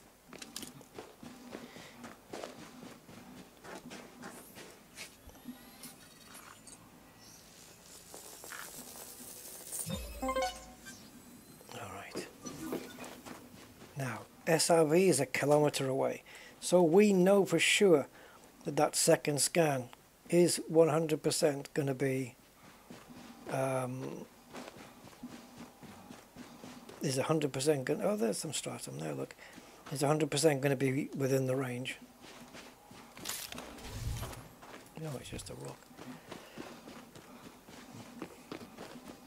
You know, it would be easy to just bring my ship down and fly over to the SRV. I mean, we've got loads of open area, and I'd have my ship back. Let's do that, eh? I'll sit down on this rock and have a rest.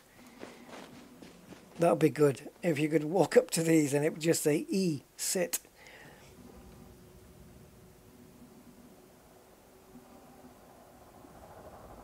You used to be able to hear your ship coming in, didn't you? You used to hear it bang. And now you can't.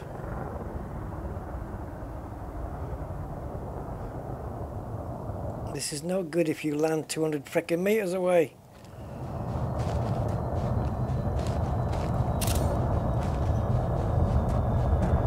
It's landed next to that tubus that I frickin' scanned.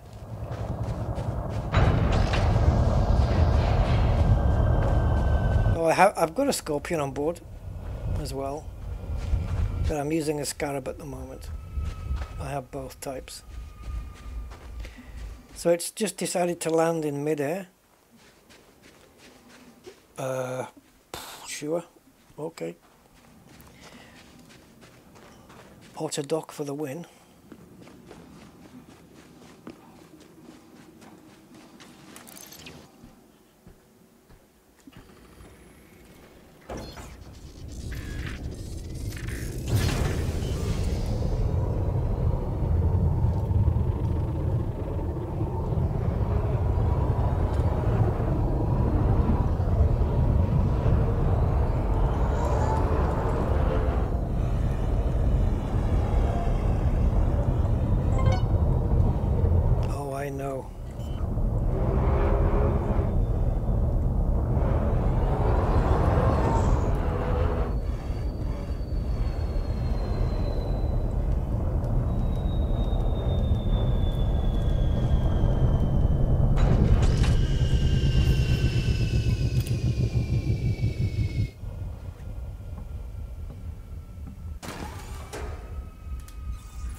Easily. Okay.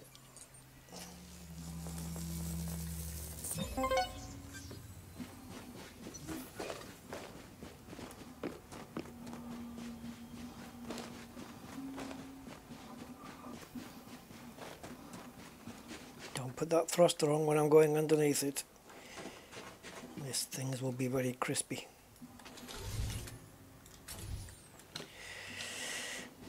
Buggered if I'm walking all over there, man, I'm knackered.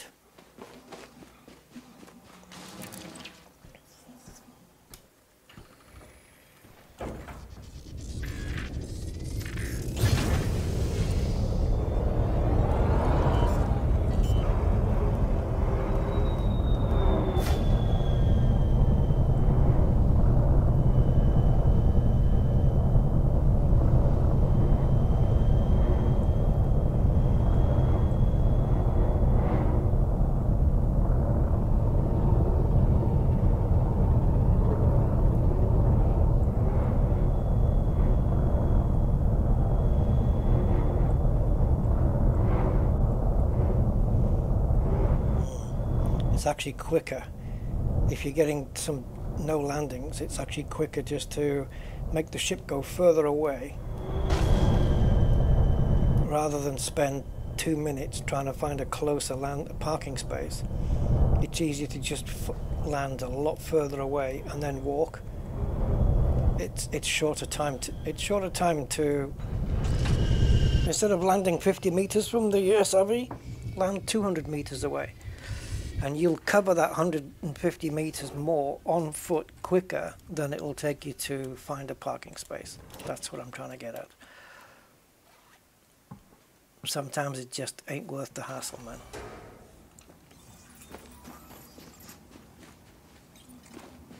I think we're just as far from the SRV as before. Pity I couldn't have a remote control to tell it to return to ship or something like that. But hey, we're only in the 32nd century or 31st century.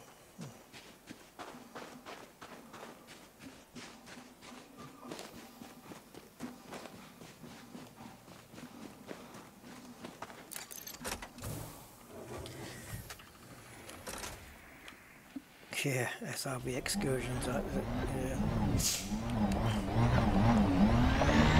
I just decided to take a long walk there because it was easier. I just needed to have a reference point. I was just using the SRV as a reference point for that, for the tubus. That's all it was, because we don't have flags or waypoints or whatever you can put down.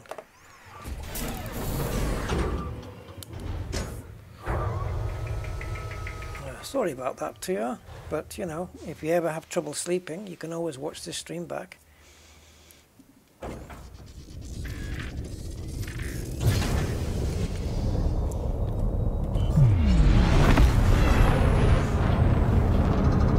so we're going to clear the 800 meters and find the last load of tubes. How hard can that be?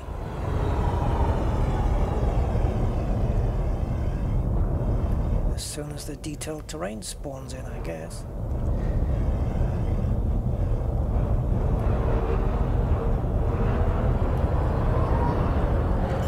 Well, not all games are 100% dynamic 100% of the time, are they?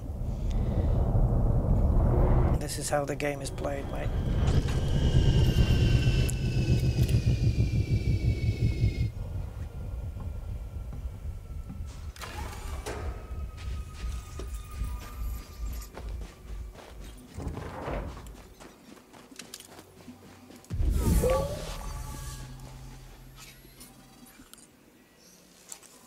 Now the question is, do we go to the other planet and do the same again?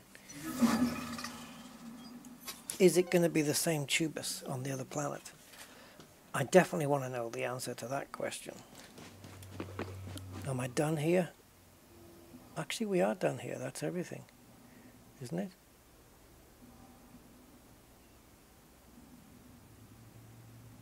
Yeah, that's everything on this planet.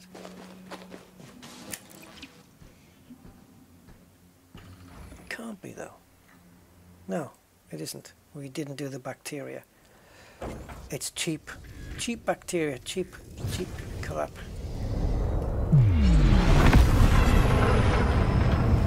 Now, is that the other one? We want to go to C, I think. It's not that one. It's that one.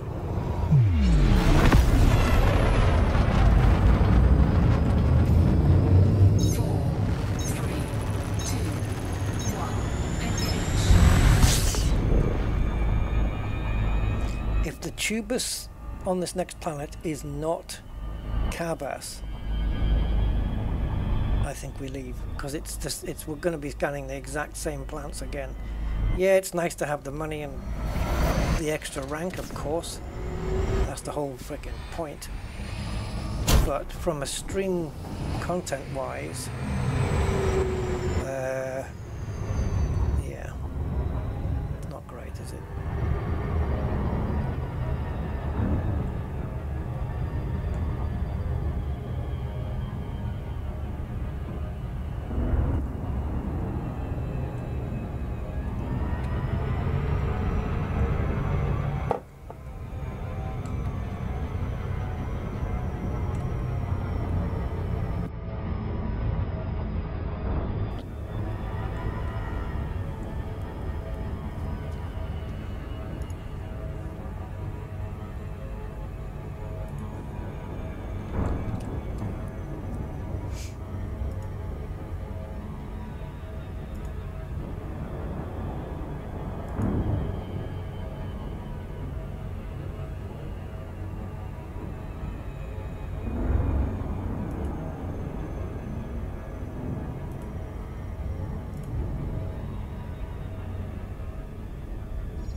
Alright, so we'll just take a look here.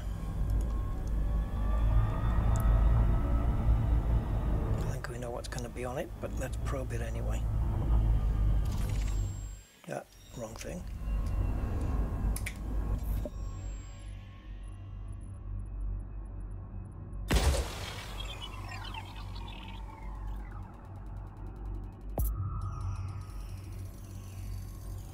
Surface scanned by 50%.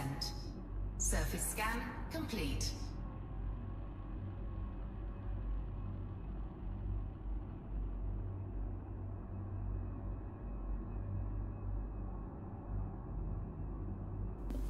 Pretty good coverage there, I would say.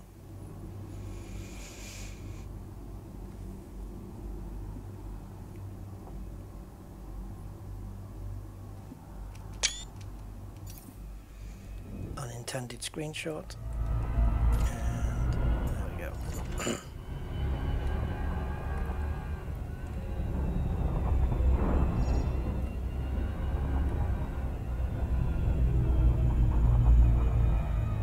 Orbital flight engaged.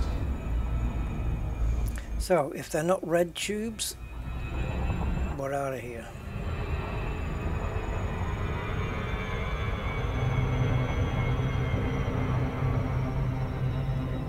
Let's make sure we're going slow enough, otherwise it will abort the glide.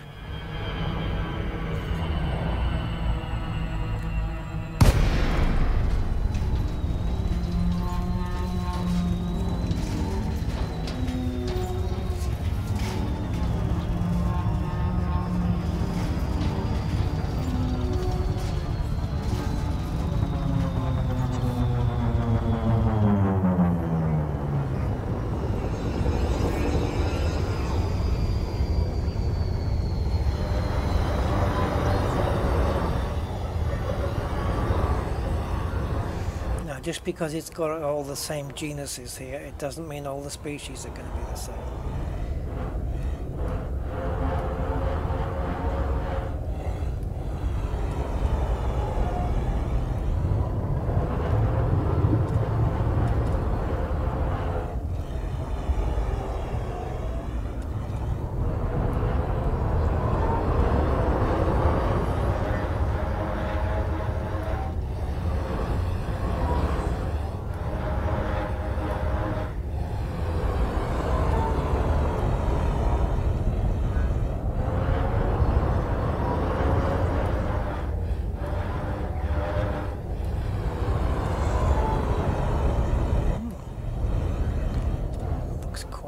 Barren so far.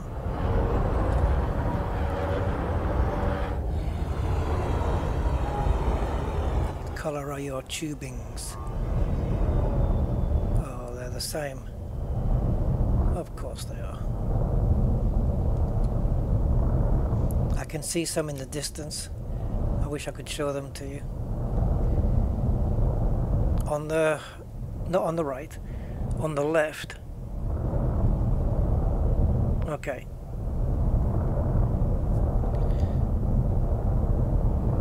So, oh, it's kind of disappeared now.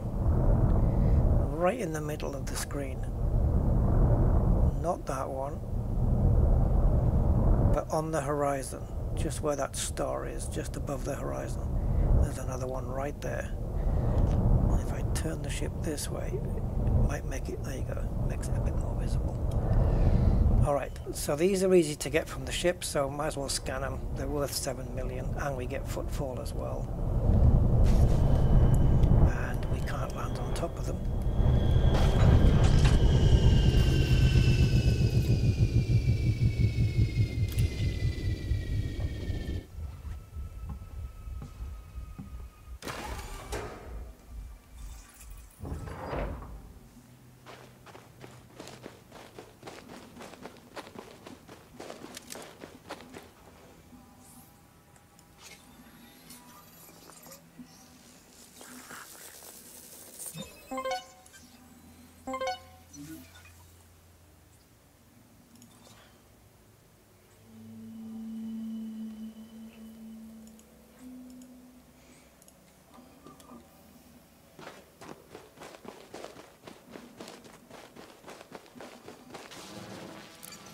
So what was this again?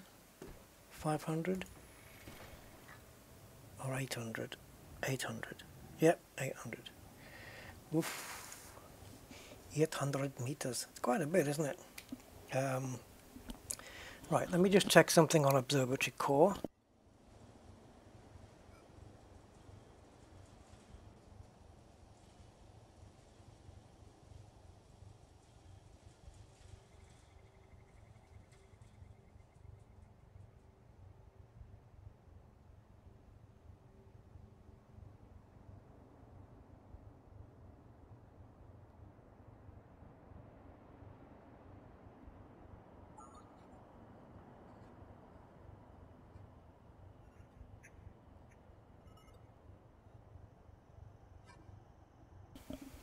Okay, so it's about,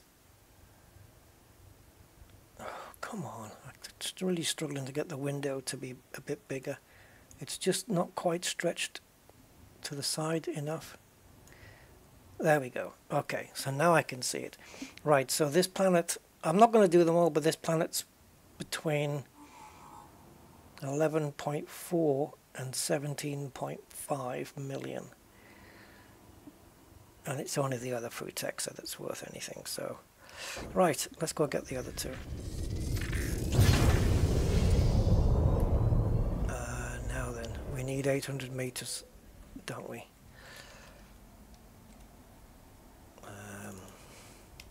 So, let's go in this direction.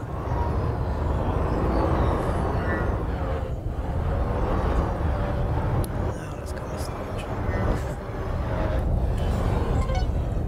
Alright, so there's the 800. So now we're looking for tubes.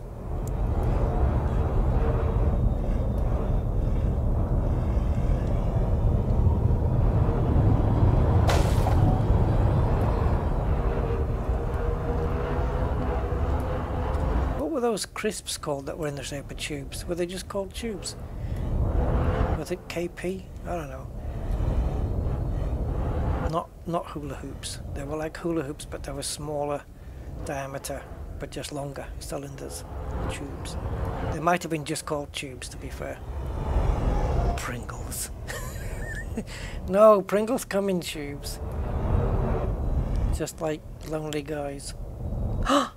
Did I really say that? No, forget I said that. Anyway, yeah.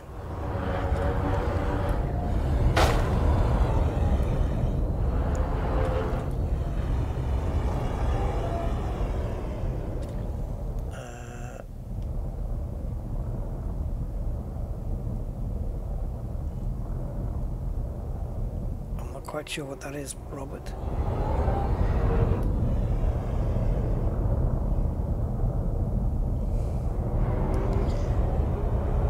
It looked like there was loads of tubes around us at the time, and now... Are we too high? 130 meters? Not really.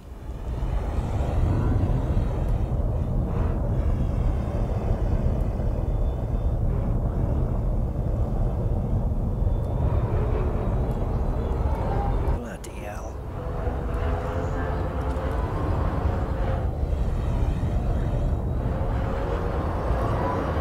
Tell you what this ship's not good at is vertical thrust. I mean, it's once it gets going it's fine, but the initial, when you tell it climb now, the initial lift is pretty slow, and then once it builds its momentum, then it's okay. But if you need a quick up to get round a peak that's coming up on you, forget it. She's not that.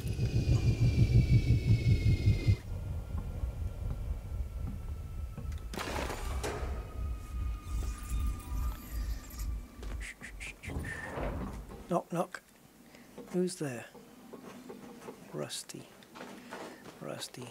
Who?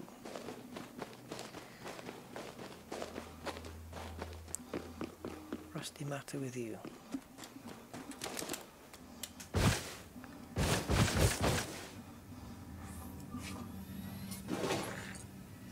Yeah, that's new. That is new. The little spectrum-y thing, whatever it's called, the lines and the orange thing, that's a different look.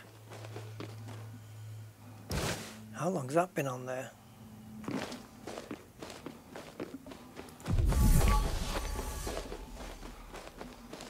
Oh, ham radio. Gotcha.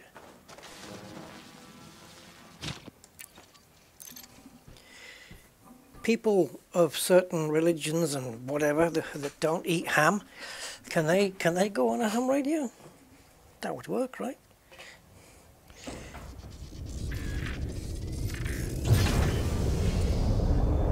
Can they be ham actors?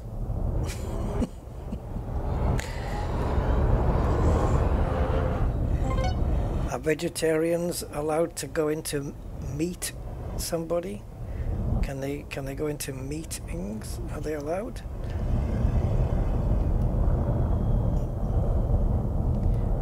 What happens when you put a cup of tea on a coffee table?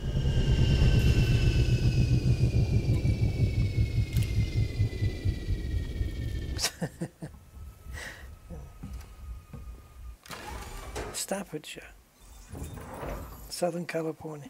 What?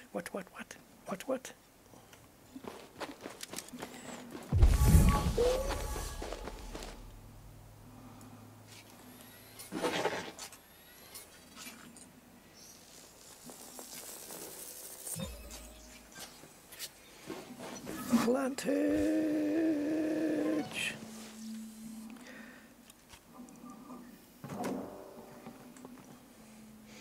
Why is the glass orange here?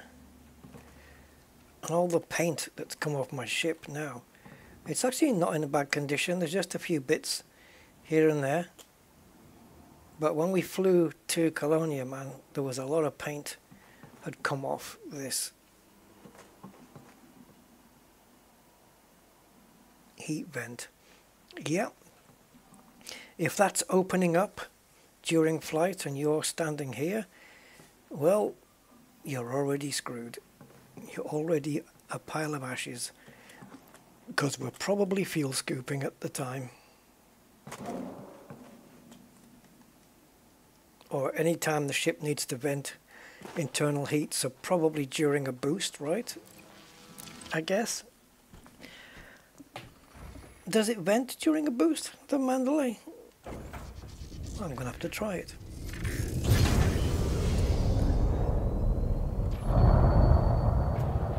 We need a different camera angle.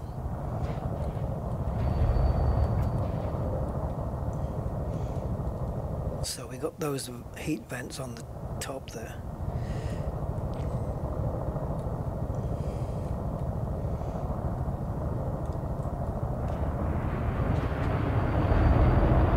So we'll get some thrust. I don't know if it does.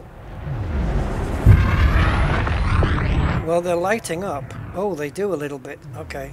If I double thrust, there we go. Yeah, they need to vent the heat.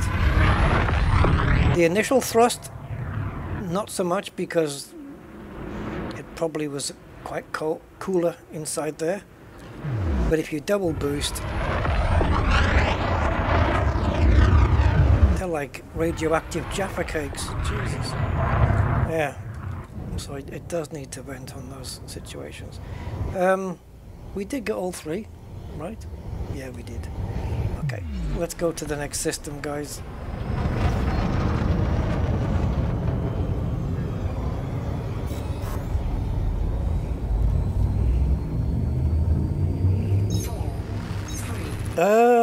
God. I think so with the limpets, but didn't I try it recently? Weren't the limpets just crashing into the trees or something? Yeah. I tried it recently and I can't remember exactly what happened, but what I do know is that I ended up doing it the old-fashioned way. So maybe that says everything.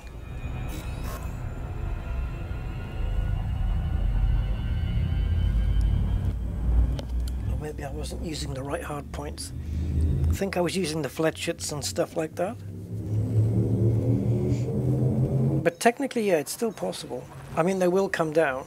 If you shoot them, they will come off the trees, and you can send the limpets down. But then there was some bug. Somebody mentioned a bug that was there. But of course, I wasn't informed about the bug till I made the journey. But, you know, there you go. Okay, how many?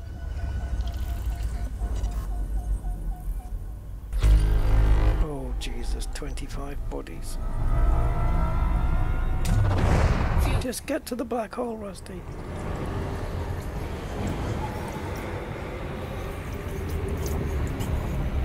Anything close by? Fuel scooping complete. No.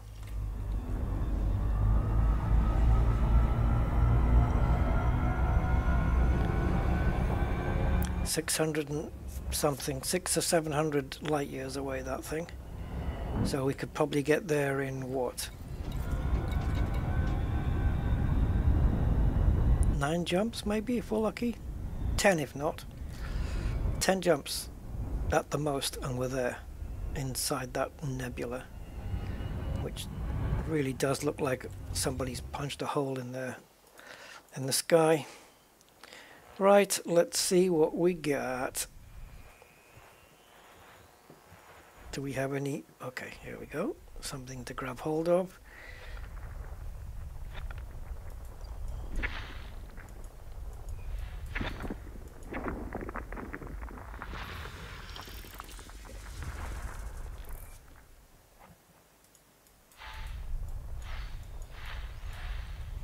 It's moving.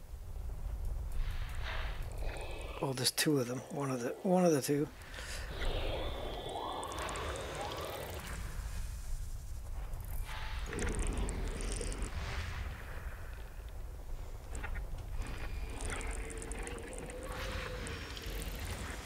So what do you guys think about the exploration streams? You okay with them? Do you like them? I know they're quite laid back.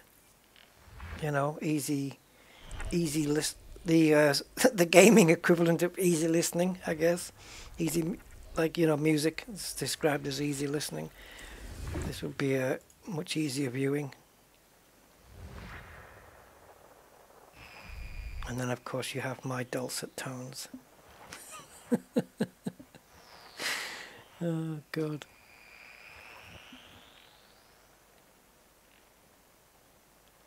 Mine? Oh, yeah, okay. All right, Robert. Yeah, take care, man. Take care. Have a good one, matey. Hope you're doing well these days as well. Yeah, it's relaxing for me too. They are certainly more relaxing than some of the combat stuff.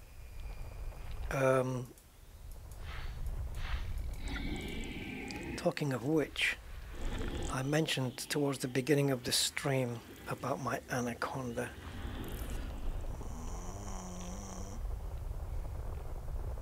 Oh, you're heading over to Beagle? Oh, good. That's cool, man. That's a good trip. A lot of people do it. When I did it first, I did it in, like most people. Certainly with... I've only been there once. That was with Distant Worlds 2. Just followed their route, and it was basically a straight line. Straight up. And... very little deviation, really. But they did a lot of good research beforehand. It was very well organized, DW2. And hopefully now... But don't forget, back in the day of Distant Worlds 2, if I'm not mistaken, correct me if I'm wrong, but we didn't have atmospheric planets then. Am I correct? There was no atmospherics, or was there? Because I certainly remember visiting Lagrange clouds, so maybe there was. Maybe there was. Maybe I'm thinking of something else. I might be thinking of something else, but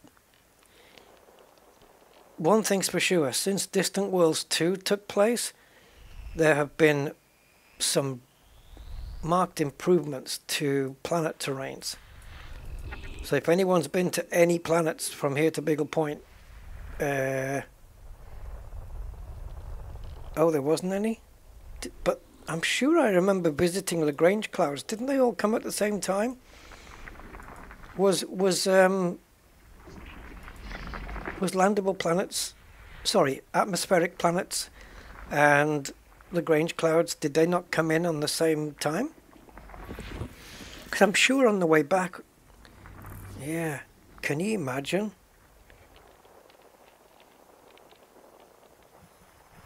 Yeah, so if people have found any really cool stuff since we had atmospheric landables,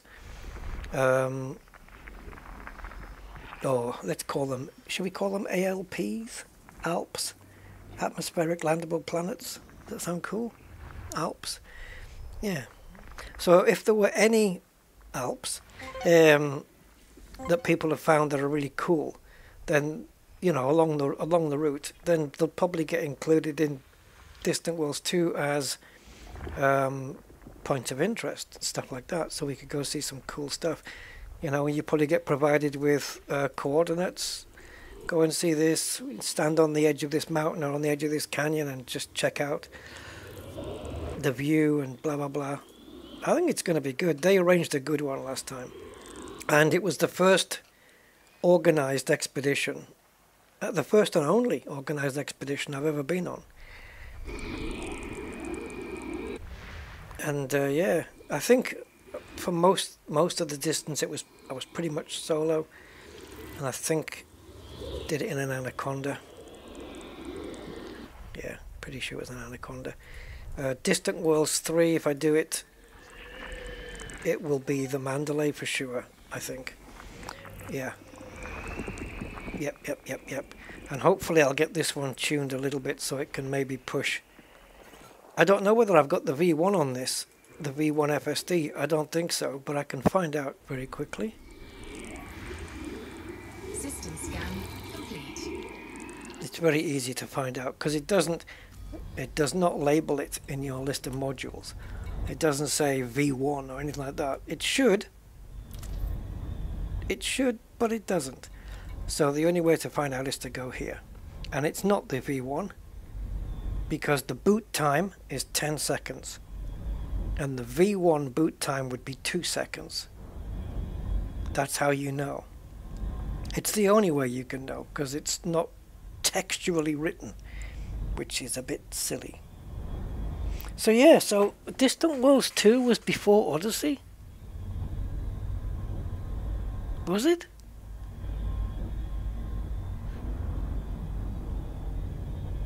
Yeah, I figured it might be, but I know on the way back,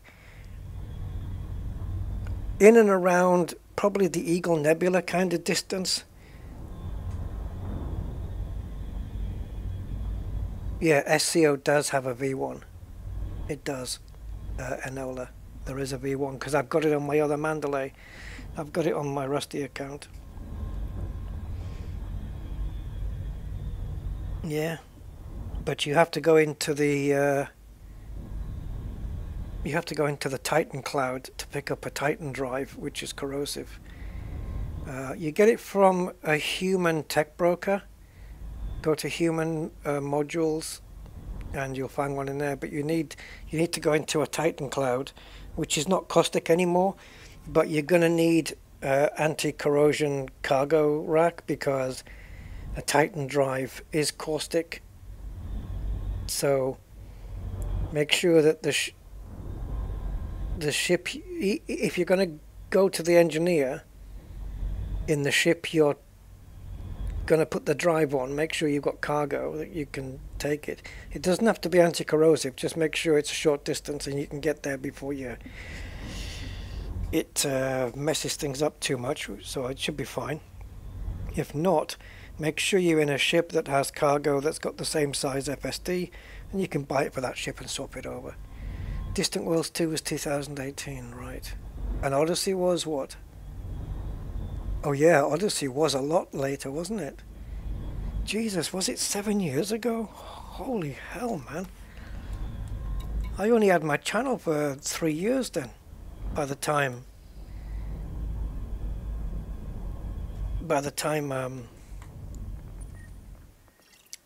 Well, at the time we did that, Jesus Christ. So no atmospheric landables equals no bios, nothing. So we're jumping. Don't waste fuel.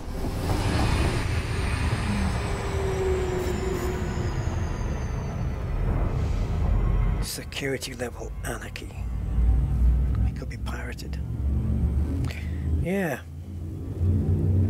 So Distant Worlds 3 is going to be a whole different ball game. Atmospherics, nicer textures on the planet surfaces now. Oh, did I Enola? What was that? Was that, oh, to buy ED and become addicted to ED? Okay, gotcha.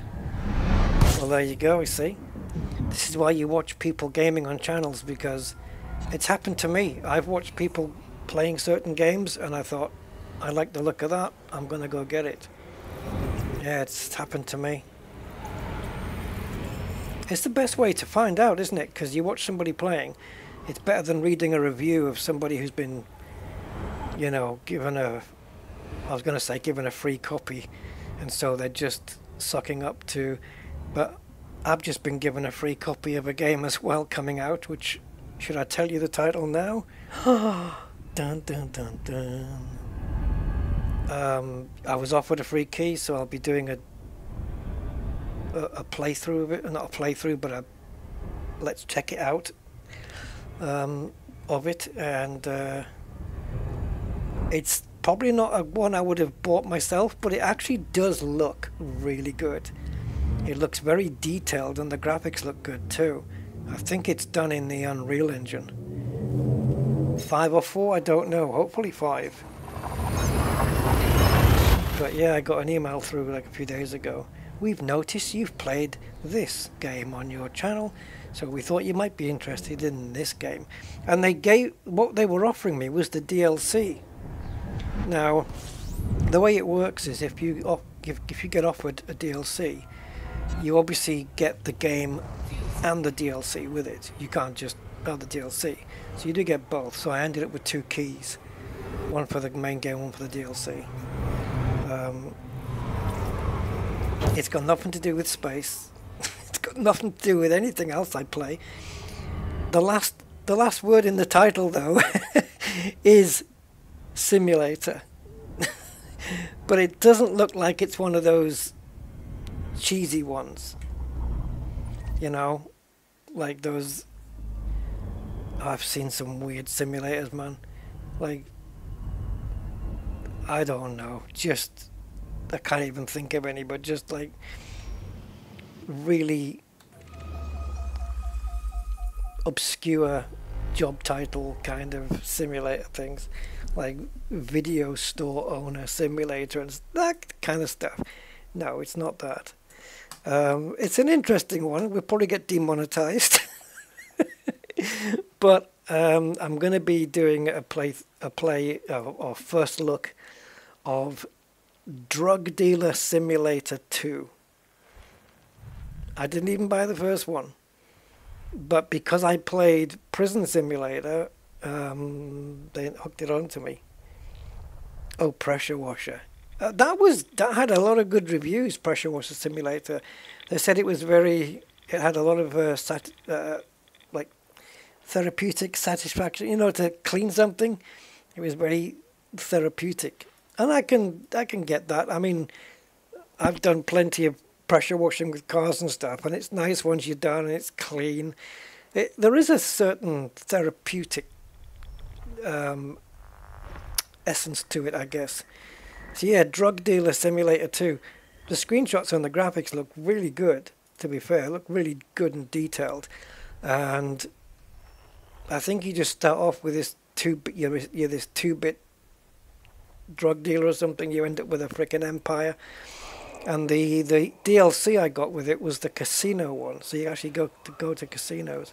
So I don't know whether you're supposed to end up like a kingpin, like freaking Pablo Escobar or something. But yeah,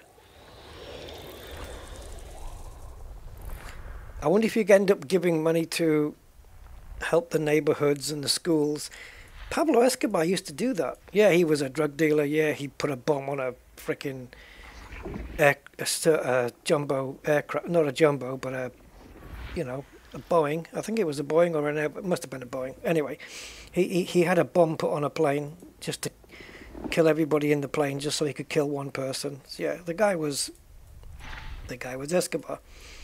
But yet they've got these things where they put some of their drug money into helping the schools and the neighborhood and people around them, and yeah, it's weird, isn't it? It's just such a strange thing. Hey, we made all this money from cocaine. Go build a school. Yeah, so he had a lot of the people on his side in Medellin, yeah, in Colombia. He had a lot of people on his side, but then he ruled with fear. And if you ever want to see a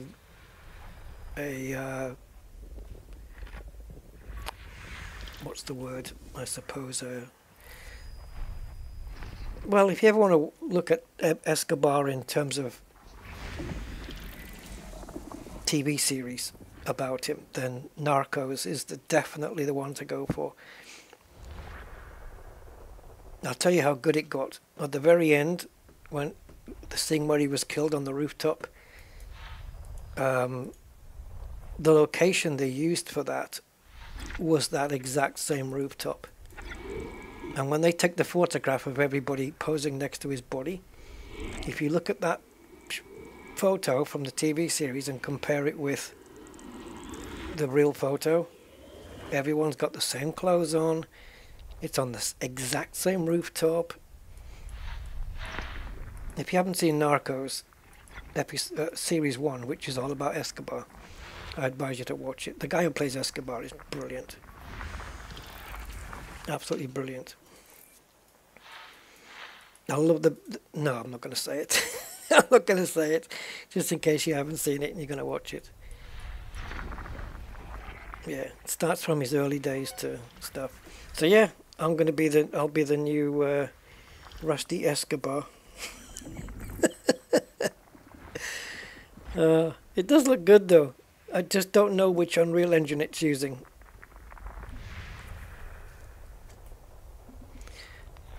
So yeah, we got a key for it, so might as well give it a go. It might be really cool.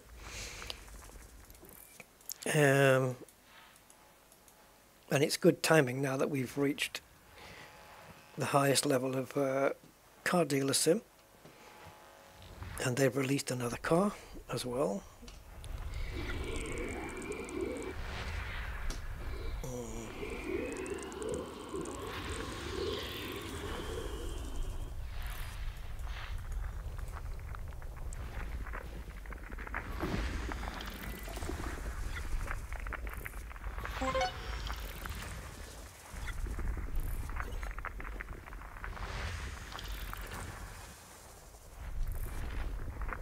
System scan complete.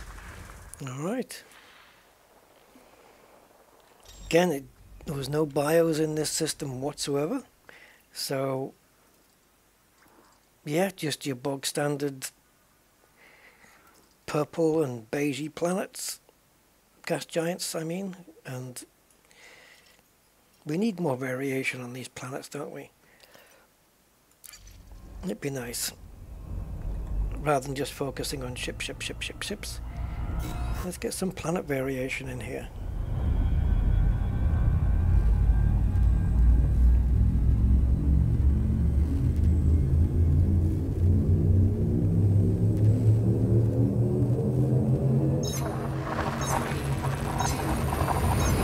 Yeah, it's Sander, that's the thing, isn't it? It's that map. It's finding, you know, going down into the blue zones on the map. It can be a pain. Sometimes even in the daytime I use night vision just to try and highlight them. And in the SRV as well. And on the ship, if you're flying low to the ground, you've got that reticle which can flash flash up if it senses something in the distance. Fuel snipping complete. Yeah, sometimes you're looking around and you think, this is nothing here, you know, and it takes you ages to find something. And there's been plenty of times where I've not found the plant I've been after and just given up and just said, screw it, it's not worth the time, it's taking too much time, and just leave it.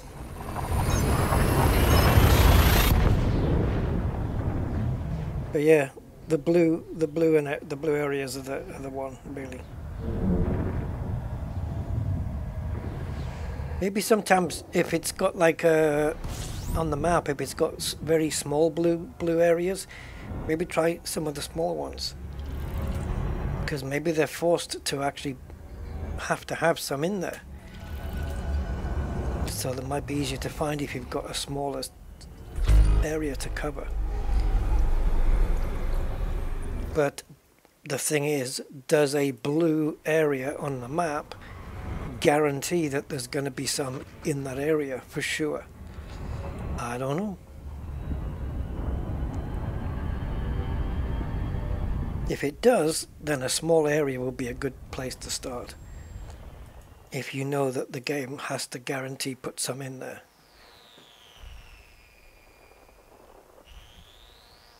If that makes any sense at all.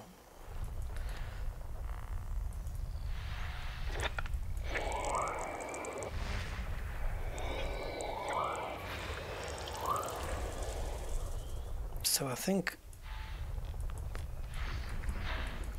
exploration wise, oh, we need to be closer to the dots. There we go. Gotcha. Got you tuned in there, 94.7 FM.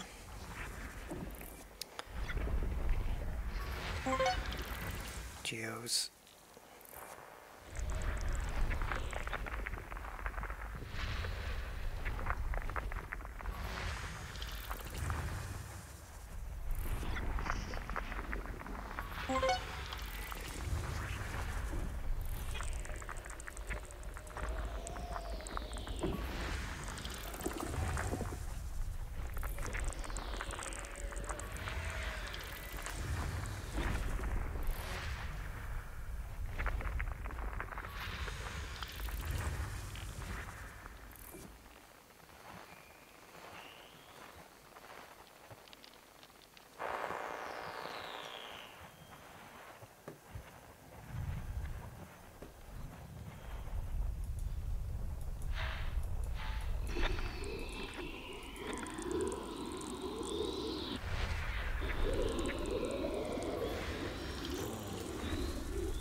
Six more, and it looks like they're all here. If I can tune it in, there we go.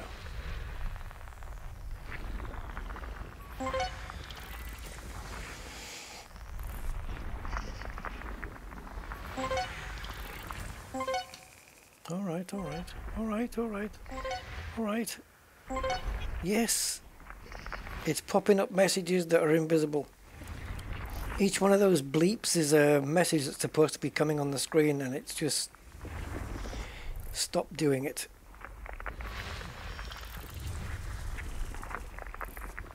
System scan complete.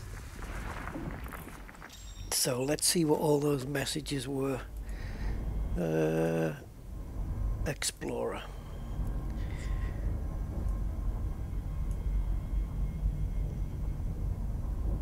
Okay, we have a close. Oh, we got nested moon.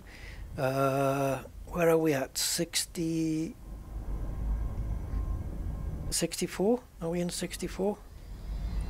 Yeah, B2764. Okay, so we have close binary relative to orb body size, nested moons, close orbit, nested moon, fast orbit. Okay, let's take a look at the fast orbit. That's this fella. Fastly orbiting around. Oh, this is close orbit and fast orbit. CA around body number 1. So what we'll do is we'll take a look in the orrery map and see if that's actually, if we can see it visibly moving, just to see how fast it really is. Where is the, oh, wrong. No, wrong map, wrong map, wrong map. Let's start from here first. Or review.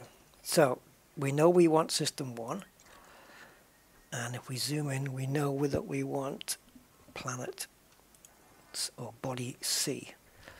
So we come in here, there is C, and somewhere close by is the moon, CA, which is apparently going around really quickly.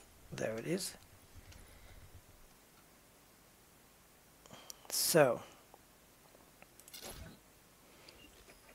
orbital period 0.3 days, so 8 hours then. Is that supposed to be quick? It does a complete orbit of its parent in 8 hours. So it'll take 4 hours to get from here to there. Yeah, hey, it's a lot quicker than ours. It's 4 times quicker to be accurate. 7.1 hours to be exact, it says on here. Orbital period, 7.1 hours. Denzel, hey, has it been that long?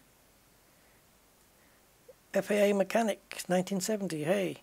I did a Sag A trip back when honking in a new system, yeah, is all you had to do. Yeah, I remember. Oh, did you? You watched all the Star Trek stuff on the way there. Oh, awesome. DS9 and part of Voyager. Oh my God. Is that how long it took? Wow. Yeah. Yeah, hi Denzel. Nice to see you again, man. How you doing? So this is a nested moon, whatever the hell that is. A close orbit and a fast orbit. And we have another nested moon. And then we've got close binary relative to body size of planet 2A. Well, we're not at 2, we're at 1. So let's come back out and focus on 2. Oh, we need to come right out, don't we? There's 2. Second shelf. Zoom in. Right, so it reckons 2A is close binary relative to the body size. So this is between A and B then? So shouldn't that be on A and B? It doesn't even mention 2B. Or not 2B, I suppose. So yeah, so these two are apparently close together. Now, if these are landables, you might get one of those nice screenshots where you land on one of them on the bright side, and then you've got the other one just in really nice big view on the horizon, you know. But the radius of these planets are very small. Yeah, just 600 and a bit kilometers. They're very, very small. But they are close. So how about we mark one up and we go take a look. The orrery map can be quite handy for stuff like this. Sometimes the ones that have got the fast orbits, if they are really, really quick, like, well, maybe not meter round hollow, but quick, you can actually see them moving in the orrery map. Meter round hollow is a glitch that they kept in the game. You discovered a new contact marker which plays a Battletech game.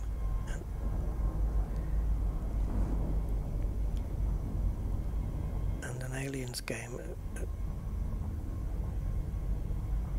Oh, okay. Gotcha. Yeah, when it comes to Elite Dangerous, yeah.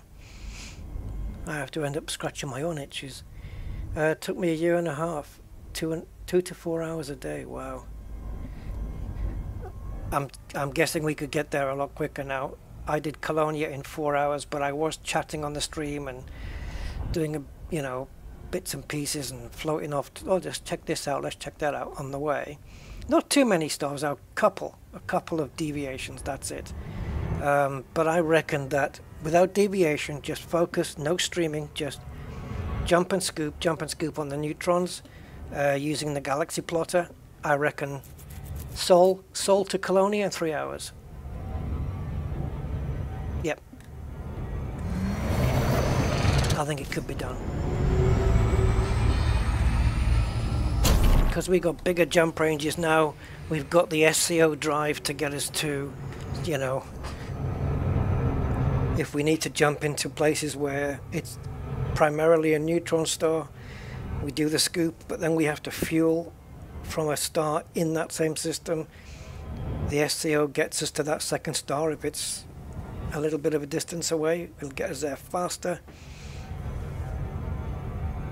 Mandalay jump ranges are insane now. If you're prepared to compromise, I'm not so prepared to compromise so much. But if you are, you can hit up to 90 on my facility. Oh, you mean on my system? Oh, I wonder if I can still remember the name. It's got 2.8 million population, and the status is it's industrial and extraction, I believe. Yeah. It's Col 285 sector XJ. It was a Jaguar thing, wasn't it? Was it XJK? I don't remember. Yeah, but I did Colonia back in the old days too. I started playing Elite from day one. I was in the premium, the Alpha Premium, whatever it was called. Yeah.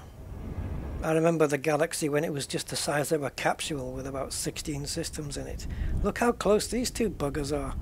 But 2A, 2B, landable or not landable? That is the question. Oh, mama, they are landable. All right.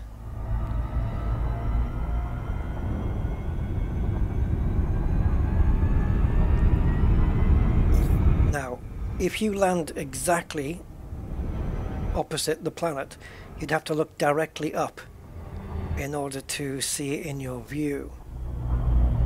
So what we want to do, I guess, to see it on the horizon, Orbital flight engaged. is to engage orbital flight. Oh, that's just going to be a big black hole, isn't it? Orbital flight engaged. Yeah, I guess just don't land in the middle. God, we got some angle going on here. Frickin' hell.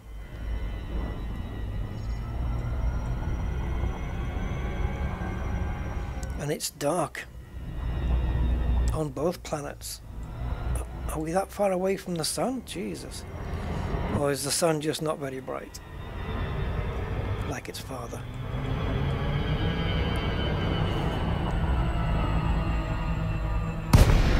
So just landing on here just to get the screenshot, really. If it's any good. It looks like it's so dark, it's probably just going to look like a freaking black hole. Yeah, the Thargoids have actually just stopped blowing up stations now. They had to go in Shinra to Desra.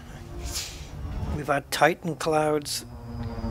I didn't really get involved with the Titans, but when I saw footage of other players doing it, it did look pretty impressive, to be fair.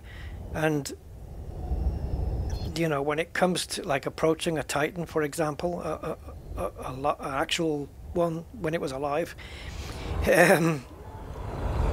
you know that Frontier, despite all their faults and fallibilities, they always nail it with the sounds, right? So the sounds of these Titans and stuff that you would hear when people were fighting against it and stuff.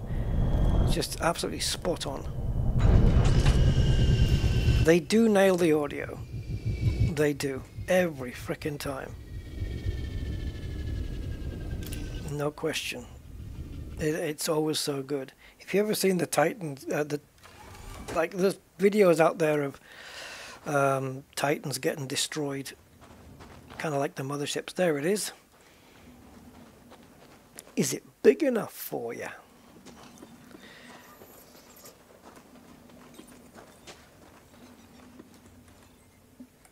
So this would have been a lot better if it had been atmospheric.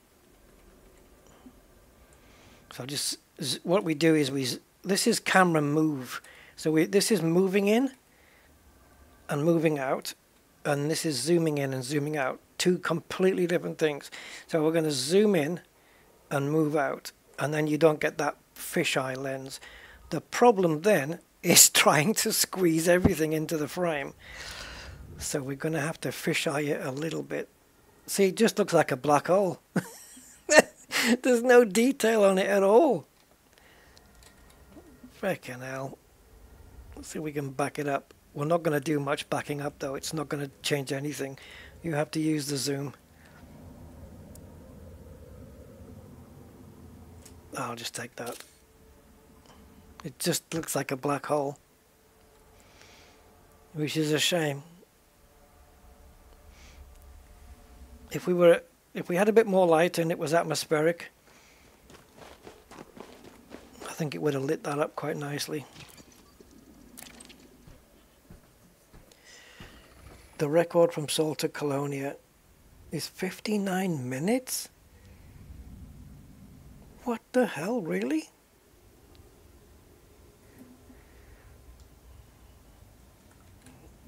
That is freaking crazy.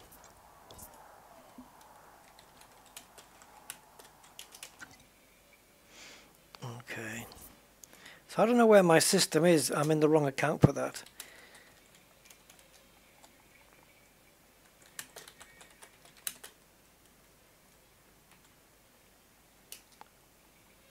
Is it XJ or is it XK?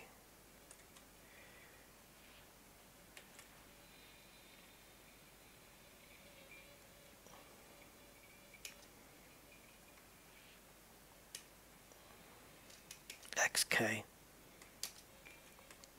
dash 0. No. Oh. Oh, okay, here we go. Is it C68?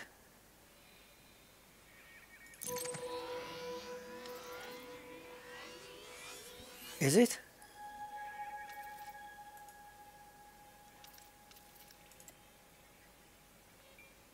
Is this where my system is?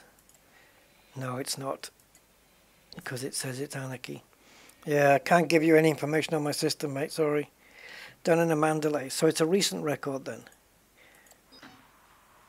I like how people, but this is the thing, people do a run like that, and then they say, oh, 59 minutes, that's a record, but there's no way of knowing whether somebody's done that faster and just not said anything, or hasn't reported it on a forum or anything like that.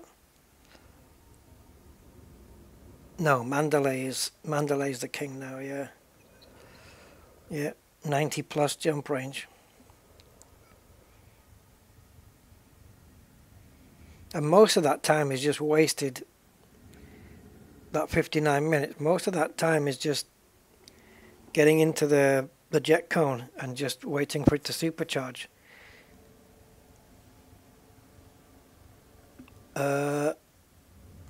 Right, so where are we?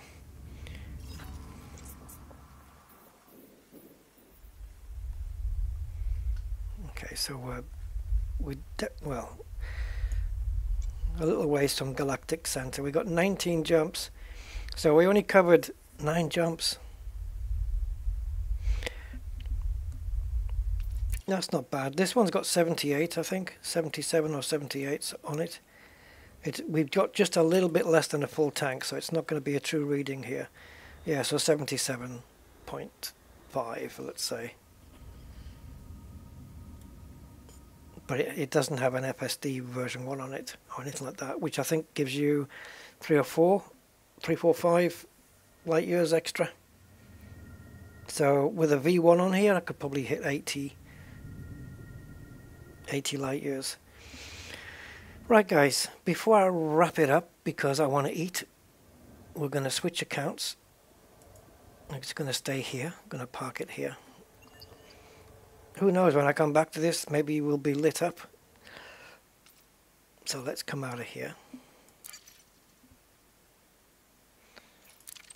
Quit to the desktop. And we'll go into my Rusty account. Dun, dun, dun, dun.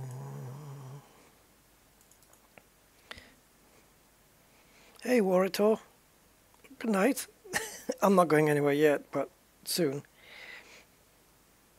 In a beluga. Oh my god. I think it was Dr. Kai who first went to Beagle Point. Back in the day, before engineering. Oh no, don't go into VR, you prick. Yeah, before it wants to go into VR here. Okay, let's just quit that. I forgot I need to put the VR command or the no VR command back in. Give me a second. Yeah, Dr. Kai did it all the way there before engineering, before any of that stuff. In a Sidewinder. Probably just buy it stock, derate it, and that's it. Hey, FAA Mechanic, thank you for the sub. Right, hopefully Elite will start up correctly now. I don't know if it's slash or dash no VR. I've used the slash because I think that's what it is. Oh, Federal Corvette. Oh, God. I can imagine what that's like. But, yeah, okay, I guess.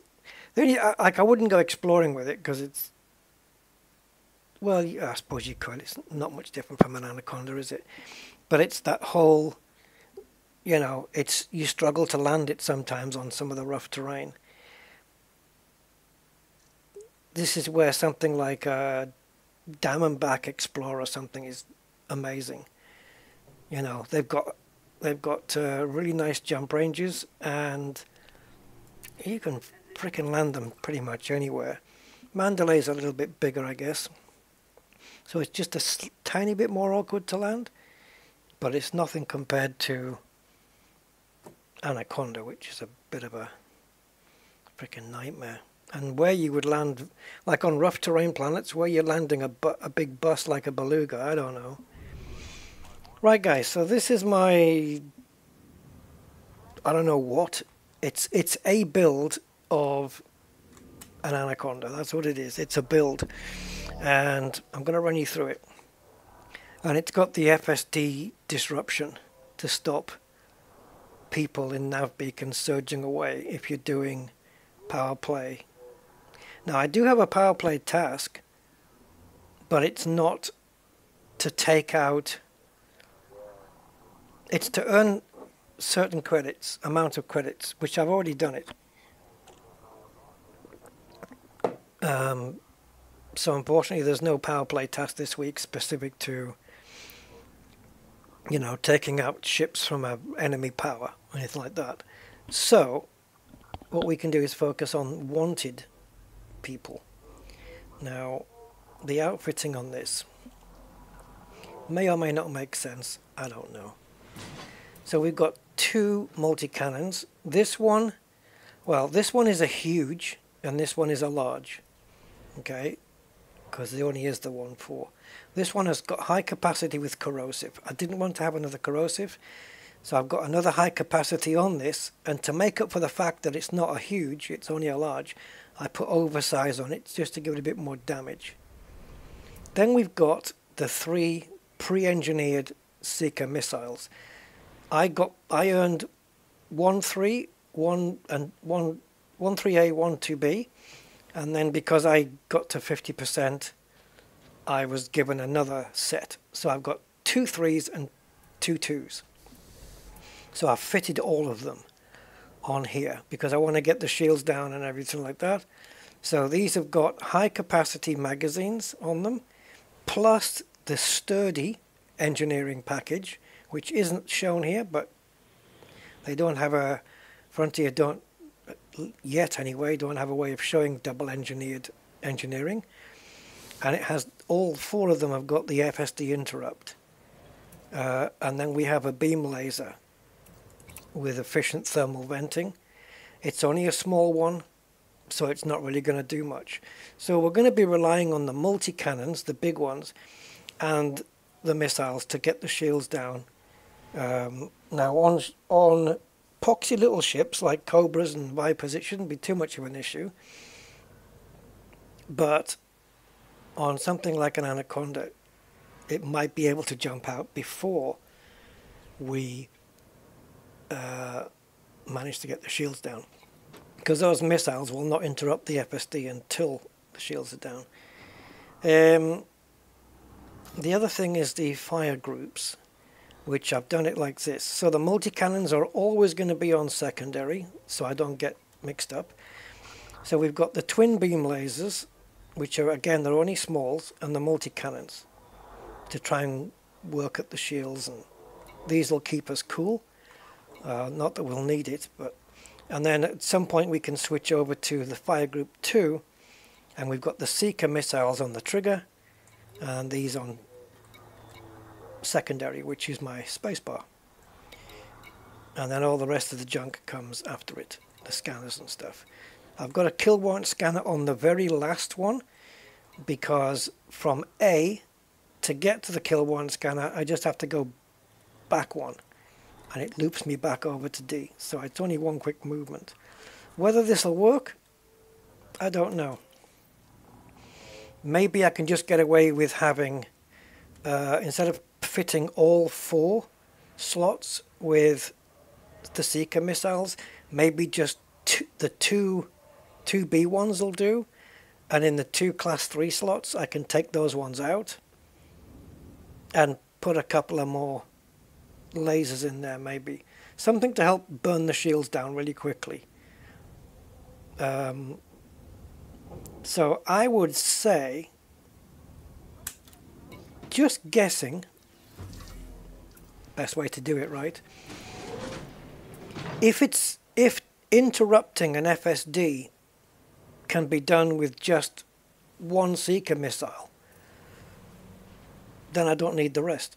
But if I keep these 2 only, and that's enough to interrupt somebody's attempted departure, trying to leave, right? Then the way I would reconfigure this is I've got 2 big multi-cannons. I would probably put 2 large beam lasers here to help burn the shields down.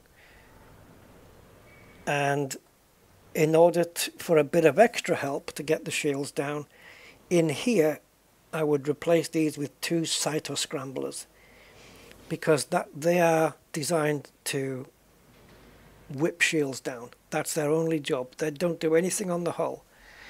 But the combination of cyto scramblers and some gimbaled beams should whip the shields down very quickly. And if we have them thermal vented as well, then the heat generated from the cytos, whatever they may generate, will be cancelled out by the thermal venting of 2 large beam lasers. Once the shields are down, multi-cannons and Seeker missiles can take over to destroy the hull and prevent them surging out. So I don't know. These are just my thoughts. So I guess we better go and see if we can do something. Try it out. I think we've got some stuff. Yep, naughty stuff. I can cancel this now. I did I did redeem my thing. Too late for that. So the power, oops, wrong one, didn't go up. There we go. So we did get that one done. I did it in that system in the nav beacon. So maybe we can go there. Can't remember how many jumps away it was. Oh, it doesn't want to show now it's complete. It doesn't really matter where we go.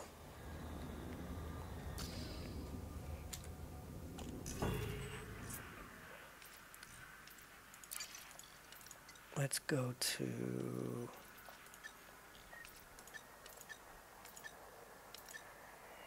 this one, Security Anarchy. Yeah, but we also need a frickin' population as well.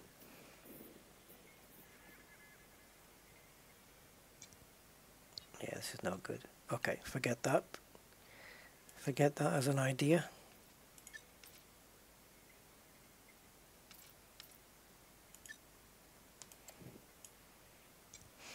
Oh, and also, now that we're here, XKO D6108. There you go. That's the bit I forgot. This is my system. Oh, it's gone up to 3 million. So yeah, I've got a 3 million population, independent, extraction industrial.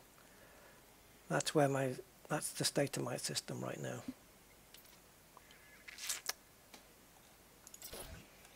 But we're not going all the way over there. Okay.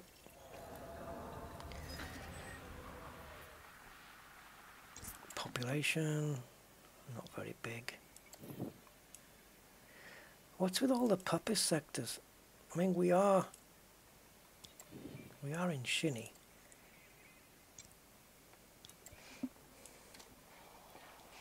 I don't think it matters particularly which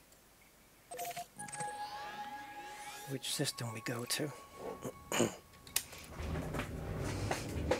See, you'll find in nav beacons when you attack somebody, they want to surge out. Now, small ships shouldn't be a problem anyway. The idea is to stop them jumping so you've got time to kill them. But small ships, you kill them before they jump anyway. At least I would in my Corvette. Ship uncoupled. Exit the station quickly and safely. But my Corvette doesn't have any means of disrupting an FSD.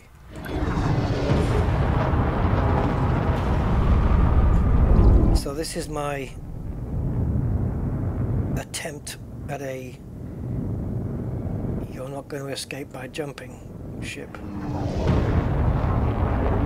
don't know if it's going to work though.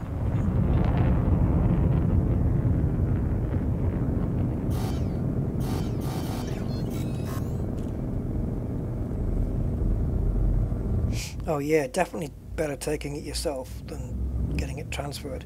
Because to get it transferred, you still have to go there. You still have to make the journey anyway, so might as well do it in a combat ship that's going to take you maybe a few more jumps. Sure, why not?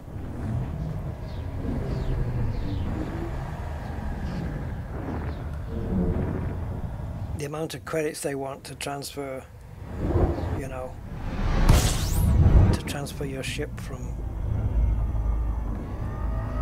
let's say, Shinrata to Colonia is a ridiculous amount.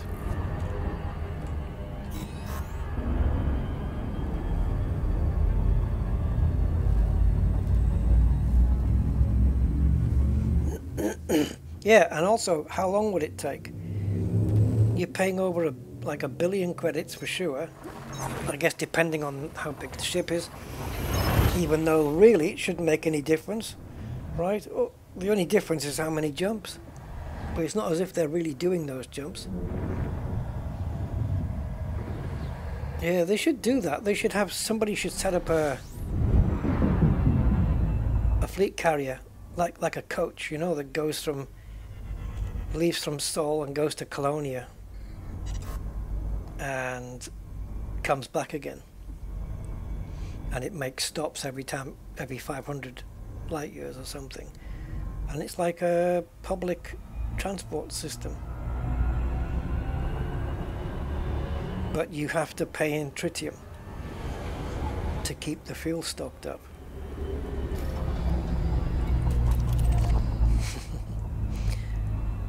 But then how do you transfer it? Because the ship you want to take, you might not have any cargo on it. Cargo racks, you might not want any because it's a combat ship. So how do you keep a tabs of who's giving you tritium and who's on board? You know what I mean? It'd be nice to set up something like that. Your customers don't pay for the fuel, they give you the fuel to get there. But then that's got its own problems as well, because you don't know how many customers you're going to get. Or maybe you only go when you're full. So let's say you don't go until you've got 10 people on your ship, on your fleet carrier. And then what you can do is just work out how much tritium you need, divide it by 10.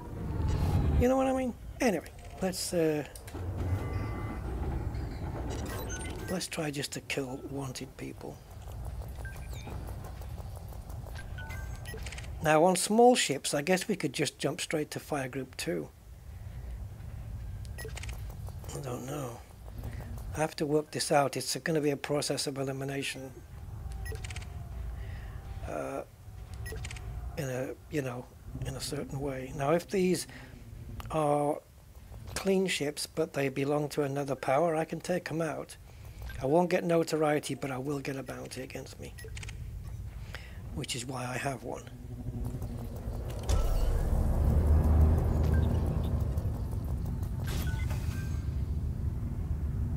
Great. Now that's 7 merits. Unexpected data, okay.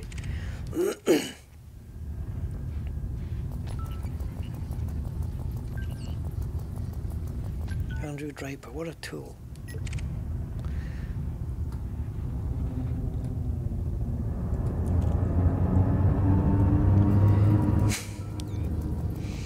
And his friend Peter I nearly said something else there.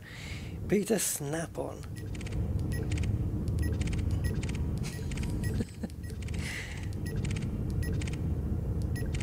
There's no point testing this in a Hazres because nobody jumps out of a Hazres hardly. Everybody here is clean, man. We're in a war system, come on. Oh, maybe we need something like, I don't know, like a piracy thing. What other states do we have?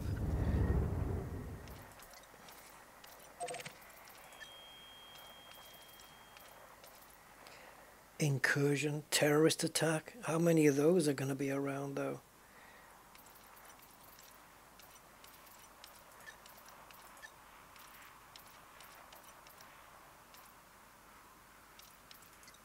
Incursion.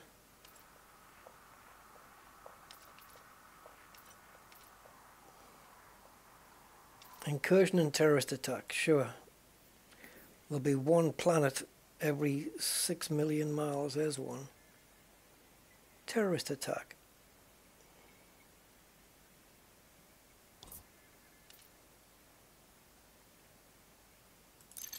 That's interesting.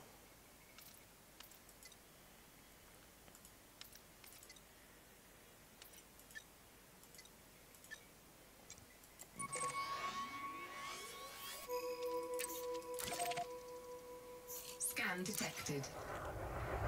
Hello. Steamo. The scan will soon be over. As will your life, mate.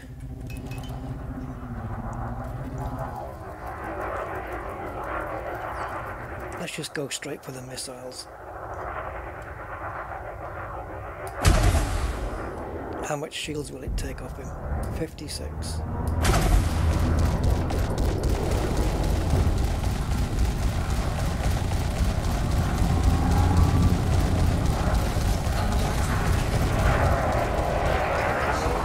His shields are offline, so that took too long though.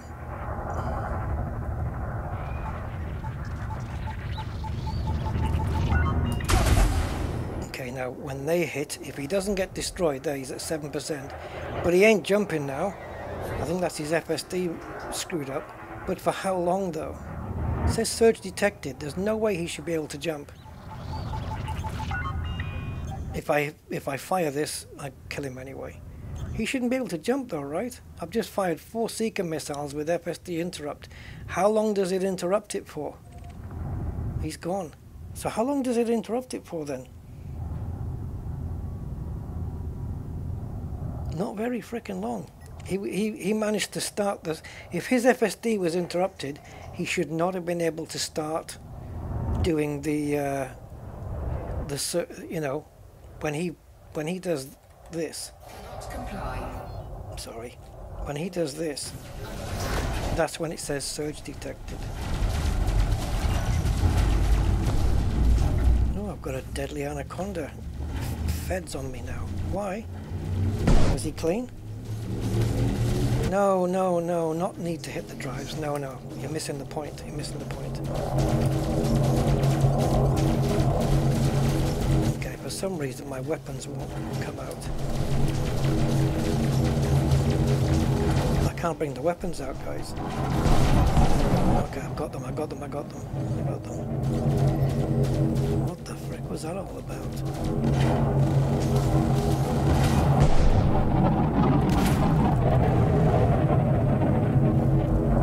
I don't know what's going wrong with my weapons here. I've got no reticle, I got nothing.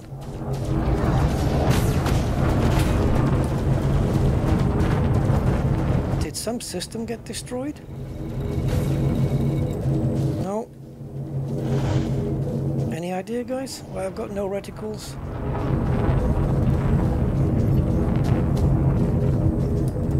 Can't fire the weapons.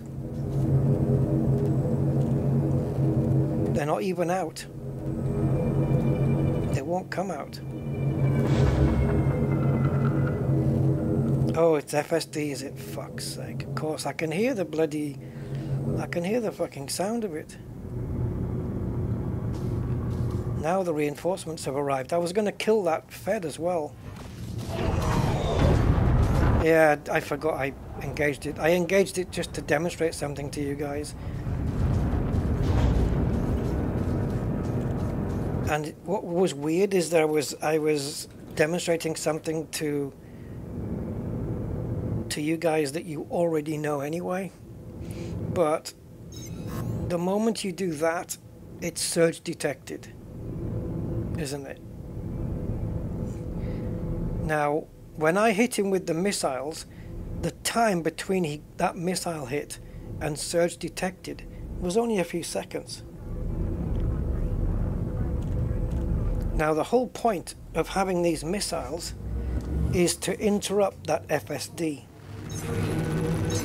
The missiles have got inbuilt FSD interrupt. So the idea is that I don't have to hit the drives. That's the point. I shouldn't have to go for that. Because those Seeker missiles are supposed to not need me to do it. You with me? The whole point of having FSD interrupt on the missiles is that they do that job for me. I don't have to target anything. And I've got 4 missiles getting fired at that ship. All 4 of them had FSD interrupt on. All 4 of them. And yet he left. He managed to surge detect in a few seconds. So I'm actually questioning how useful are these Seeker missiles really. They don't seem to be very useful because they're certainly not doing the job.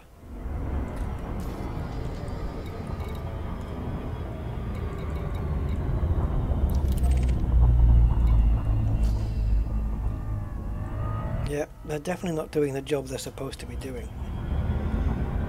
Because this is the second time I've tried them, and the second time that my target has just surge detected. So the only way to find out what's going on is to target it on a human ship. Somebody who wants to volunteer to get shot at. Not destroyed, but just shot at. And then you can tell me what's happening with your drive. Did your FSD go down? If so, by how long? How long did it take to come back up again? Blah blah blah. And if you also have a V1 drive, then you'll boot back up in 2 seconds instead of 10. But it's how long it's out for. Because I don't know. Maybe I have to go to the engineer who supplies them. And when you choose the FSD interrupt experimental, maybe there's some information there to tell us what's going on. I don't know why the wanted status. It's probably left over from way before. It's probably left over from something in the past. Don't worry about it, man. Don't worry about it at all. It might be something I just did now, but again, I don't mind being wanted.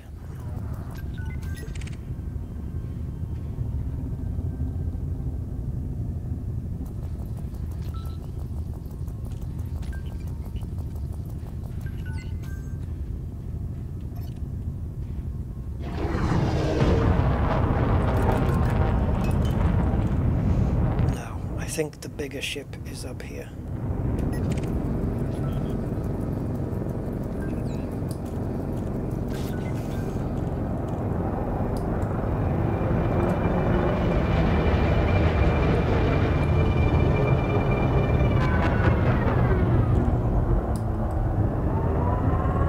I have got no fucking weapons, man. I'm pressing the trigger for the beam laser. And I ain't getting shit. It's just not doing it. Listen, here's my trigger. You hear that? Nothing. The multi-cannons work.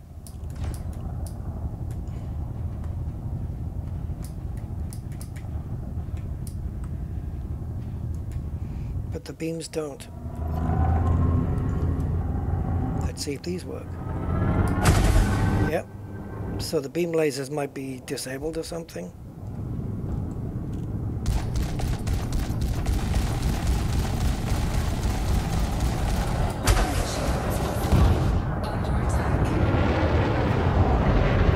Is there a way of finding out what condition his FSD's in?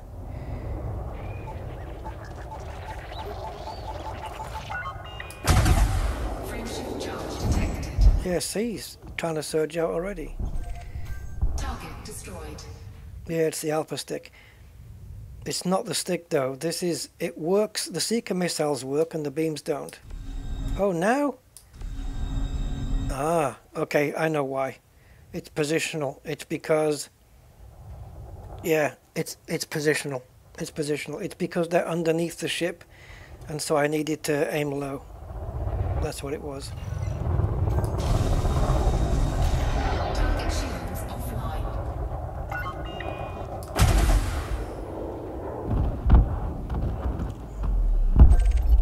Target destroyed.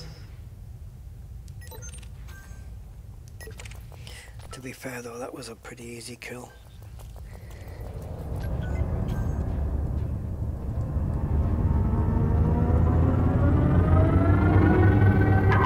Yeah, I was forgetting that I placed my beam lasers underneath the ship, so...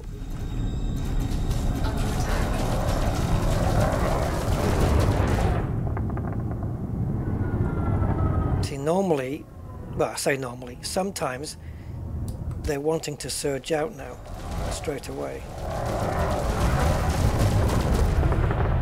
And I don't have time to take down their shields. And the quickest thing for taking shields out, I think, is the cyto scramblers.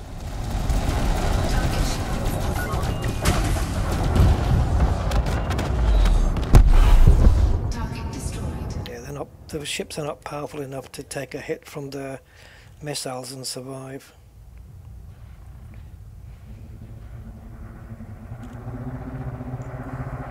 Let's just stick to this fire group now. Oh, they're feds. He's going to have a go at me now, isn't he? Yep.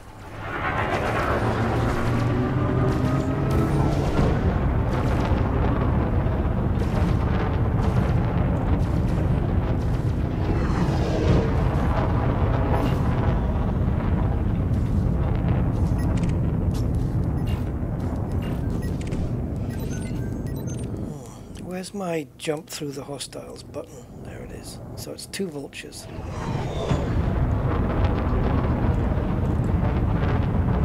Yeah, I don't know if the wanted status is because of the Interstellar Bounty by Federation or the Earth Defense Fleet. I don't know which one is causing this.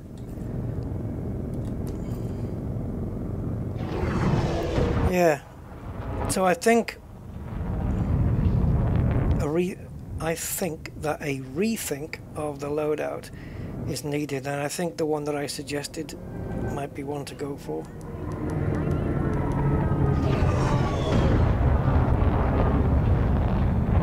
A couple of Cyto scramblers and multi-cannons to get the shields down, or beams, Cyto scramblers and beams to get the shields down, like, fast. I don't know what's the maximum amount of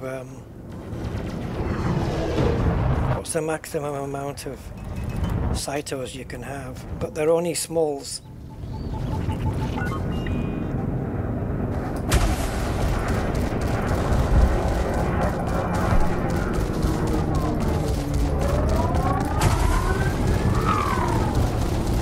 Seekers are doing around 650 meters per second, something like this.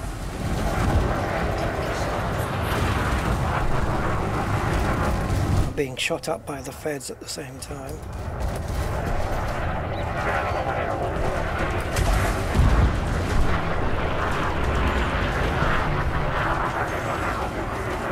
I'm pretty well armed though.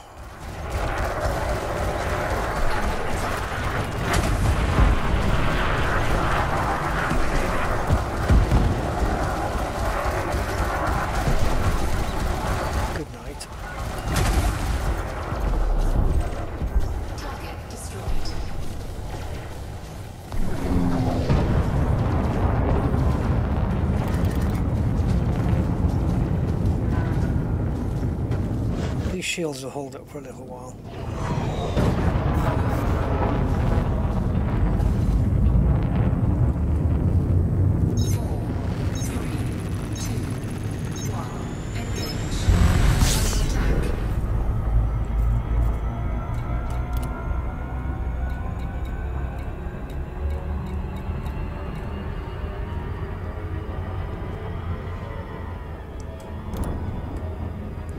Decent care package, but I still appreciate some of those bio conductors. Yeah, so this is what I've done with this one. I'm not impressed with the Seeker missiles, if I'm honest. The FSD interrupt doesn't really do much. I don't see it having any effect whatsoever. Actually, maybe we can find out from here. Not fire, yeah, here. So pick any. Experimental munitions that cause the frameshift drive on the impacted ship to reboot.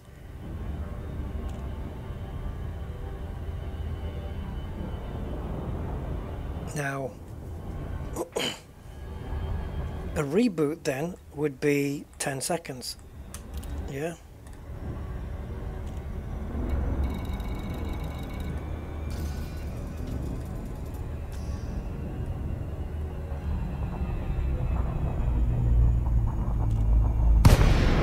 So a reboot for me would be 10 seconds. Unless of course Frontier are going to come out with this narrative that oh, the AI have all got V1s on, and so their reboot time is 2 seconds. Because that would render the Seeker missiles pointless. like absolutely, utterly pointless. There would be no reason to have them if they can reboot in 2 seconds, right? So 10 seconds is at least enough time, because probably by the time you fired the next round, I mean, when do you fire it?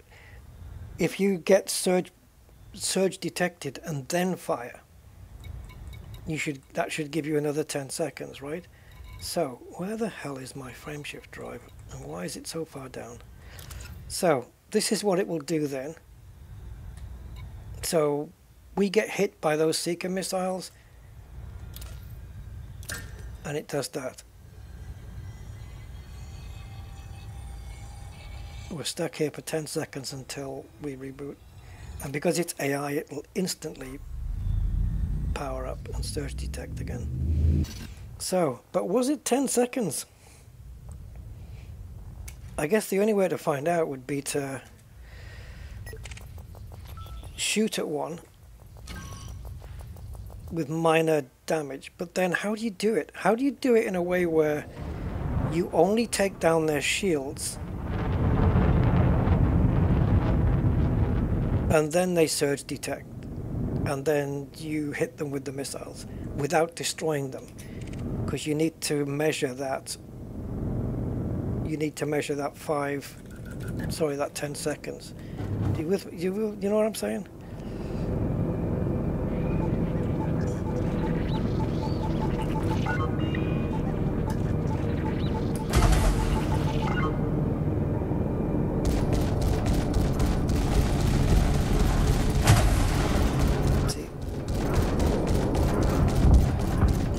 Cannons that are really knocking the shields down here. Well, there's a frame shift drop. There you go. Something offline. Target shields, was it? Yeah. So his FSD. But I need a way to cancel out all, like 3 Seeker missiles now and only fire 1. He's only got 20% left. So the next shot's going to kill him anyway.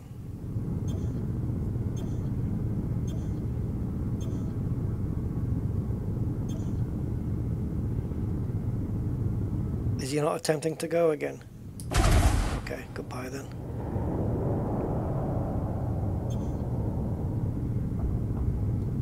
That's it. Impact. Target destroyed. So maybe that was something, right? It did say surge detected, and then that message suddenly went away. All right.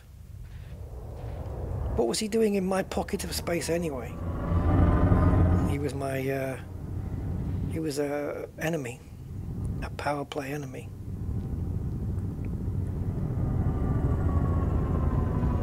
Yeah.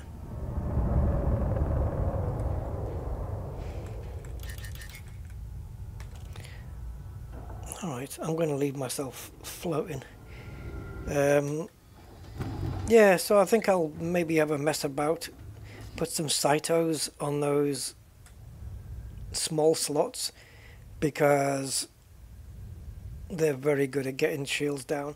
The only problem is with those, as I said, once the shields are down, those weapons are useless. You can't use them anymore because they don't work on the hulls at all.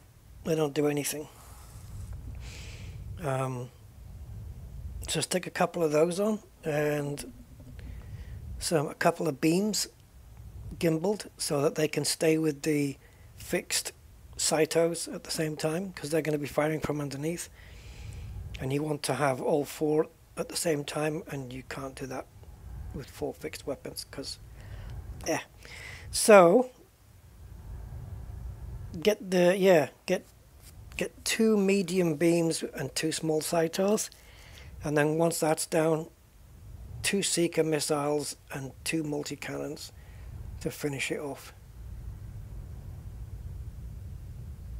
Or maybe beams and multi-cannons and Seeker missiles.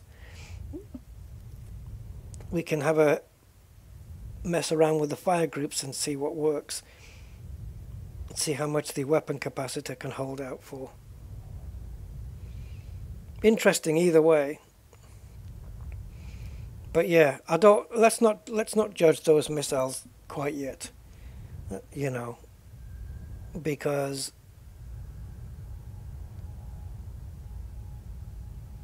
it reboots the FSD, right? So this is like, it'll reboot the FSD regardless of whether that ship is surging out or not.